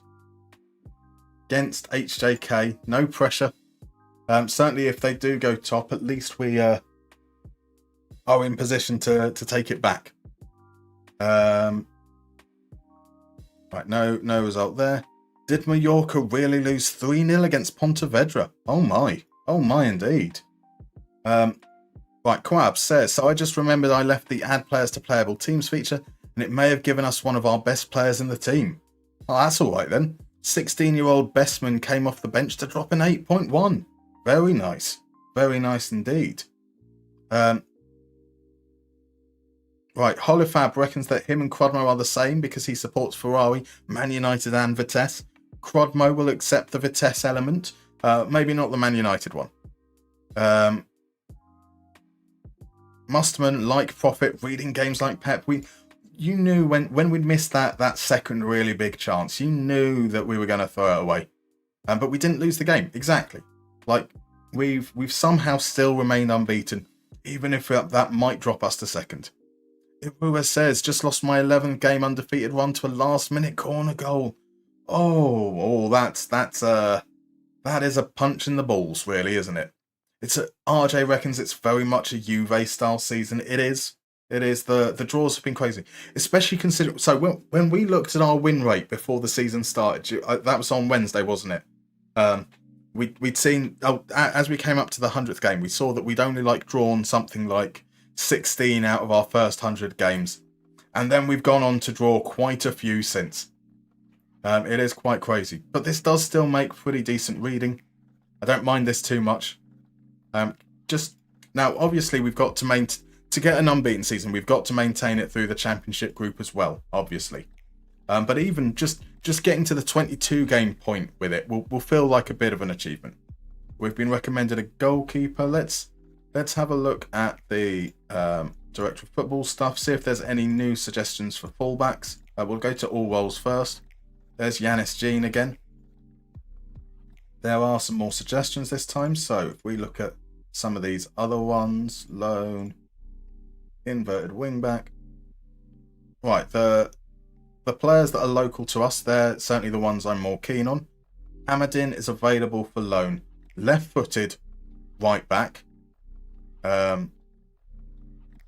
We don't know what position he's been playing, but seems to be dribbling and creative. 87% tackle win rate. I like the look of this. Definitely can't tackle. We don't know. Like, this is the high end guess of what his attributes might be like. Yeah, let's see what they want for a loan.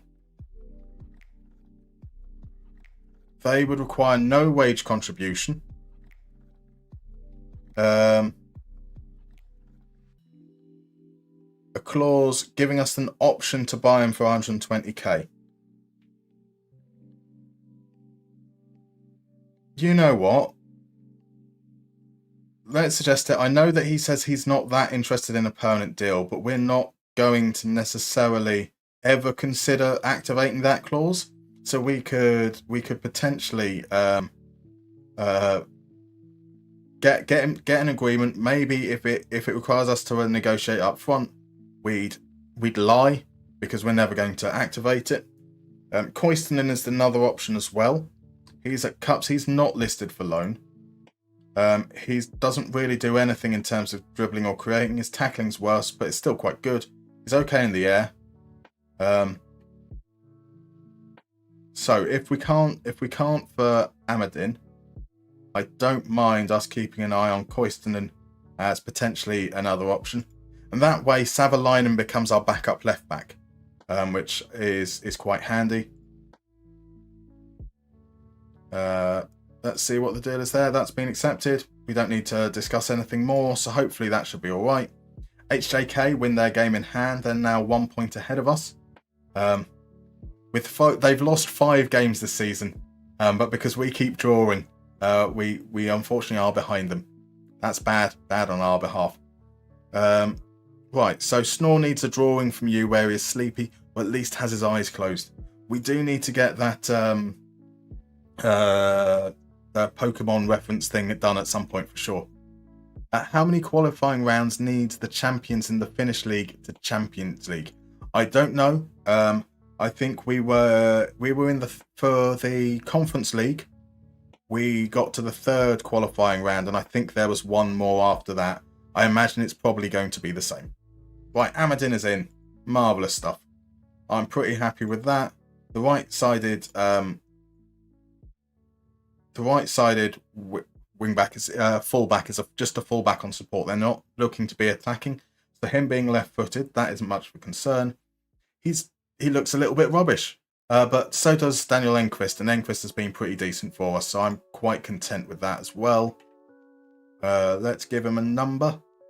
He can be number 3. Makes sense, really, doesn't it?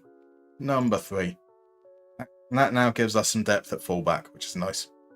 With a moustache, because snore means moustache in Dutch. Indeed, that's part of the reason why we don't actually have an illustration for him yet, because I completely forgot to do the moustache, then remembered just before I was uploading it all.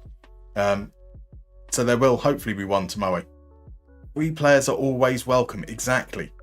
That's like to have to pay absolutely nothing. I'm quite happy with that. And for them to loan it to a team in their division as well, that's what seems so crazy. We're apparently interested in Villa Tikkanen. Never heard of him. 6 foot. Wins 71% of his headers, 74% of his tackles. Playing in a division below. Okay. Nothing particularly special there. We're not interested in him, but there we go. Number 3 is the traditional left-back number in England. I know. Oh, right. So you responding to RJ's sarcastic, a defender, number 3, what is this madness? I assume RJ was saying that because we've given number 2 to our strikers. I assume that was the case anyway. Yes, it's a traditional number in Belgium too. Right, our balance is now down. That's gone down quite a bit in the last few months. Oof. That is a crazy dip. A crazy dip. We had 1.4 million. We're down to 344. We are a little bit above our wage budget. So let's, rather than actually get ourselves under the wage budget, let's just adjust it a little. We're not paying anyone crazy money. We've kept all our wages under £1,000 a week. Arvid Lundberg is the best performing attacking player. He's only scored a couple of games this evening. We are the best attacking team. Stavitsky is in the team of the month. Of course he is. Stavitsky is amazing. And here we go. Arguably the biggest game of our season. Home against HJK. It's all to do with how various countries converted from the 2-3-5 pyramid formation, you know. I lost track of traditional numbers since Sedan is number 5. Exactly. But that's the reason why you should have crazy numbers. Like Zidane's 5 is iconic. Jordan Ayew is iconic. Not for his football. Zidane is iconic for his football, just to be clear. I'm not suggesting both of them aren't. Right, Oulu. Oulu have got another win. They've beaten KTP and now dropped into the relegation battle. 23 points for all the teams fighting for 6th. It is quite tight in the league for sure, with the exception of Oulu. Oulu are gone, even if they have just won a game.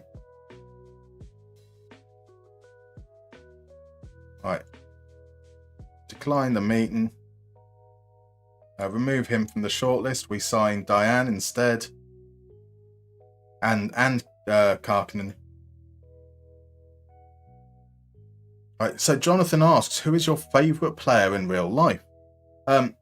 So there's a number of answers to that. I wouldn't necessarily say I have a singular favourite player, but I have a lot of players that I really enjoy.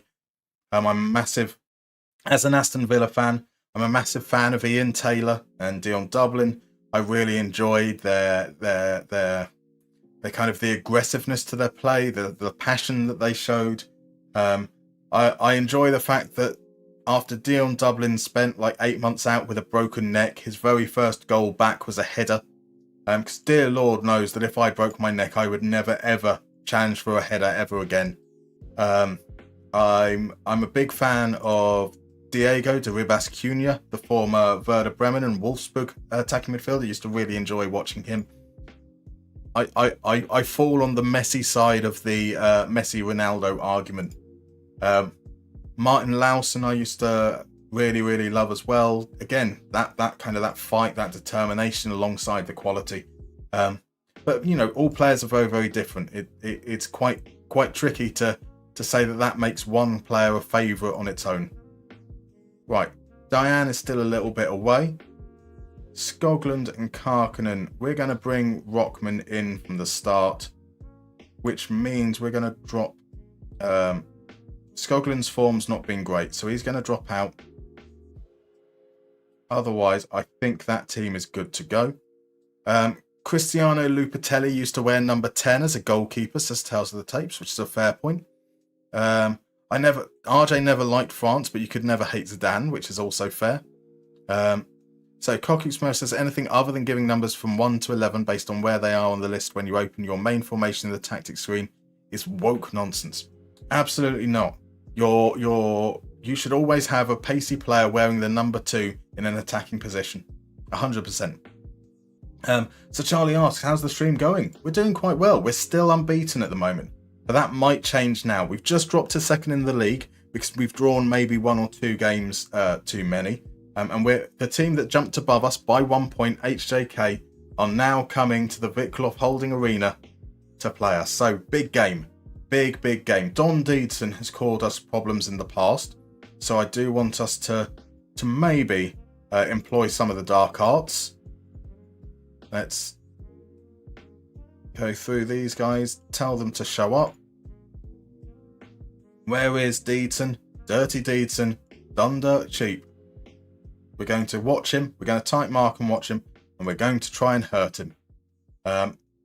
You know, it's not decent. It's not what good, honest people do. But I'm not a good, honest person. So Arura says, I feel like Leon Bailey is a bit underrated. I really like Leon Bailey. He's had a tough time of this season, but he tries. Like, even when things aren't coming off, he doesn't like let his head drop, which I appreciate.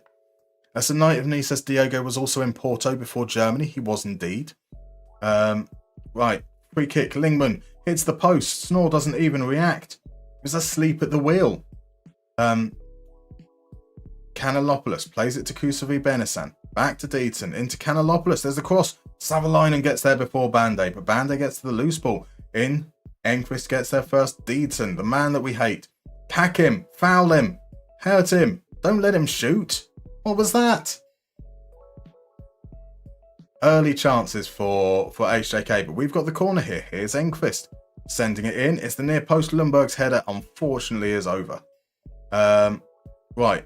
RJ says a fan favourite in Anderlecht around 2010 was Wasilewski, who was more butcher than football player, but fighting spirit was all. You need you need at least one player in the team. As Lundberg is in behind. Lundberg, as Ramula sticks his hand out, pushes it round the post. This is the problem. We need to take our chances. We've seen in previous games that when we don't, as Kuitinen's header loops up, hits the bar, we're punished. Engqvist creates the angle. Stavitsky can't get there. It's a great block. Come on, Mariehamn. Come on, Mariehamn. Come on, the ham, says Crodmo indeed. Knight of Knee says Diego was meant to be Deco's replacement. Indeed, he was. RJ says, let's win the fucking league. We're going to do this. Here's Stavitsky. Stavitsky's in behind. Stavitsky's shot somehow is both high and wide from only 6 yards out. Stavitsky. Thankfully, his delivery is good. So let's see if he can create something from this corner. Sends it in. Kimecho wins the header 1-0. There we go. That's what we like to see. Billy Kimecho. That's his first goal, I think. First goal. Get in. Right, Kimecho. Nothing Ramula could do about that. Nothing Ramula could do about that. Right. Paulo Mejores over on YouTube. Welcome in. Hi, you're new here. I think you watch my career often. Live streaming career is a big challenge for many FM managers. Hello from Poland. Welcome in, Paulo. Lovely to see you in. Who do you support? Who are you playing with in FM as well? Love to hear from you, my dude. Quadmo says, I love Diego Ribas too, by the way, from when he played for Santos with that wide forward we do not speak about him. We don't know who he is. It's all good. Maestro is in. Welcome in. I am doing good. I might be doing less good if this scores, but no, Snore pushes it behind. I'm doing well. It's the end of the week. We're still somehow, by the skin of our teeth, unbeaten in the league. As the cross comes in, Dahlstrom gets it clear. Just need to... Look, a second goal before half-time would be great. As Stafitsky looks to create it. No, he doesn't. He plays it back and Bande nips in. Here's a chance for HJK to counter, but the ball is loose. Queaton plays it to Akerike. He finds Karkinen. Enquist makes the run on the left, but Karkinen holds onto the ball, plays it backwards instead. Akerike having to go back all the way to Snore. Snore will return it to him. There is a little bit of space now. He finds Karkinen. They're getting on top of one another. We find it over. Here's Rockman to Stavitsky. Stavitsky, come on, back to Rockman. Stavitsky even. Stavitsky's shot is rubbish. Yeah, how are you, Maestro? So, since you always have a mini-game of yours, I have one for the chat too. Go for it, Maestro. What is your mini-game? I'm keen to see it. Hollyfab really liked Theo Jansen. He was so gifted with his left foot, but only lazy as fuck. Is that what... I mean, like, I remember Theo Jansen, people thinking that he was going to be, like, a really, really big player. Would you say that laziness held him back? Right, here's Bande. As HJK look for the equaliser, Cedric's shot is blocked. It comes all the way back to Varher. Karasavi Benesan tries to get the cross in, but Kerike gets the block in. It has been quite a back and forth game so far. Here's the corner. Kanolopoulos can't get there because Snore does. Crudmo says Stavitsky isn't good at shooting, is he? He's not. It's always pounder puff stuff. He's obviously putting so much effort into remembering how to beat players with his running that he just runs out of steam at the end. We may well have to consider playing him as a wing on support longer term. But at the moment, I like the balance of the team. But Cedric gets the ball out to Benesan. Benesan creates some space. That's lovely work. Kanalopoulos there. So is Kimecho managed to block Cedric to begin with, but Kanalopoulos arriving just in time. That's the equaliser. It's been coming. Kuasavi Benesan does well to create the space there. Crosses low. Kimecho got there first. Just fell perfectly in Kanalopoulos' stride. It's been pretty entertaining game so far. That's Lundberg with a lovely turn. What can he do from here? He can't do anything, but he gets there to the second ball. He's created some space, curls it just over.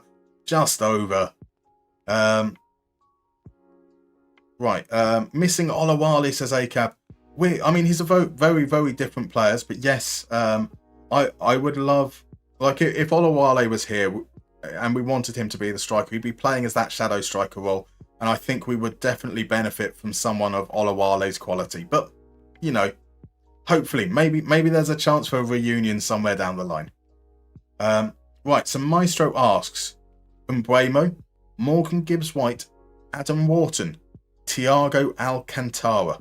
What do we have in common? So what do you think, chat? What do those four players have in common? Oh, no. I said this has been even. I've been really gracious. We don't deserve to be behind, though. We don't deserve to be behind. Lingman here plays it back to Smijoki.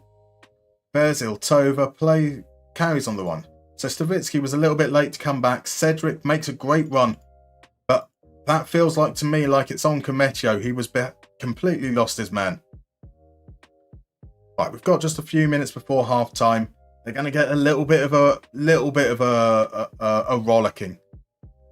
Because we shouldn't be behind in this game. I want much better. Much better. That means Akerike has to come off because he's on a yellow card. That will be Foncel.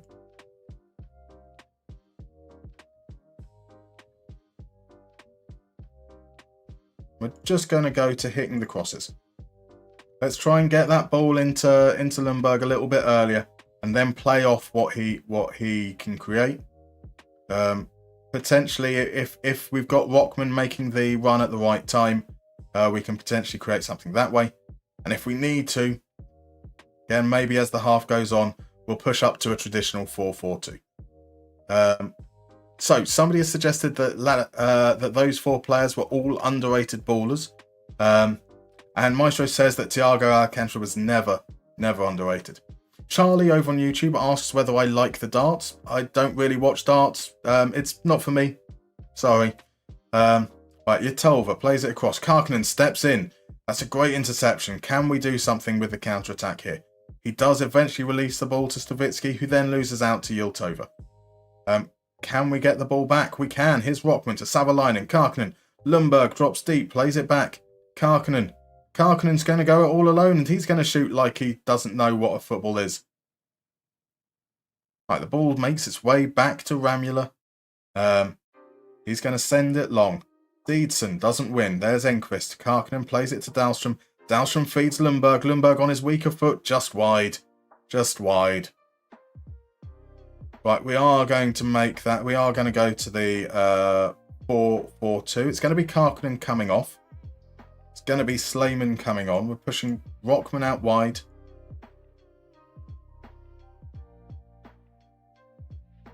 And you're going to be an advance forward. Stays wide and moves into channels. You're going to be a deep lying forward. No, you're going to be a poacher. That's what we're going with there.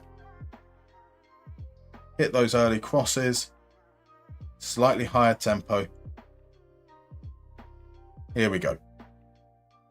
So, Kokusmo says that in Germany, Thiago was underrated, which is probably fair. People thought he was the weak link of Guardiola's Bayern. A Slaymar's free kick forces a save from Ramula. Maybe we can do something from the corner kick here. Lukmano Pant says, yeah, Thiago at Bayern was regarded as a luxury type player. I think that's fair. What is this? Why are we not winning? Rowan, as we that's okay. That's okay. Daniel Enquist, the man that has zero talent, but the most amazing confidence. Should he have shot from there? I don't think he should have done, but he did, and he equalised. No less than we deserve. We've been hammering on the door this second half. We didn't deserve to be behind. Rowanen's timing was absolutely perfect. Anyway, the answer to your little quiz is they all have short socks. Fair enough. Slaymar finds Rockman. Is there a winner? Is the winner going to come from Deedson? He robs Rockman. Rockman returns the favour. Slaymar plays it out to Savalainen. He's surely got to go down the line. He does. Stavitsky can't get it out of his foot. It's been a bad game from Stavitsky. We probably need to bring on Fortuna at some point. Band-Aid. He's now got a chance to come away with it. The counter-attack is going to be for HJK. Or is it? Yes, it is. Hostika back to Band-Aid. Band-Aid against the angle. Snore makes the save. That is Fortuna coming on for... Stavitsky's got a good rating, but we've seen now like maybe 3 or 4 times where he's tried to take on his man and just... Oh, Snore. Snore manages to get it away. HJK have the bit between their teeth. Lingman with the corner now. Lingman with the free kick now. Crosses it deep. Comecchio is there. Comecchio has space to run. Could this be a mazy centre-back run we're about to see? Comecchio, he's still going. Comecchio sends the cross in. Lundberg, saved by Ramula. Saved by Ramula. RJ says of Enquist, their best bad player ever. Absolutely. Here's the corner. Ramula claims. The Enquist indeed. Right, into the last 15 minutes. Let's fire these guys up into the last 10 or so. Yellow card for whoever that is. A corner now. Fortuna stands over it. Fortuna in. Lundberg's header. Far too high. I can't remember the last time Lundberg scored. He was just named Attacking Player of the Month, but I genuinely can't remember the last time he scored. Right. Dahlstrom is knackered. He's coming off. Enquist is knackered.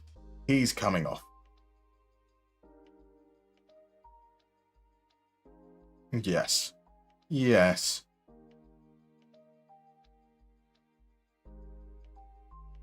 Come on. We need this win. We really... Wait, we don't. We've got to play them again in the Championships group anyway. There's plenty of games to go between now and the end of the season. But it would be nice to win, to get our lead back. As Fortuna steps in, crosses it, Lundberg heads over once again. Shout out to your original, the original gangster Low Sox King, La Brujita, Juan Sebastian Veron. Indeed. He was not a flop at Man United, and that's the hill you'll die on, says Tale of the Tapes. A bold take, a Slaymar. That's got to be it. That's got to be it. There's no disallowed. No disallowed. No disallowed. He's the man in the box. Harvey number.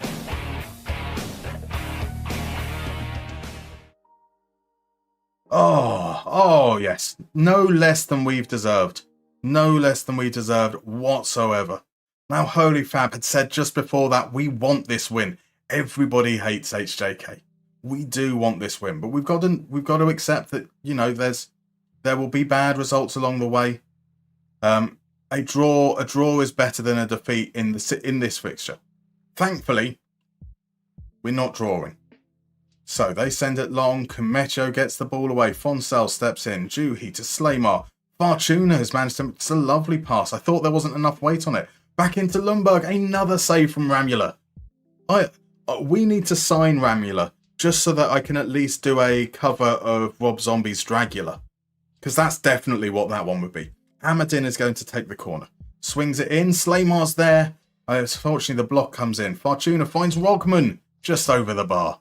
In the mud indeed. In the mud indeed. No, there won't be bad results, says Hollyfab. There will, along the way. But that's fine. We understand that we can't be perfect as Canalopolis.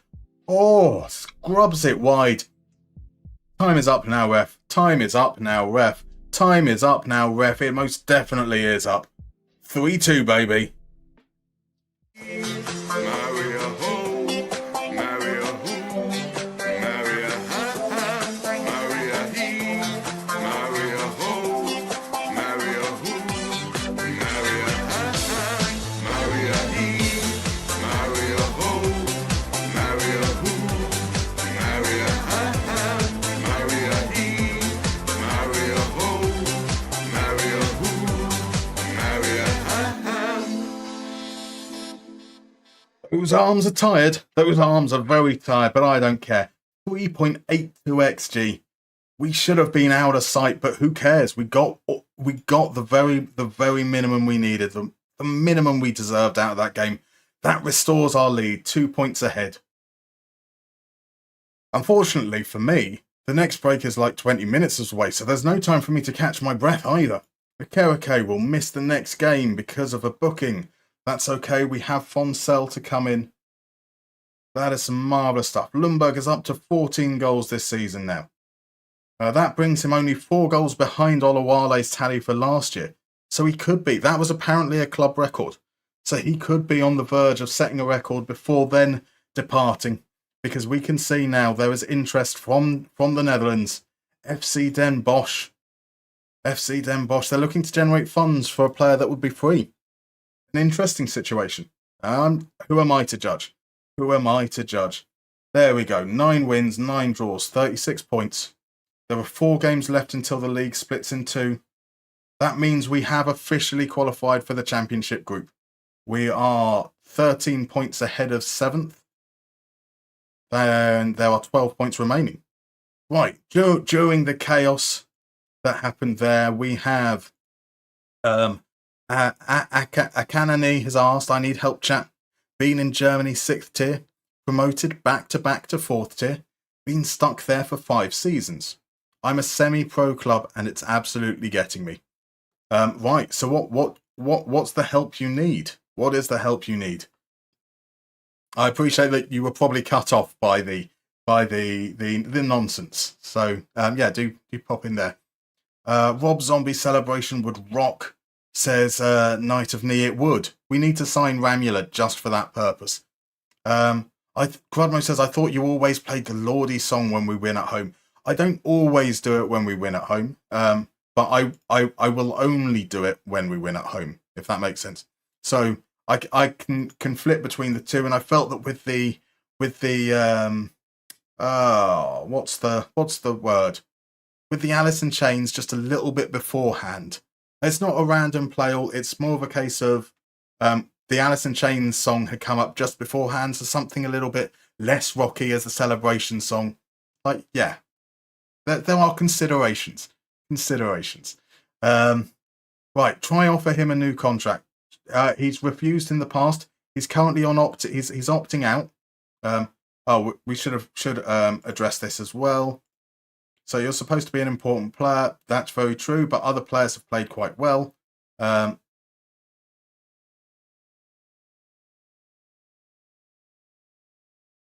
Offer you out for loan? No, I'm not really interested in that.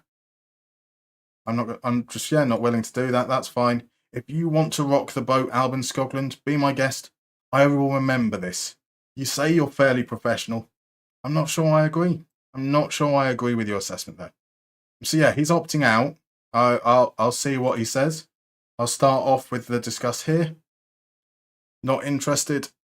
Not interested. Yeah, same situation as it's been before, I'm afraid, Jonathan. Sorry, there's a less Rocky. There is a less Rocky, unfortunately, Crudmo. There is diversity out there. RJ feels insulted. Why are you insulted? I have what? What? I'm sorry. Night of Knee says you wanted to mellow out after the emotional roller coaster of that match. Exactly. I wanted to mellow out by pumping my arms in the air repeatedly to the extent that I'm still recovering. Oh, your player was insulted, not me. Right, okay, sorry, yeah. Right. I was like, what have I said? What would upset RJ like that? So yeah, like Scotland's been okay. He's picked up some goals. He's got like 6 this season. But I think a reasonable number of them might have been from the penalty spot. Just 2 from the penalty spot. In competitive games. He's not really done much in recent weeks though. So like if he ends up throwing his dummy out the pram, that's great. That helps our decision making when it comes to the off season with who we want to move on, and we can look for someone else. We'll hopefully have Diane back, and we can see how Diane gets on in that, maybe with a more like consistent run out there. We've used him in a lot of positions. In fact, talking of him, he's back. Diane is back. Like, he's a playmaker type. He can play basically everywhere. He can pass. He can dribble. He's not got great movement, but yeah, like Diane and Dahlstrom feel like players that should be quite useful and quite interchangeable. So I don't mind that too much. Right, we've lost a couple of youngsters, both for 6 weeks or so. That's fine. No big deal there, really. Inter Turku are up to 4th. They had a pretty rotten start to the season, and now they're down to 5th. Right, so these games don't get easier, that's for sure. But then this is what we had in the first half of the season, wasn't it? We had like Ilves, HJK, Inter Turku, all kind of in very, very close proximity. And then that means that we get those games against KTS, KTU, KUT, KTP, right towards the end of the season, which would be nice. HJK play Niston, so I expect HJK to go top of the league, possibly. So Night of Knee says all that arm pumping is good cardio though. Potentially. Well, no, it definitely is. Jonathan asks, have you got a replacement in mind for Lundberg? No, not currently. We're going to see what shakes up at the end of the season, because the kind of players that will be interested in us might be very different come the end of season, where if we do at least qualify for Europe, we've got some leverage. We finished 7th last season. We're not a very attractive proposition for most teams, but we will be looking for someone in a very similar mould. We're going to be looking for a big boy, someone that can be the target or the focal point of our attack. So there we go. We've got through the winter, the summer transfer window.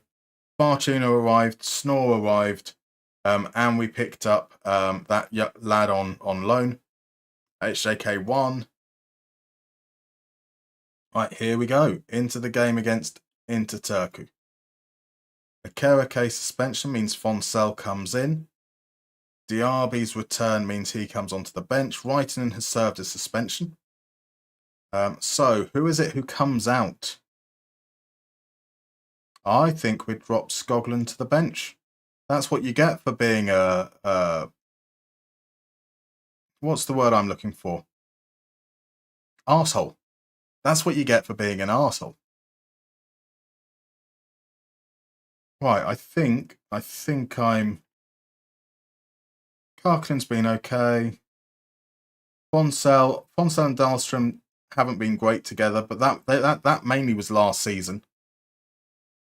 I've got Juhi, got Amadin. Where is Reitinen? Where's what's his name? Where's Diane? Where is Diane? Am I being stupid? Did I put Diane into central defence? Okay, there we go. It's right. I meant, yeah, cool. Right, very confused for a moment, but we're all good. We're all good. Right, Diane's return should be huge for us. So Akane's question is everything, to be fair. I settled with a good tactic at the end of the current season. Can't get any loans. Free agents are absolutely crap. And it's just about patience, isn't it, really? Like, maybe you've changed your tactic, you've got an idea of what you want. Maybe it's going to take an extra year or two to identify the right players to come in. And I get that after 5 seasons, you're getting impatient, but you know, like, see it out, keep on going. Consider taking on another job. Like, in real life, if a manager feels like they're stagnating and they feel they can get a better job, they might take that leap. So Irua, how's it going? We're still unbeaten. Just. Right, we'll go with that. We'll say I want you to perform, though. Here we go. Right, kickoff. Now, Inter Turku have got a pretty decent record against us, especially at their place. They beat us in the Liga Cup. I think I can't remember the home game, but yeah. So they've played us with this tactic before and won. So that's what I'm mindful of. As Anderson gets some space down the right, sends the cross into Duarte. Duarte's header is over. So Ladislav Almasias had to fix my Wi-Fi. What was the score? We pulled it back, Ladislav. 3-2, a Lundberg goal in like the 88th minute. Nice shape on that corner. Here's Alman to Pachas to Hellemar. He shoots, Snore pushes it wide. That was the game we got the red card, wasn't it? Against Inter Turku. We were holding on for most of it. In fact, you're doing better than Juve. 9 wins, 9 draws versus 7 wins, 11 draws. Well, hey! Just about. Holifab says we need a Carl Hudlin kind of player then, I guess. I would use the C word, but it might be auto-modded then. It might be indeed. Yeah, so, you know, Lundberg is a 6'4" lump of a human. That's what that job is up front. It's why I think that Slayman doesn't do particularly well as a striker in the league games. He's not that same kind of player. And I think we need that more focal point. A cockwomble. A cockwomble is a fine word, Johnny. Right, another chance. Pachas header. Snore pushes it wide again. It's very, very difficult. We need to not concede corners, because so far that appears to have been every single chance. Here we go. Another chance. Saiju to Pachas. Shot is blocked. Guess what? It's a corner. A corner indeed. Cockwomble is a brilliant insult. Brilliant insult. By the way, Big Beard, welcome in, my dude. How are you doing? Lovely to see you. How's the network save going? Right. Yeah, 9 shots, 0.39 XG. I'm pretty certain that most of them have come from corners or second phase. Pachas now has time. Finds Anderson. Here's Ayubi. Come on, we've got the sideline. We should win that back. We do. Kometio plays it into Dahlstrom. Dahlstrom to Rockman. Rockman on a yellow card. Runs to the defence. Finds Stavitsky back again. That's the ball. Rockman with a low cross. No, he hangs it up. Lundberg heads it wide. We have, with that chance, though, almost reached half their XG. Stavitsky back to Savalainen. Savalainen's cross is blocked. Dahlstrom is there, though. Reitinen inside to Fonsell. Kometio out to Enquist. He finds Karkinen. Karkinen back to Enquist. Just going to play the ball between those three. The rest of the players don't need to get involved. Take a rest, lads. Enquist finds Karkinen. Karkinen hangs it up. Lundberg's header. Again, high and wide. Inter Turku really is your bogey team, it seems like. The last time we played them, I'm pretty certain that's where we got Skoglund sent off. Oh, penalty. Savalainen to take. Savalainen missed his last penalty. He didn't miss this one. Thaku Savalainen, third goal of the season. Praise be. Sends the keeper the wrong way. Oh, kind of. I'm not sure what way the goalkeeper was going at all. Kind of just crumpled in a heap. But Inter Turku do well against us, especially at home. But I am happy and I'm not happy. Like if they get a good chance from a corner, like if they get good connection on a corner, they've got a very good chance of scoring. But also, if all their chances are coming from corners, then we're kind of in a situation where we're holding them down to low quality chances. Opoku finds it to Ayubi.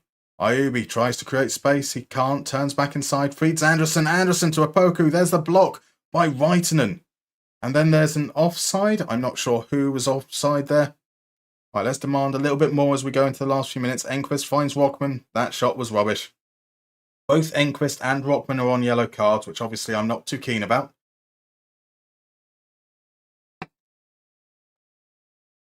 Right, their chances towards the end of the game looked a little bit better. Right, we are dominating possession, so let's be more expressive. Let's try and make use of the fact that we're dominating possession. Here comes the double change. We're bringing on Amadin.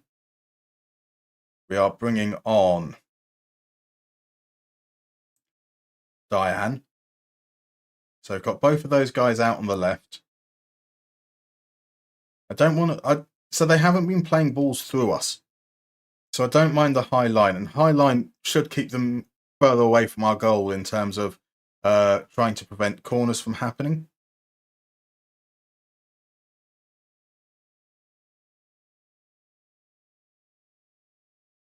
Right, we're going to try just triggering the press a little bit less often. Let's not be quite so active. Let's try and restrict that space in front in the hope that causes them to look to maybe pump the ball into the box a little bit more, and ways that our keeper can claim crosses, and that stops it rather than them getting lots of deflections out for corners, is the theory. Whether that works, we're about to find out. Patcher sends it into Duarte. Duarte with the turn. Lays it out to Ayubi. Here is... Who's our number 19? Fonsell was in a good position, but it still makes its way across. Kakarinen has got a chance. He's created space with his left.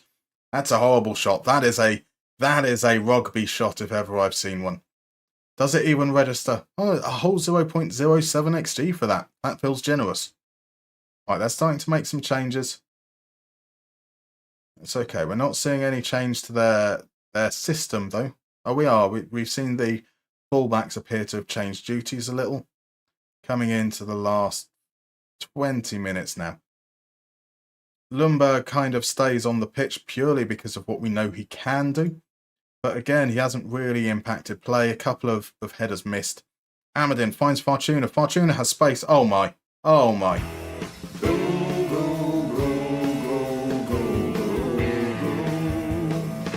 Fortuna.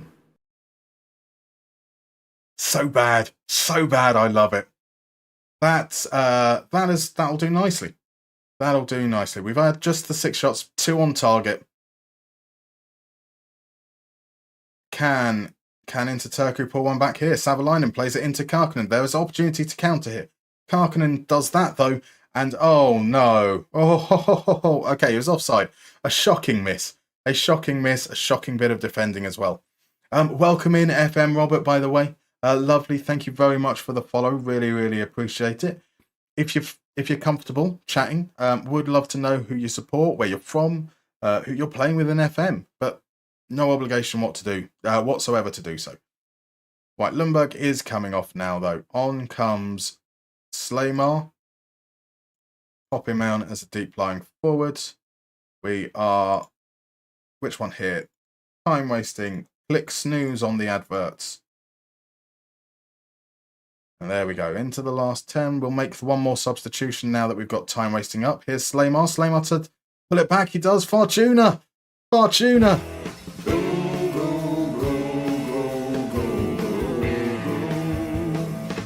Fortuna. Smash and grab. Slaymar cuts it back. Oh, it takes a horrible deflection. Hootinen was already on the ground. And that puts us 3-0 up. Right, the last change is going to be Juhi on for Dahlstrom. Can we concede 1 goal just so that we don't have to pay out any clean sheet bonuses? Ayubi throws it into Kwame. Kwame hangs it up. Leaker there.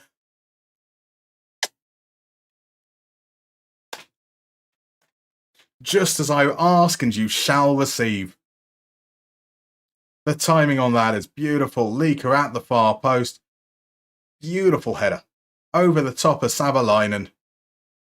And that has saved us. I don't know how much we pay out in clean sheet bonuses anyway. But that has saved us potentially some money. We might pay out nothing. Or has it? It has. 3-1. Beautiful stuff. And now, like, obviously we're in a bit of a difficult situation because I don't play the Wicklow song when we're not at the Wicklow Arena. And that means we've got to go back to the thing that I think Quadmo will be quite sad by. But 3-1, and we won on XG as well.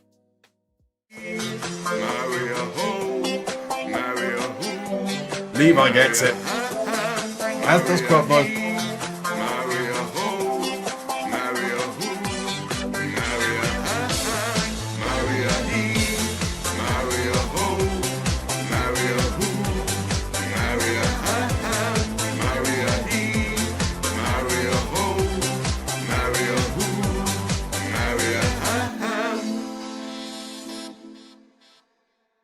There we go, back to the top of the table. Beautiful, beautiful stuff. Nice work, everyone. That was good. I shall hydrate. Thank you, Johnny. I need to after that. Right, so it's still tight. 2 points between us. There seems to be quite a gap between us and third, though. Nothing particularly notable there. Sherland is willing to sell Timo Savitsky. That's very kind of you, Sherland. Let's get these guys all rested.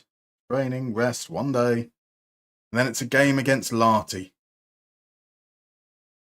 Then it's the cup semis, isn't it? So Larty, then a Wednesday game, then away against Hacker, home against KTP. Larty are up in third. So certainly no easy games coming up at all. There's nothing wrong with marrying a hoe, says Quadmo. Nothing to say on that. Nothing to say on that. Oh, 24 games unbeaten since Saturday the 11th of April 2026 is a new team record. My word. They've got to be thinking about erecting a statue to Mika Aratalo for sure. For sure. Okay, so I see. FM Robert, thanks. I'm from Norway. Support Liverpool. In this last part of the FM24 period, I mostly use my FM time on journeyman saves and also like creating tactics. Marvellous. So where are you currently in your journeyman? Where did you start?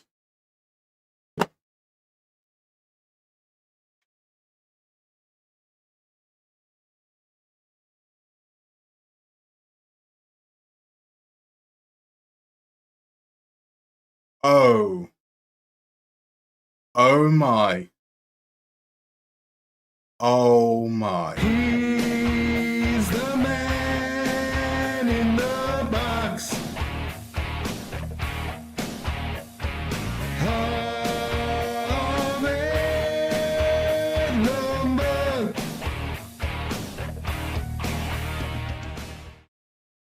Oh my.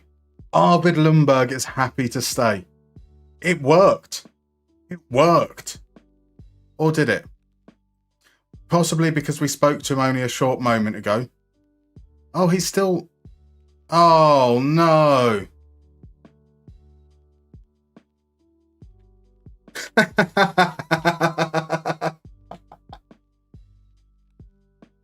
Right, Johnny picked up on it. He says he might still have the opt status, though. He does indeed.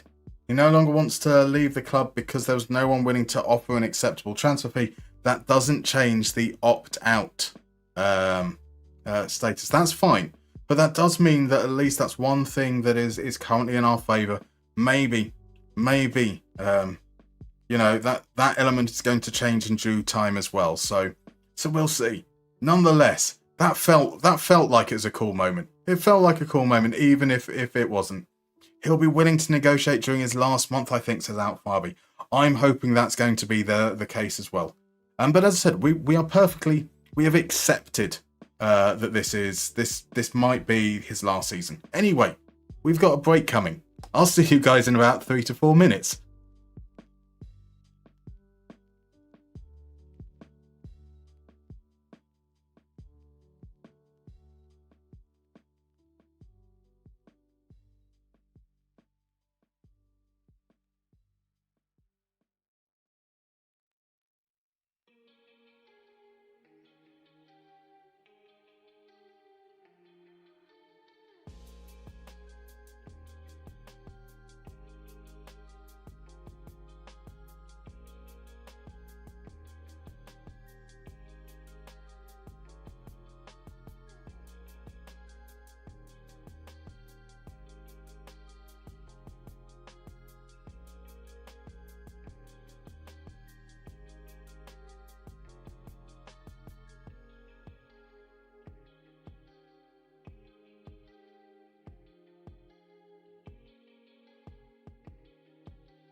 And we're back. And during the break, Out Farby redeemed a mystery minigame. So let's play a round of Guess the Player. For those that aren't familiar, and I do see, so welcome in by the way, let's respond first to FM Robert, who's updated us on his journeyman. It's currently in Gladbach, started at Legnago, moved to Levenger, then on to Canberra, and then to BM Gladbach.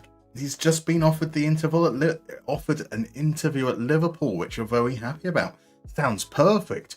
In season 8 as well. That's a nice staggered journey, not too long at each club. Perfect sounding. And we also have Dennis Iofin in. Welcome in, by the way. Just won the championship with Plymouth in season 1.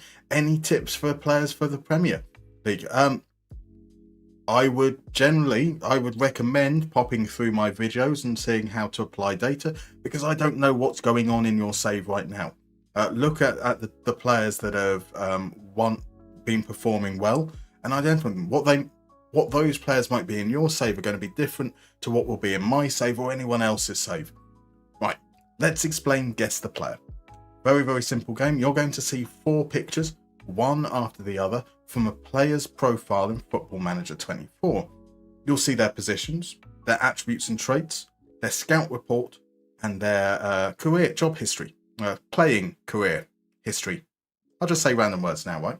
Your job is to guess who the player is. The earlier you guess, the more points you get, and that ends up on that lovely little scoreboard down there. So let's head on over to the first clue. No. Before we head to the first clue, just a word of warning.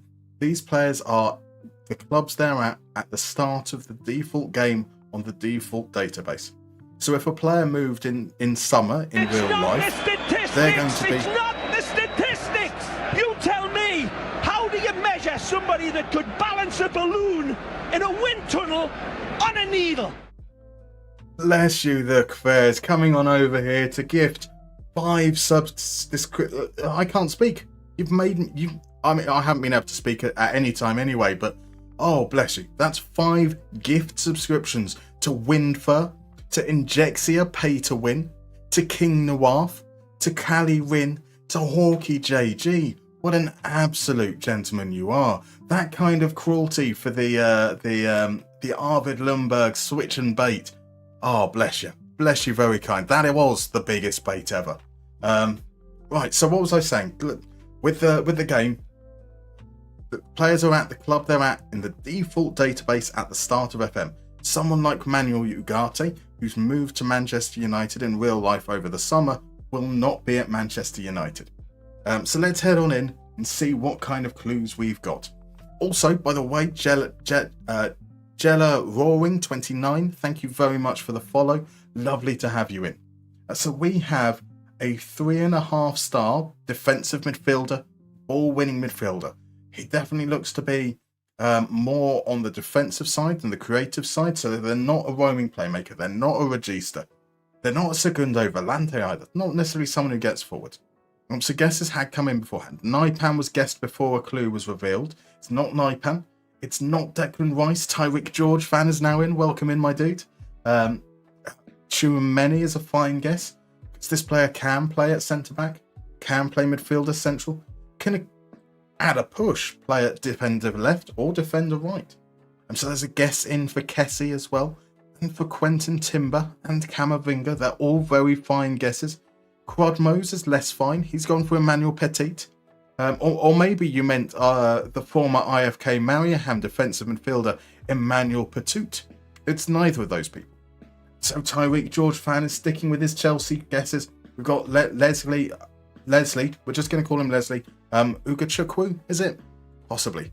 Quadmo says that Petit can play all those positions. He could play all those positions. Big difference. So Barella has been guessed. Verratti has been guessed as well.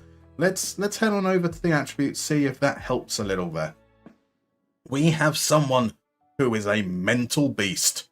Look at that. I mean that in more ways than one. He's got fantastic mental attributes, but also he's got a crazy amount of aggression. Genuinely might be quite mental. And so ACAB reckons that this player must be old, which, that's a reasonably fair assumption to have when you see something like that.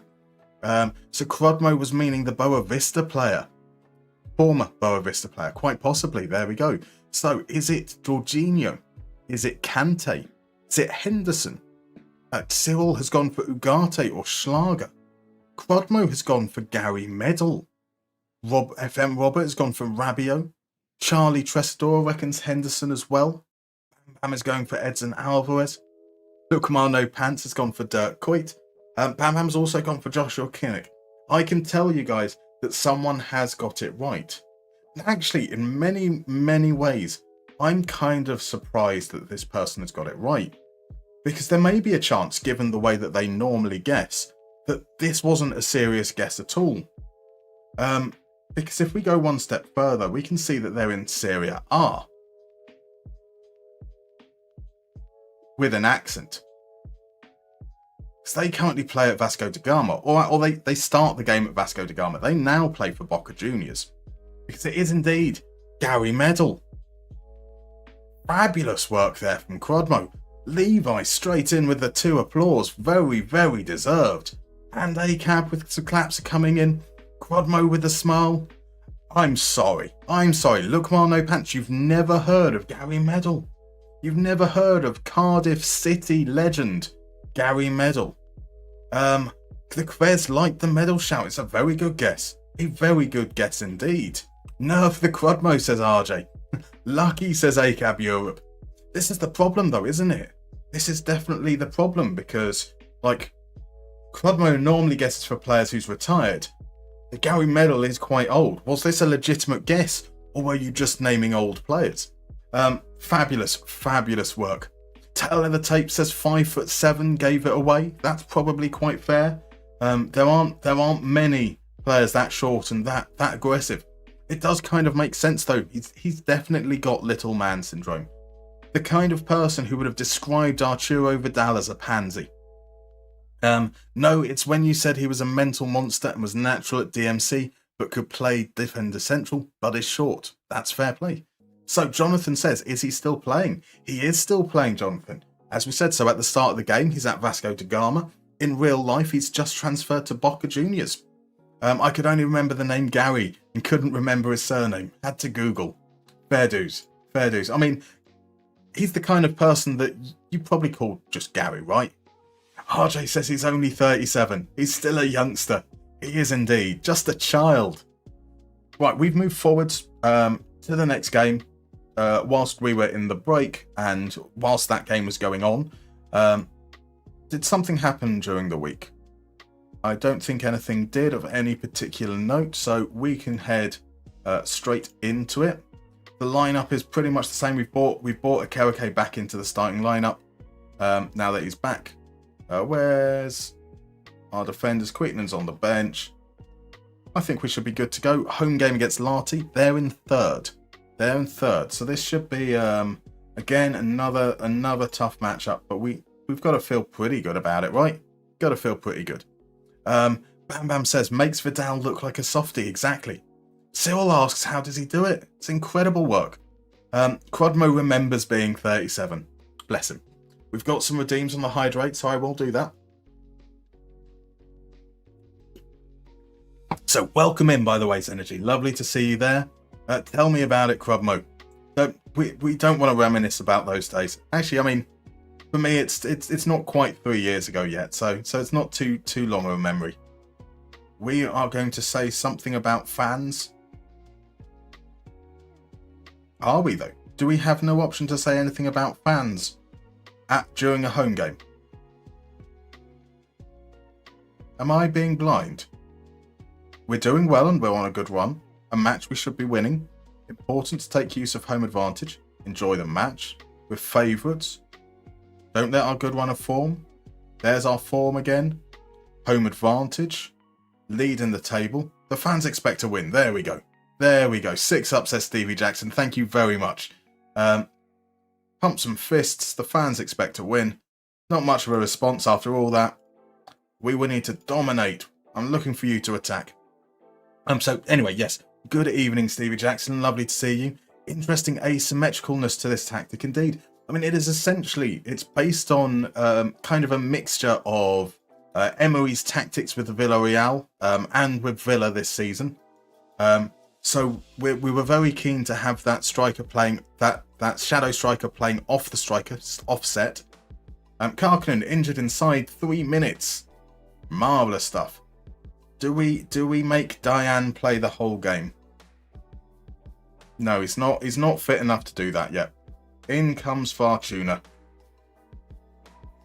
He's already motivated. That's absolutely fine. And yeah, but we want the striker to play central. Right, let's have a look going there. Right, Tyreek George fan's laptop got stolen for the dance match. Did we play well since HJK? We were against the ropes a little bit against into Turku, but we came back. We managed to to carve things out a little bit more in the second half and got a deserved win.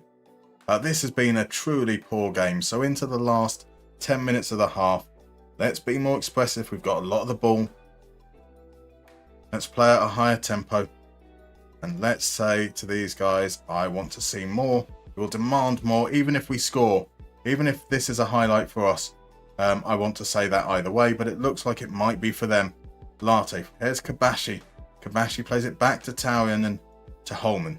Taurian back to Kabashi. We don't really put much pressure on opposition teams. We might need to increase that as well in the second half. It's gone all the way back to the goalkeeper, despite being under very little pressure. Oluwayemi sends it long. Is it going to go over the top? It's poorly judged by Wrighton and smashes off the upright. It would have been a lovely goal. A lovely, lovely goal. But it wasn't to be. Right, Wrighton to Akereke. Akereke plays it back to Kumecho. The angle to get the pass through to Fortuna is gone, but he does get there eventually.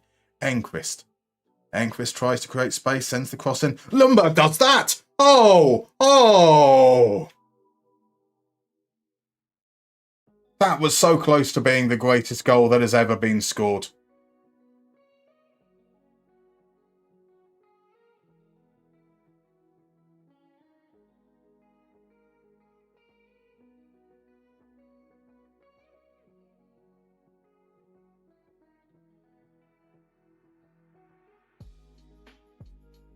Oh, that would have been incredible. That would have been absolutely sensational. But it's not to be. It's not to be. Oh, well. Fortuna on the ball into Dahlstrom. Fortuna's in behind. Fortuna makes it 1-0. And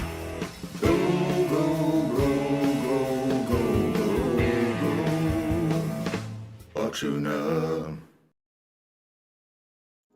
like, it's so weird that this is the same highlight, and because that goal didn't go in, the Fortuna one feels a little bit underwhelming, right?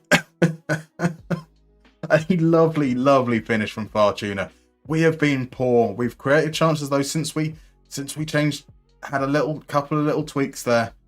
We do seem to have done a little bit better in those last 10 minutes or so.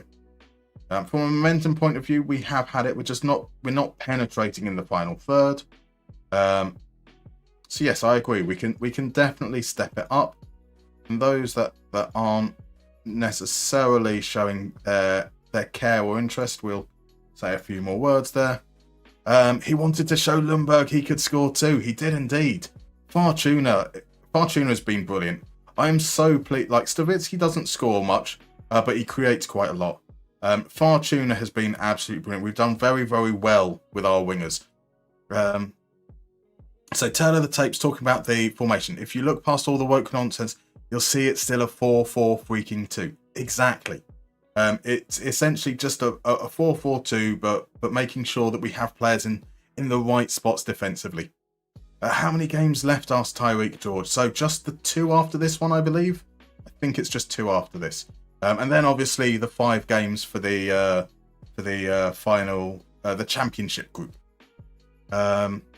So what have you missed? Invincible season so far, even with Crodmo in chat. Amazingly, it seems like Crodmo isn't the problem. It's good save from Oluwayemi. Rockman should have put us 2-0 up there. Why not Emery at PSG? Asked RJ. You know what PSG are like with their managers. If you don't win everything in season 1, you're sacked. Enquist here, back to Akereke. Surely this highlight's gonna end. It is indeed. Right, Stavitsky has taken a knock, because of course he has. We can't have nice things. Our second substitution due to injury. This time we can bring on Diane. Diane can play for, what's that? That's going to be like 35 minutes or so. We're going to bring on Slaymar as well. So Slaymar as a deep line forward. Lundberg to be the man running off him. Enquist sends the cross in. Lundberg, header just over. I hope that so we've seen Lundberg be okay. He does create chances for others as well, which is kind of nice. We might consider moving him over to the left-hand side because he's left-footed. Maybe by having him there and pushing the defender back, that creates a bit of space for Diane as the playmaker. Right, into the last 15. we are going to undo those changes we made in the first half, because we were dominating the ball. We were dominating the ball very heavily in that first half. That's fine, but weren't creating chances. I'm quite happy for that to be the case into the last 15 minutes or so. So, Christ, that's two things I've seen in your stream you've never seen on FM in my own games. A Rabona cross and now an overhead kick. You need to check out the video about attacking midfielders, about defensive midfielders for Moneyball Clinic. There was this incredible Rabona assist. Like, absolutely. I haven't seen something that good in FM otherwise. It was, like, amazing.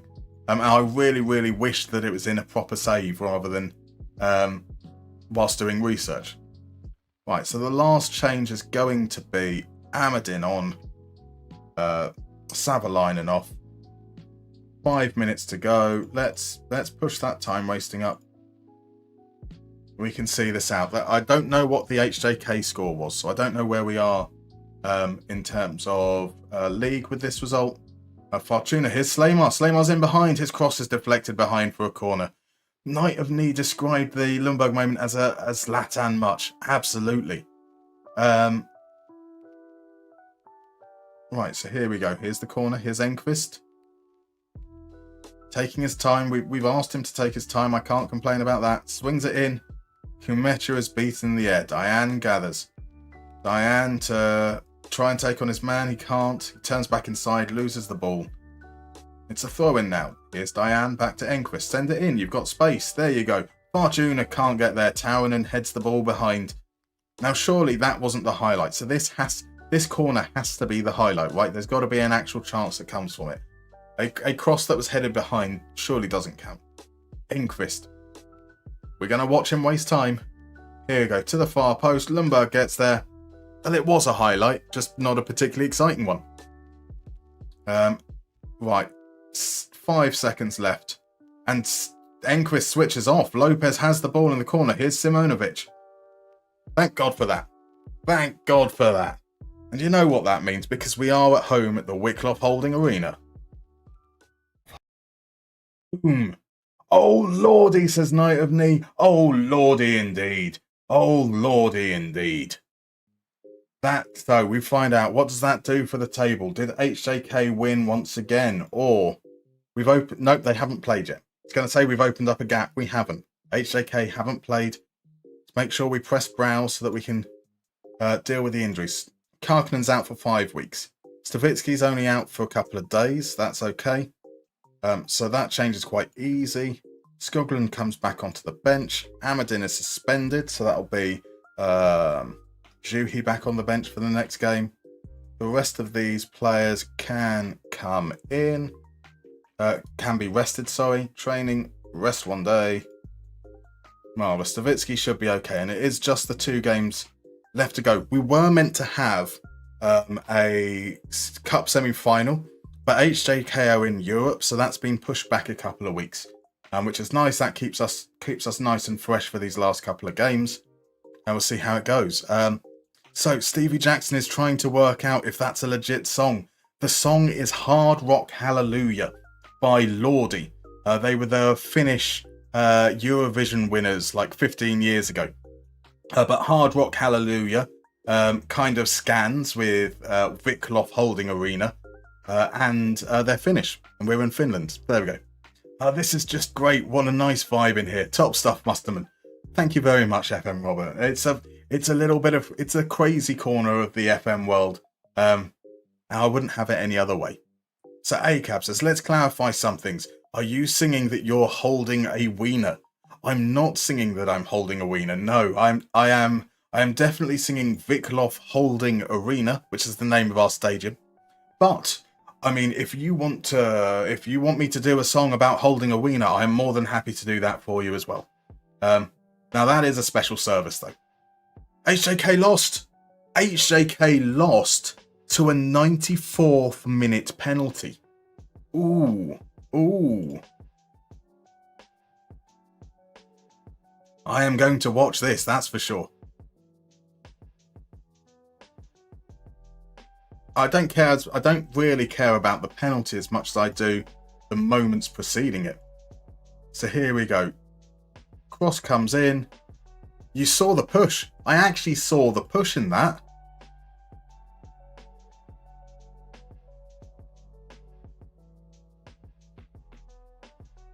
You can see him, like, that's... I very rarely see anything here, but yeah, you can... An absolutely clear push. Craziness. Absolute craziness. They've thrown it away. I mean, there's still, as Levi says, Tyreek George says, there are still 7 games to go. So, I mean, there's only 2 for this stage, but that is massive. We have now got a 5-point gap between us and HJK. So crazy, speak for yourself. Quadmo is not crazy. Omdirk is, though. Omdirk is the crazy one, right? Exactly. And we've seen that this is Omdirk rather than the misspelling of Quadmo backwards. Tyreek George fan says it's lonely at the top. It's wonderful at the top. Wonderful. Karma for HJK, indeed. Tunshai Yazici is in over on YouTube. Welcome, Tunshai. How are you doing, sire? Lovely, lovely timing. We're 2 games away from the league splitting in half, and things are going pretty damn well.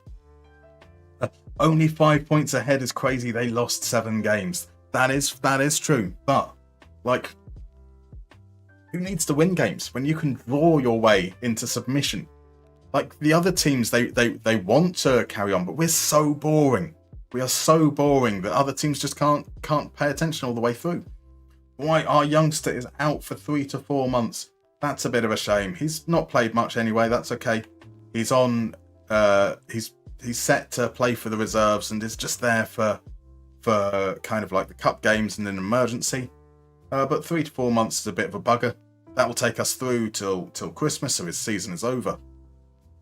And that injury to Karkinen, that kind of opens the door for Skoglund to maybe stop being a little bitch about his playing time. Maybe even play well. Like, if he played well, that would definitely... This is interesting. So, currently, if we get... Let's move this tree back all the way.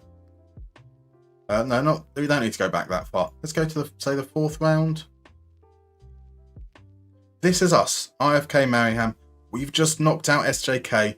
We play just knocked out SJK. We play HJK in the semi-final.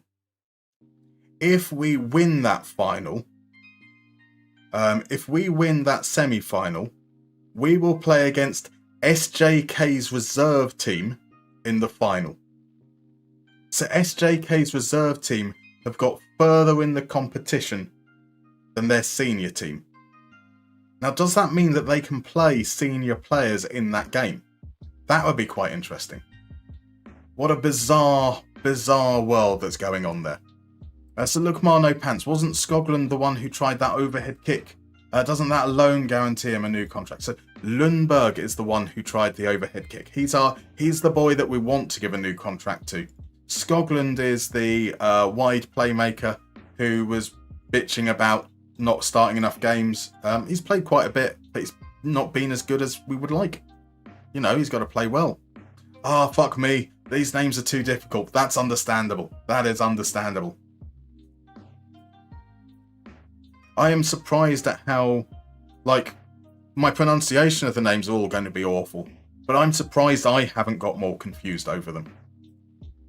Right, so Hacker are in 7th. They're fighting, I think, to get into the top 6. They're 3 points behind into Turku. So a win could be very, very big for them. They've still got a lot left to play for. Ilves against TPS. Let's see. Where are Ilves are now in 5th, aren't they? They're on 30 points. So they could again be in the battle for... Ilves have lost. Ilves have lost. That's big for them as well. Like, if FC Hacker beat us, I hope they don't, then you're looking at Lahti, Ilves, and Inter Turku all potentially being in danger. So that's why B teams are not in cups. Indeed, RJ, it doesn't make any sense whatsoever. It's crazy. So Raphael Silva asked, did you win the cup? We didn't win the Liga Cup this year at the beginning of the season. We were knocked out in the group stage. We lost to Inter Turku on the last game and went from top to third in the table stage. So threw it away a little bit, unfortunately. Threw it away a little bit, but that's okay. We don't get any rewards from the Liga Cup, but we're still in the Swarman Cup. We've got the semi-final will be after the league splits in two, because HJK are in Europe, and so our game got postponed. Right, here we are. We've got no Amadin because he's cup-tied. Otherwise, a pretty reasonable side there. Dahlstrom's form has picked up recently. Timo Stavitsky is fit. I'm happy having Fortuna off the left. Rockman, we'll see how he gets on. He's had some chances, but not being particularly clinical in recent games.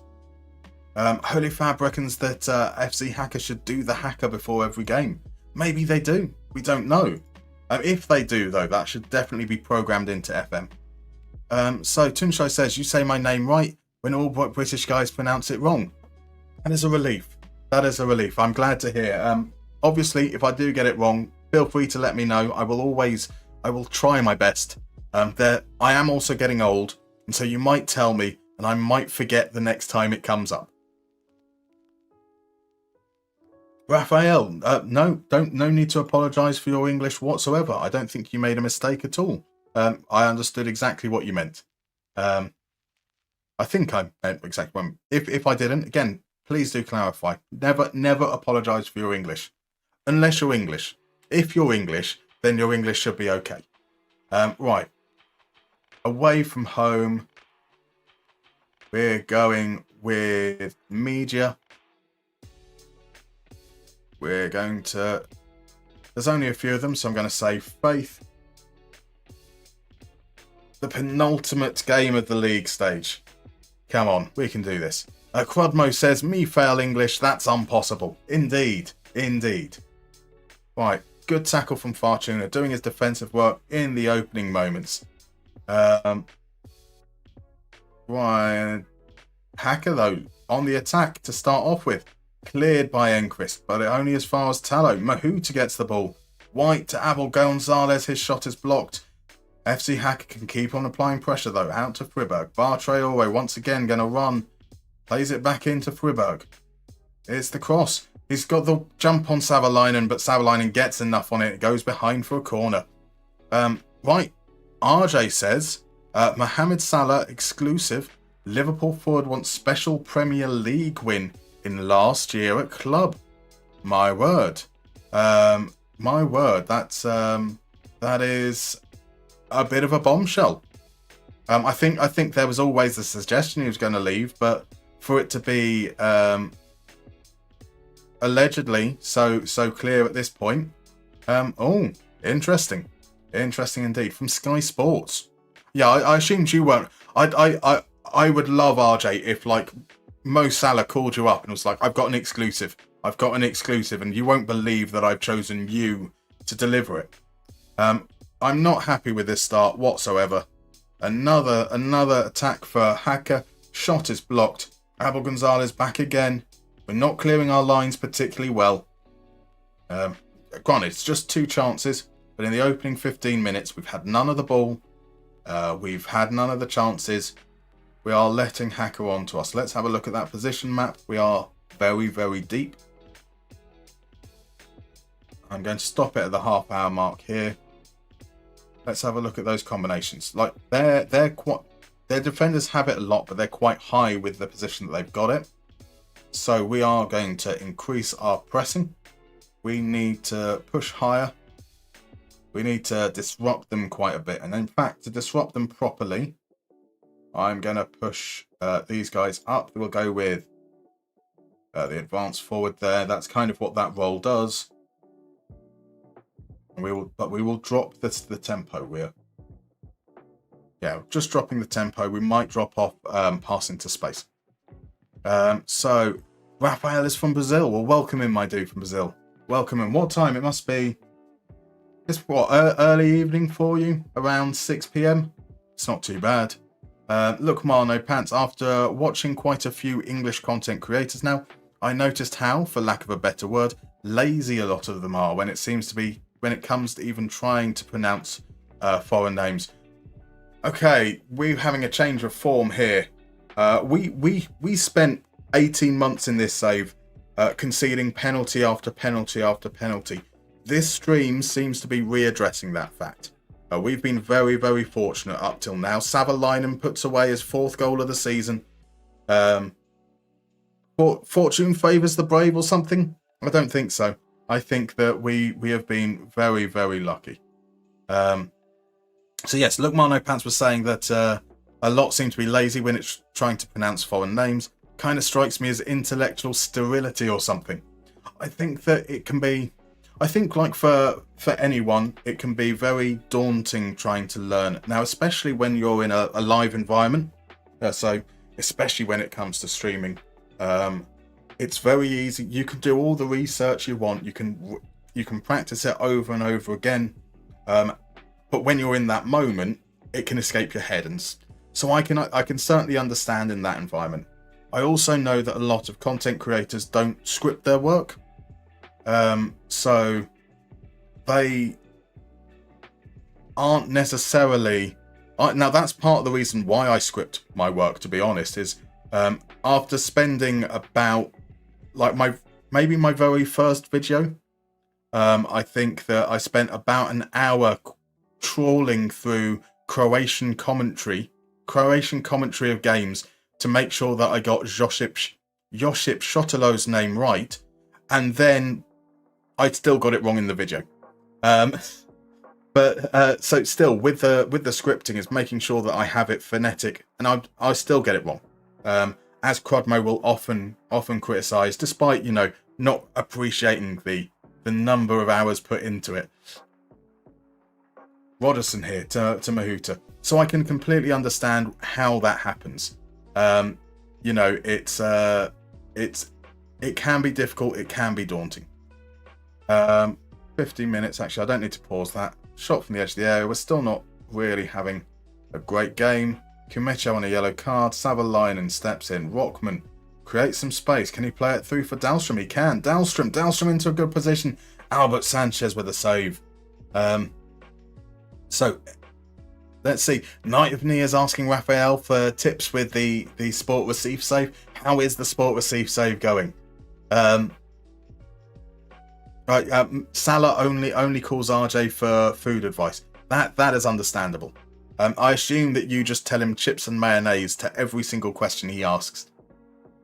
Right, Rockman's been okay, but not great. We're going to swap these guys around a little.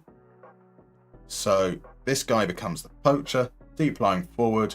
The winger beyond him, inverted winger here. So those change just maybe to stop trying to play the ball through Fortuna as a playmaker.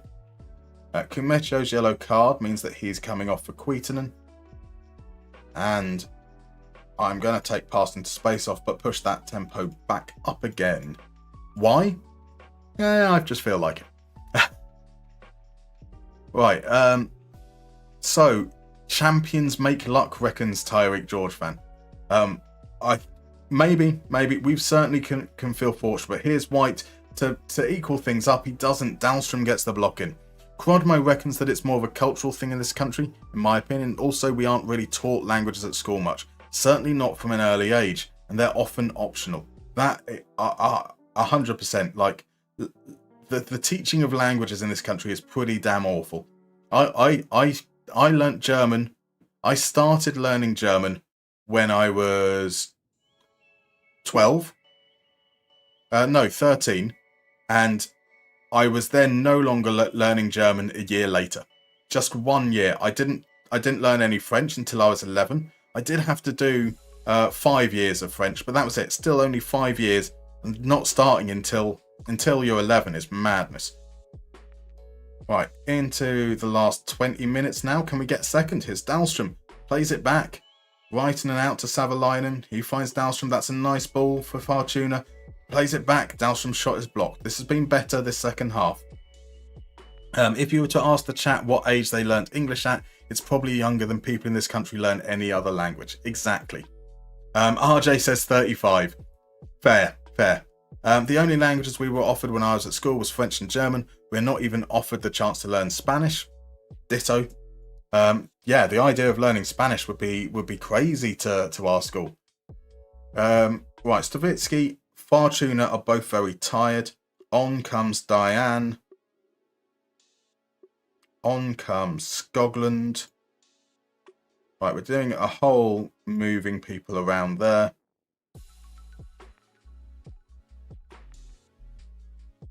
Daniel Enquist is very tired too. So on comes Juhi. Loads of changes. You know what you really, really want to do is you want to basically change where every single player is in position. That's definitely a recipe for success. So look, Mar says, yeah, that's what I assumed as well. It's indicative of a societal trend. 100%. Right. ACAB started Latin 12. To be fair, I did have the option to learn Latin once I turned 16. I was able to learn Latin during a single lunch break on a Friday once a week for 2 years. We got a win. We didn't deserve that. We did and we didn't. Pretty rubbish game, but nonetheless.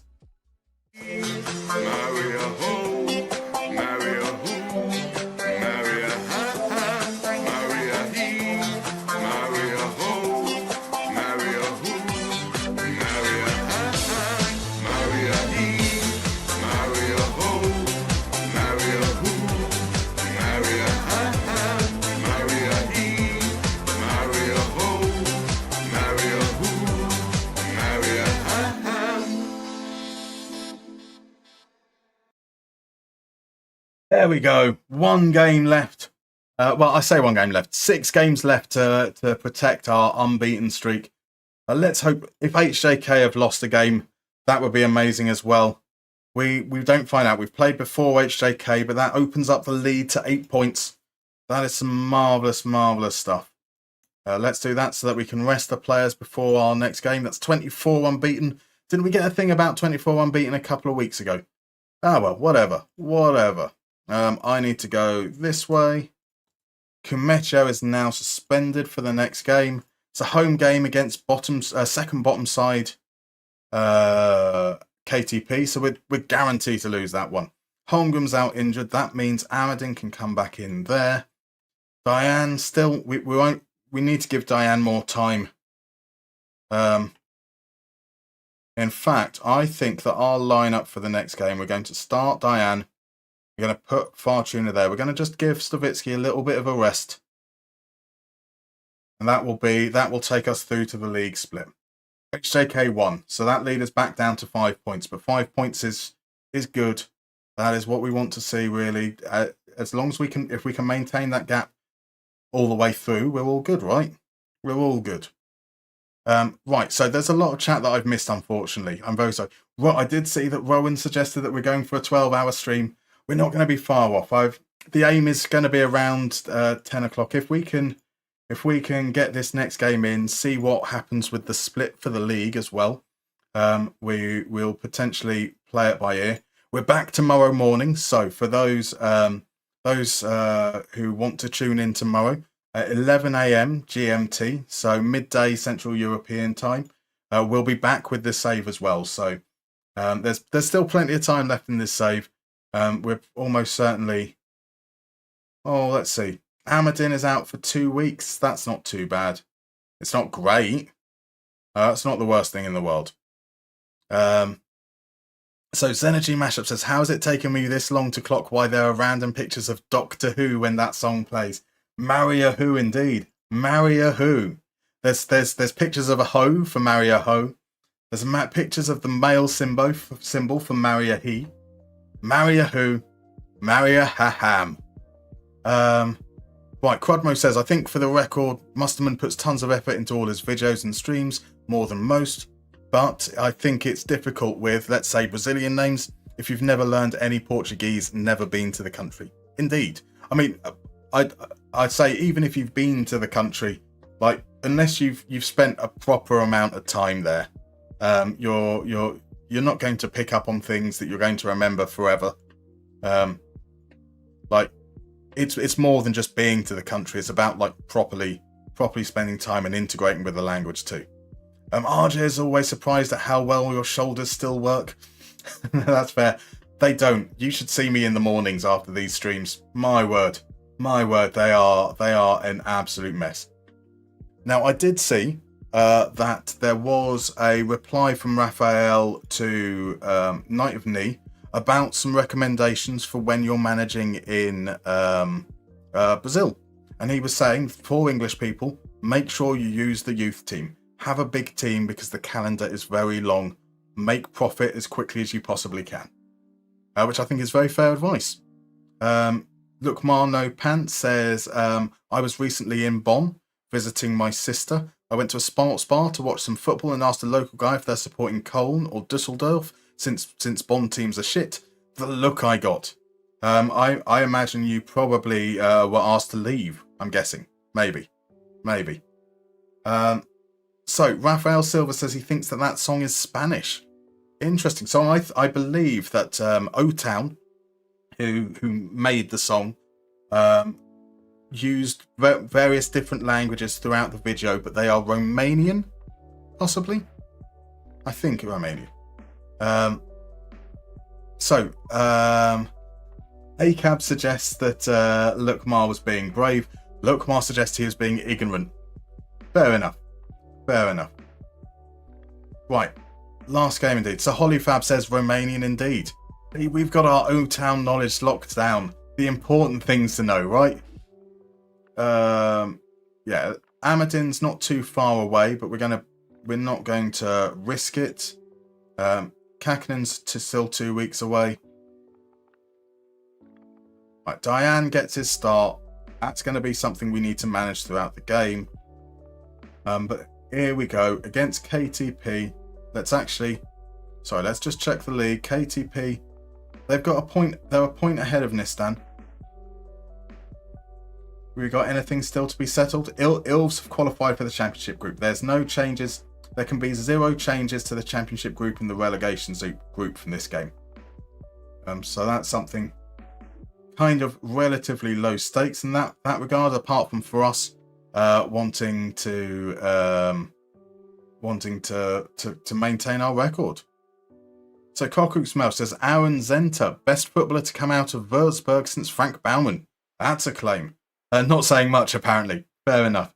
And it looks like Lukmar signed him in his Villa save. How about that? Right, we're on to the fans again. We're on to I want you to play well. Last game before the split against lowly KTP. Surely we can't lose to the team that got promoted last season. Never happens in FM, right? Never happens. We've been a little bit crap the last couple of games, to be completely frank. We might need to. I'd much rather start with what we know that this has worked. We know that it's kind of fine. We start with it and then we make tweaks. But we might eventually get to a point where we have to start with an adapted version. Because look at this. We're 20 minutes in and not a single shot. So, straight into be more expressive. 60% possession. 23 final third passes, not creating a chance. Low and Hull, what a save from Snore. That was a great save. Lynn Fours with the cross. Kuitanen gets there first. Enquist, was that not deflected by us? I think it looks like we got away with that there. I think that was another corner. Right, Savalainen finds Fortuna. Fortuna's trying to create a shooting angle. He's made it. Kupanen pushes it behind. There's a lot of intra-German banter going on in here, and I'm here for it. The muster, we are quite a few Germans now, and I think we have to take over. That's fair enough. I'm not sure that. Does that mean I have to speak German? Because that's gonna be bad. As I said, I only did 1 year at school, so that doesn't bode well. Rowan is Dutch but lives in Germany, so does he qualify? Of course. The Germans are welcoming. That is one thing that can definitely be said. Oh, what an error! What was that clearance? What was that clearance? That was awful. Here we go. So, Abbas tries to play it down into the channels. Enquist gets in and then does that. It's a lovely bit of improvisation from Laren Hurl. But that is shocking. Shocking defending. Are they going to come at us again? Kerakay's on a yellow card. Here's Diane. We definitely had a player sent off against KTP last time, didn't we? Maybe that was the one where that was when Dahlstrom got sent off. Rockman's got to play it through the lines. Here's Lundberg. I can't remember when Lundberg last scored. Was it that 3-2 game? Rockman can't get there. Right at the end. Right at the end, I think. Right, Swamp Germans are German. That's something to say for sure. Germans trying to take over. Where have I heard that before? I'm so sorry, I just couldn't resist. I think that's perfectly fair's energy. And Crudmo is showing that he would submit immediately. Careful, we're going to take all of your Liga Stühler before we wake you up in the morning. There's Fortuna, pulls one back, or equalises even.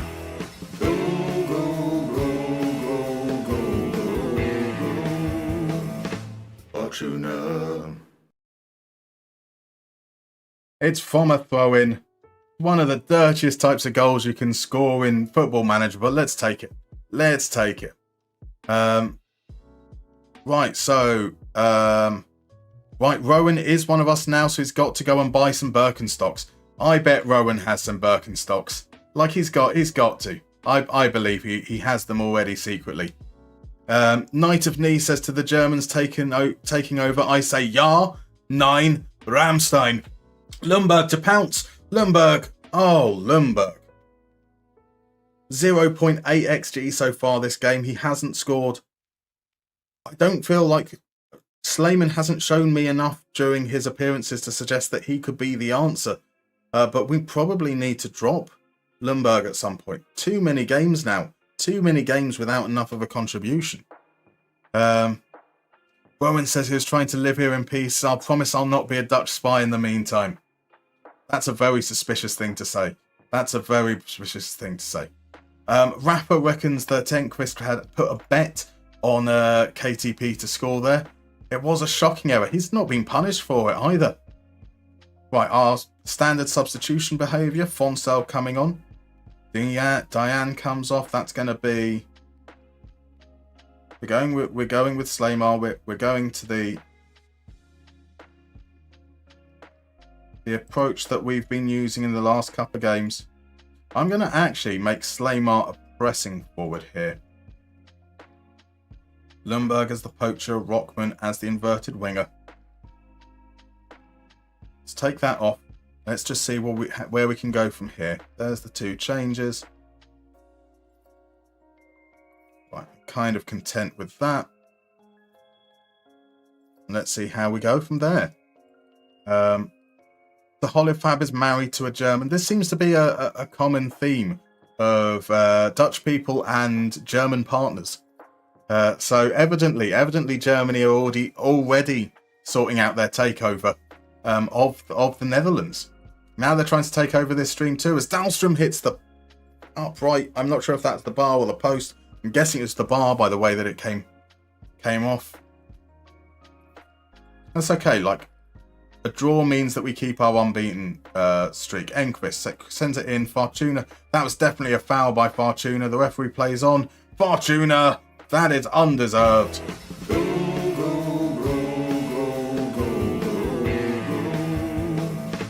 Fortuna. What makes it good is like singing the words Fortuna in a low voice. Sounds a little bit like a fart. I'm so childish. I apologise. Yeah, that was a clear foul by Fortuna in the build-up. We are fortunate there is no VAR at this level. Savalainen is now on a yellow card. They're going to attack down that side. Now this is Moeen to Abbas. Abbas backed. Lin falls. Creates some space. Here's the shot. Snore turns it round the post. Good save, Snore. In comes Holmberg.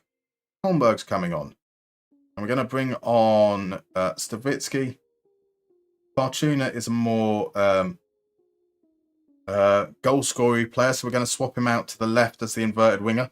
the guy cutting in, rather than on the winger who's expected to go outside.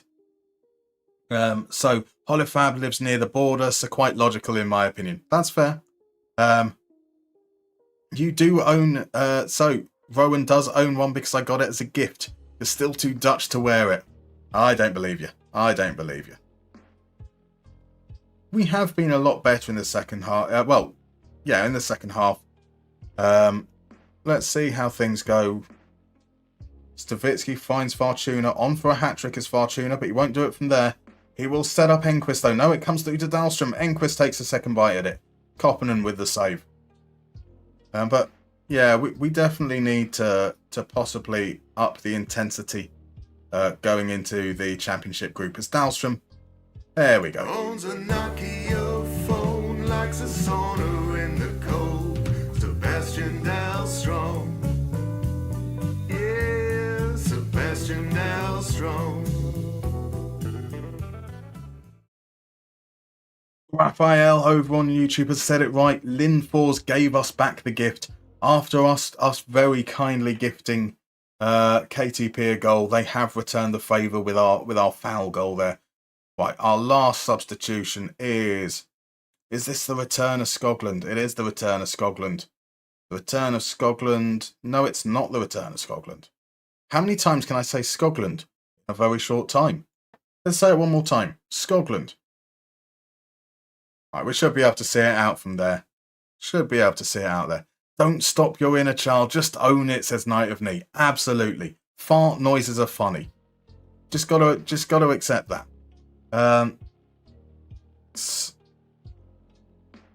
Okay, that's all right. Thought maybe there's a late comeback on the cards there. Snore though easily gathers, and this is going to be the last 20 odd seconds surely.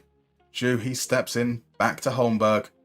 Snore, plenty of time. Just like chill. No one's putting any pressure on you. Sends it long to Slaymar. Lerenhol into Lindfors. Just mere seconds to go. We can be pretty content with that now, can't we? A final game of the group stage. Dominant performance from the looks of things. Dominant performance at... I should by now have learned all this like, all the singer does is like that and that and that. I can't remember the order he does them in, though.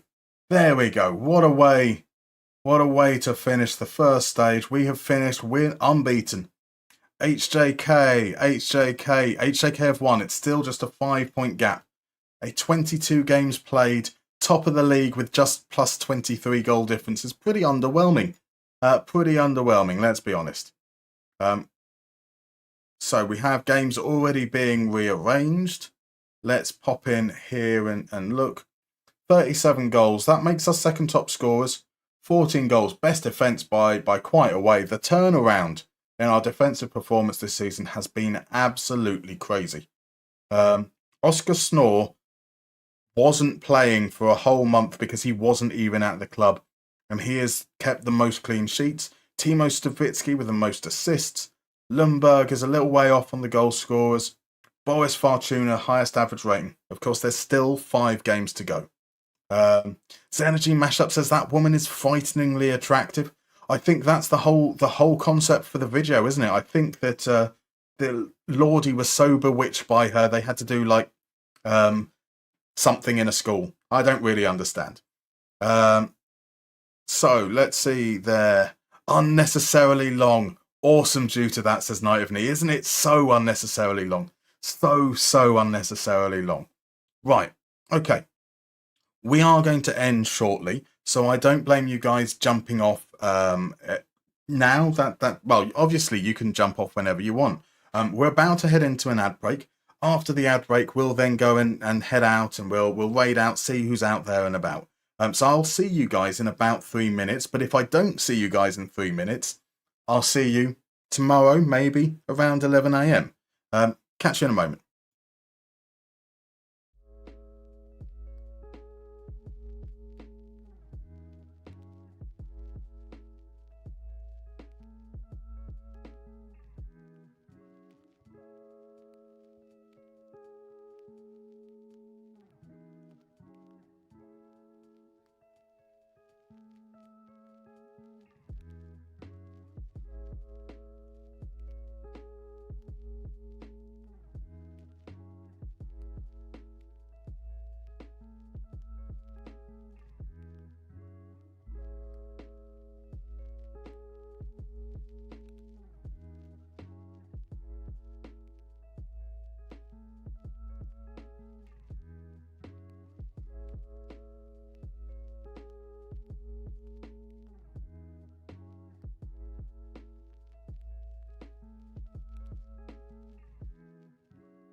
Right, we're back.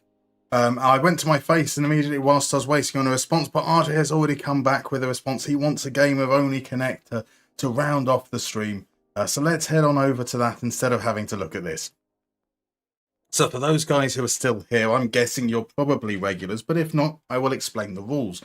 You're going to see 4 pictures of footballers, one after the other. They share something in common. Your job is to guess what that connection is. Whether that's, so basically the earlier you guess, the more points you get. You're going to not have the names of the players on the screen. So if you know who it is, pop it in chat so everyone knows. That way they can kind of get some work to it together.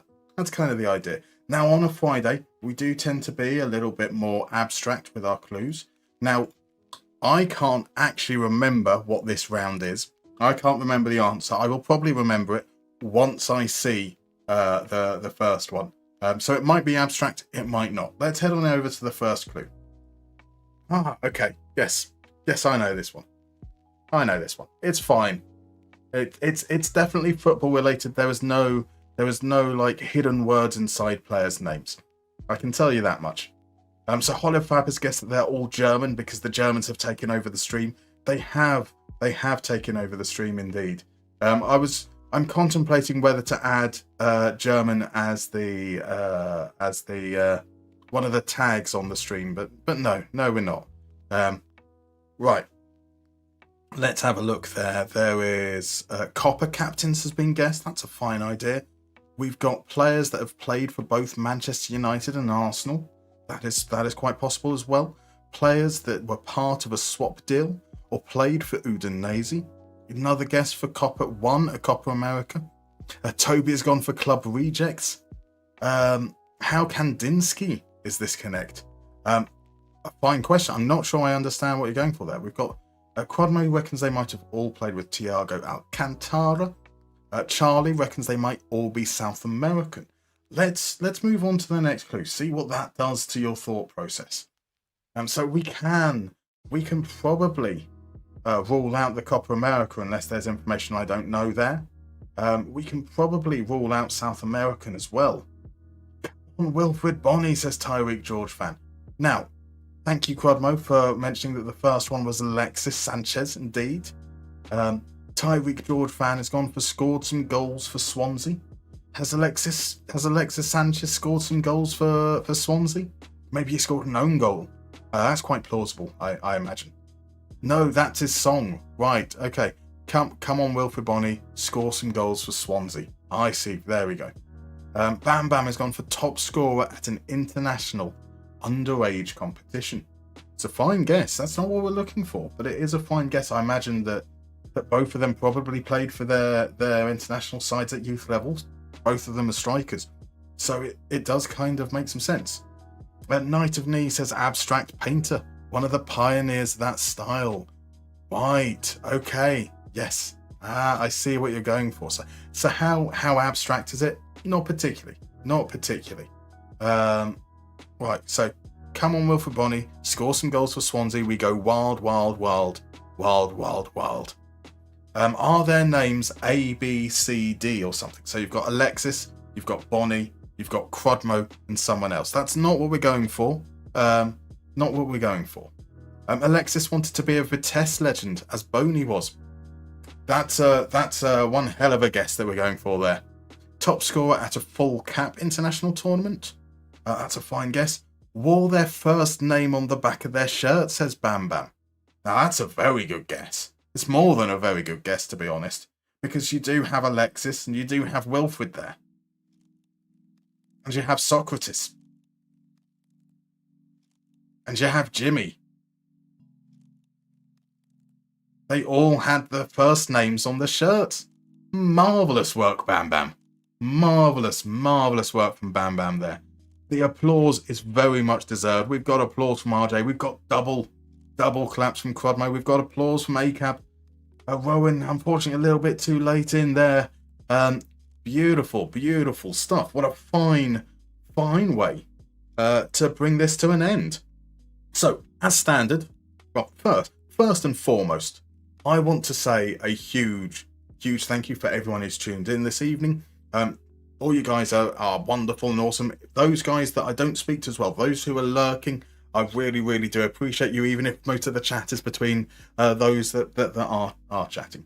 We'll be back tomorrow at 11 a.m. GMT, and we'll probably be back at the same time, 11 a.m. on Sunday as well, but I'll be firming up those plans tomorrow afternoon.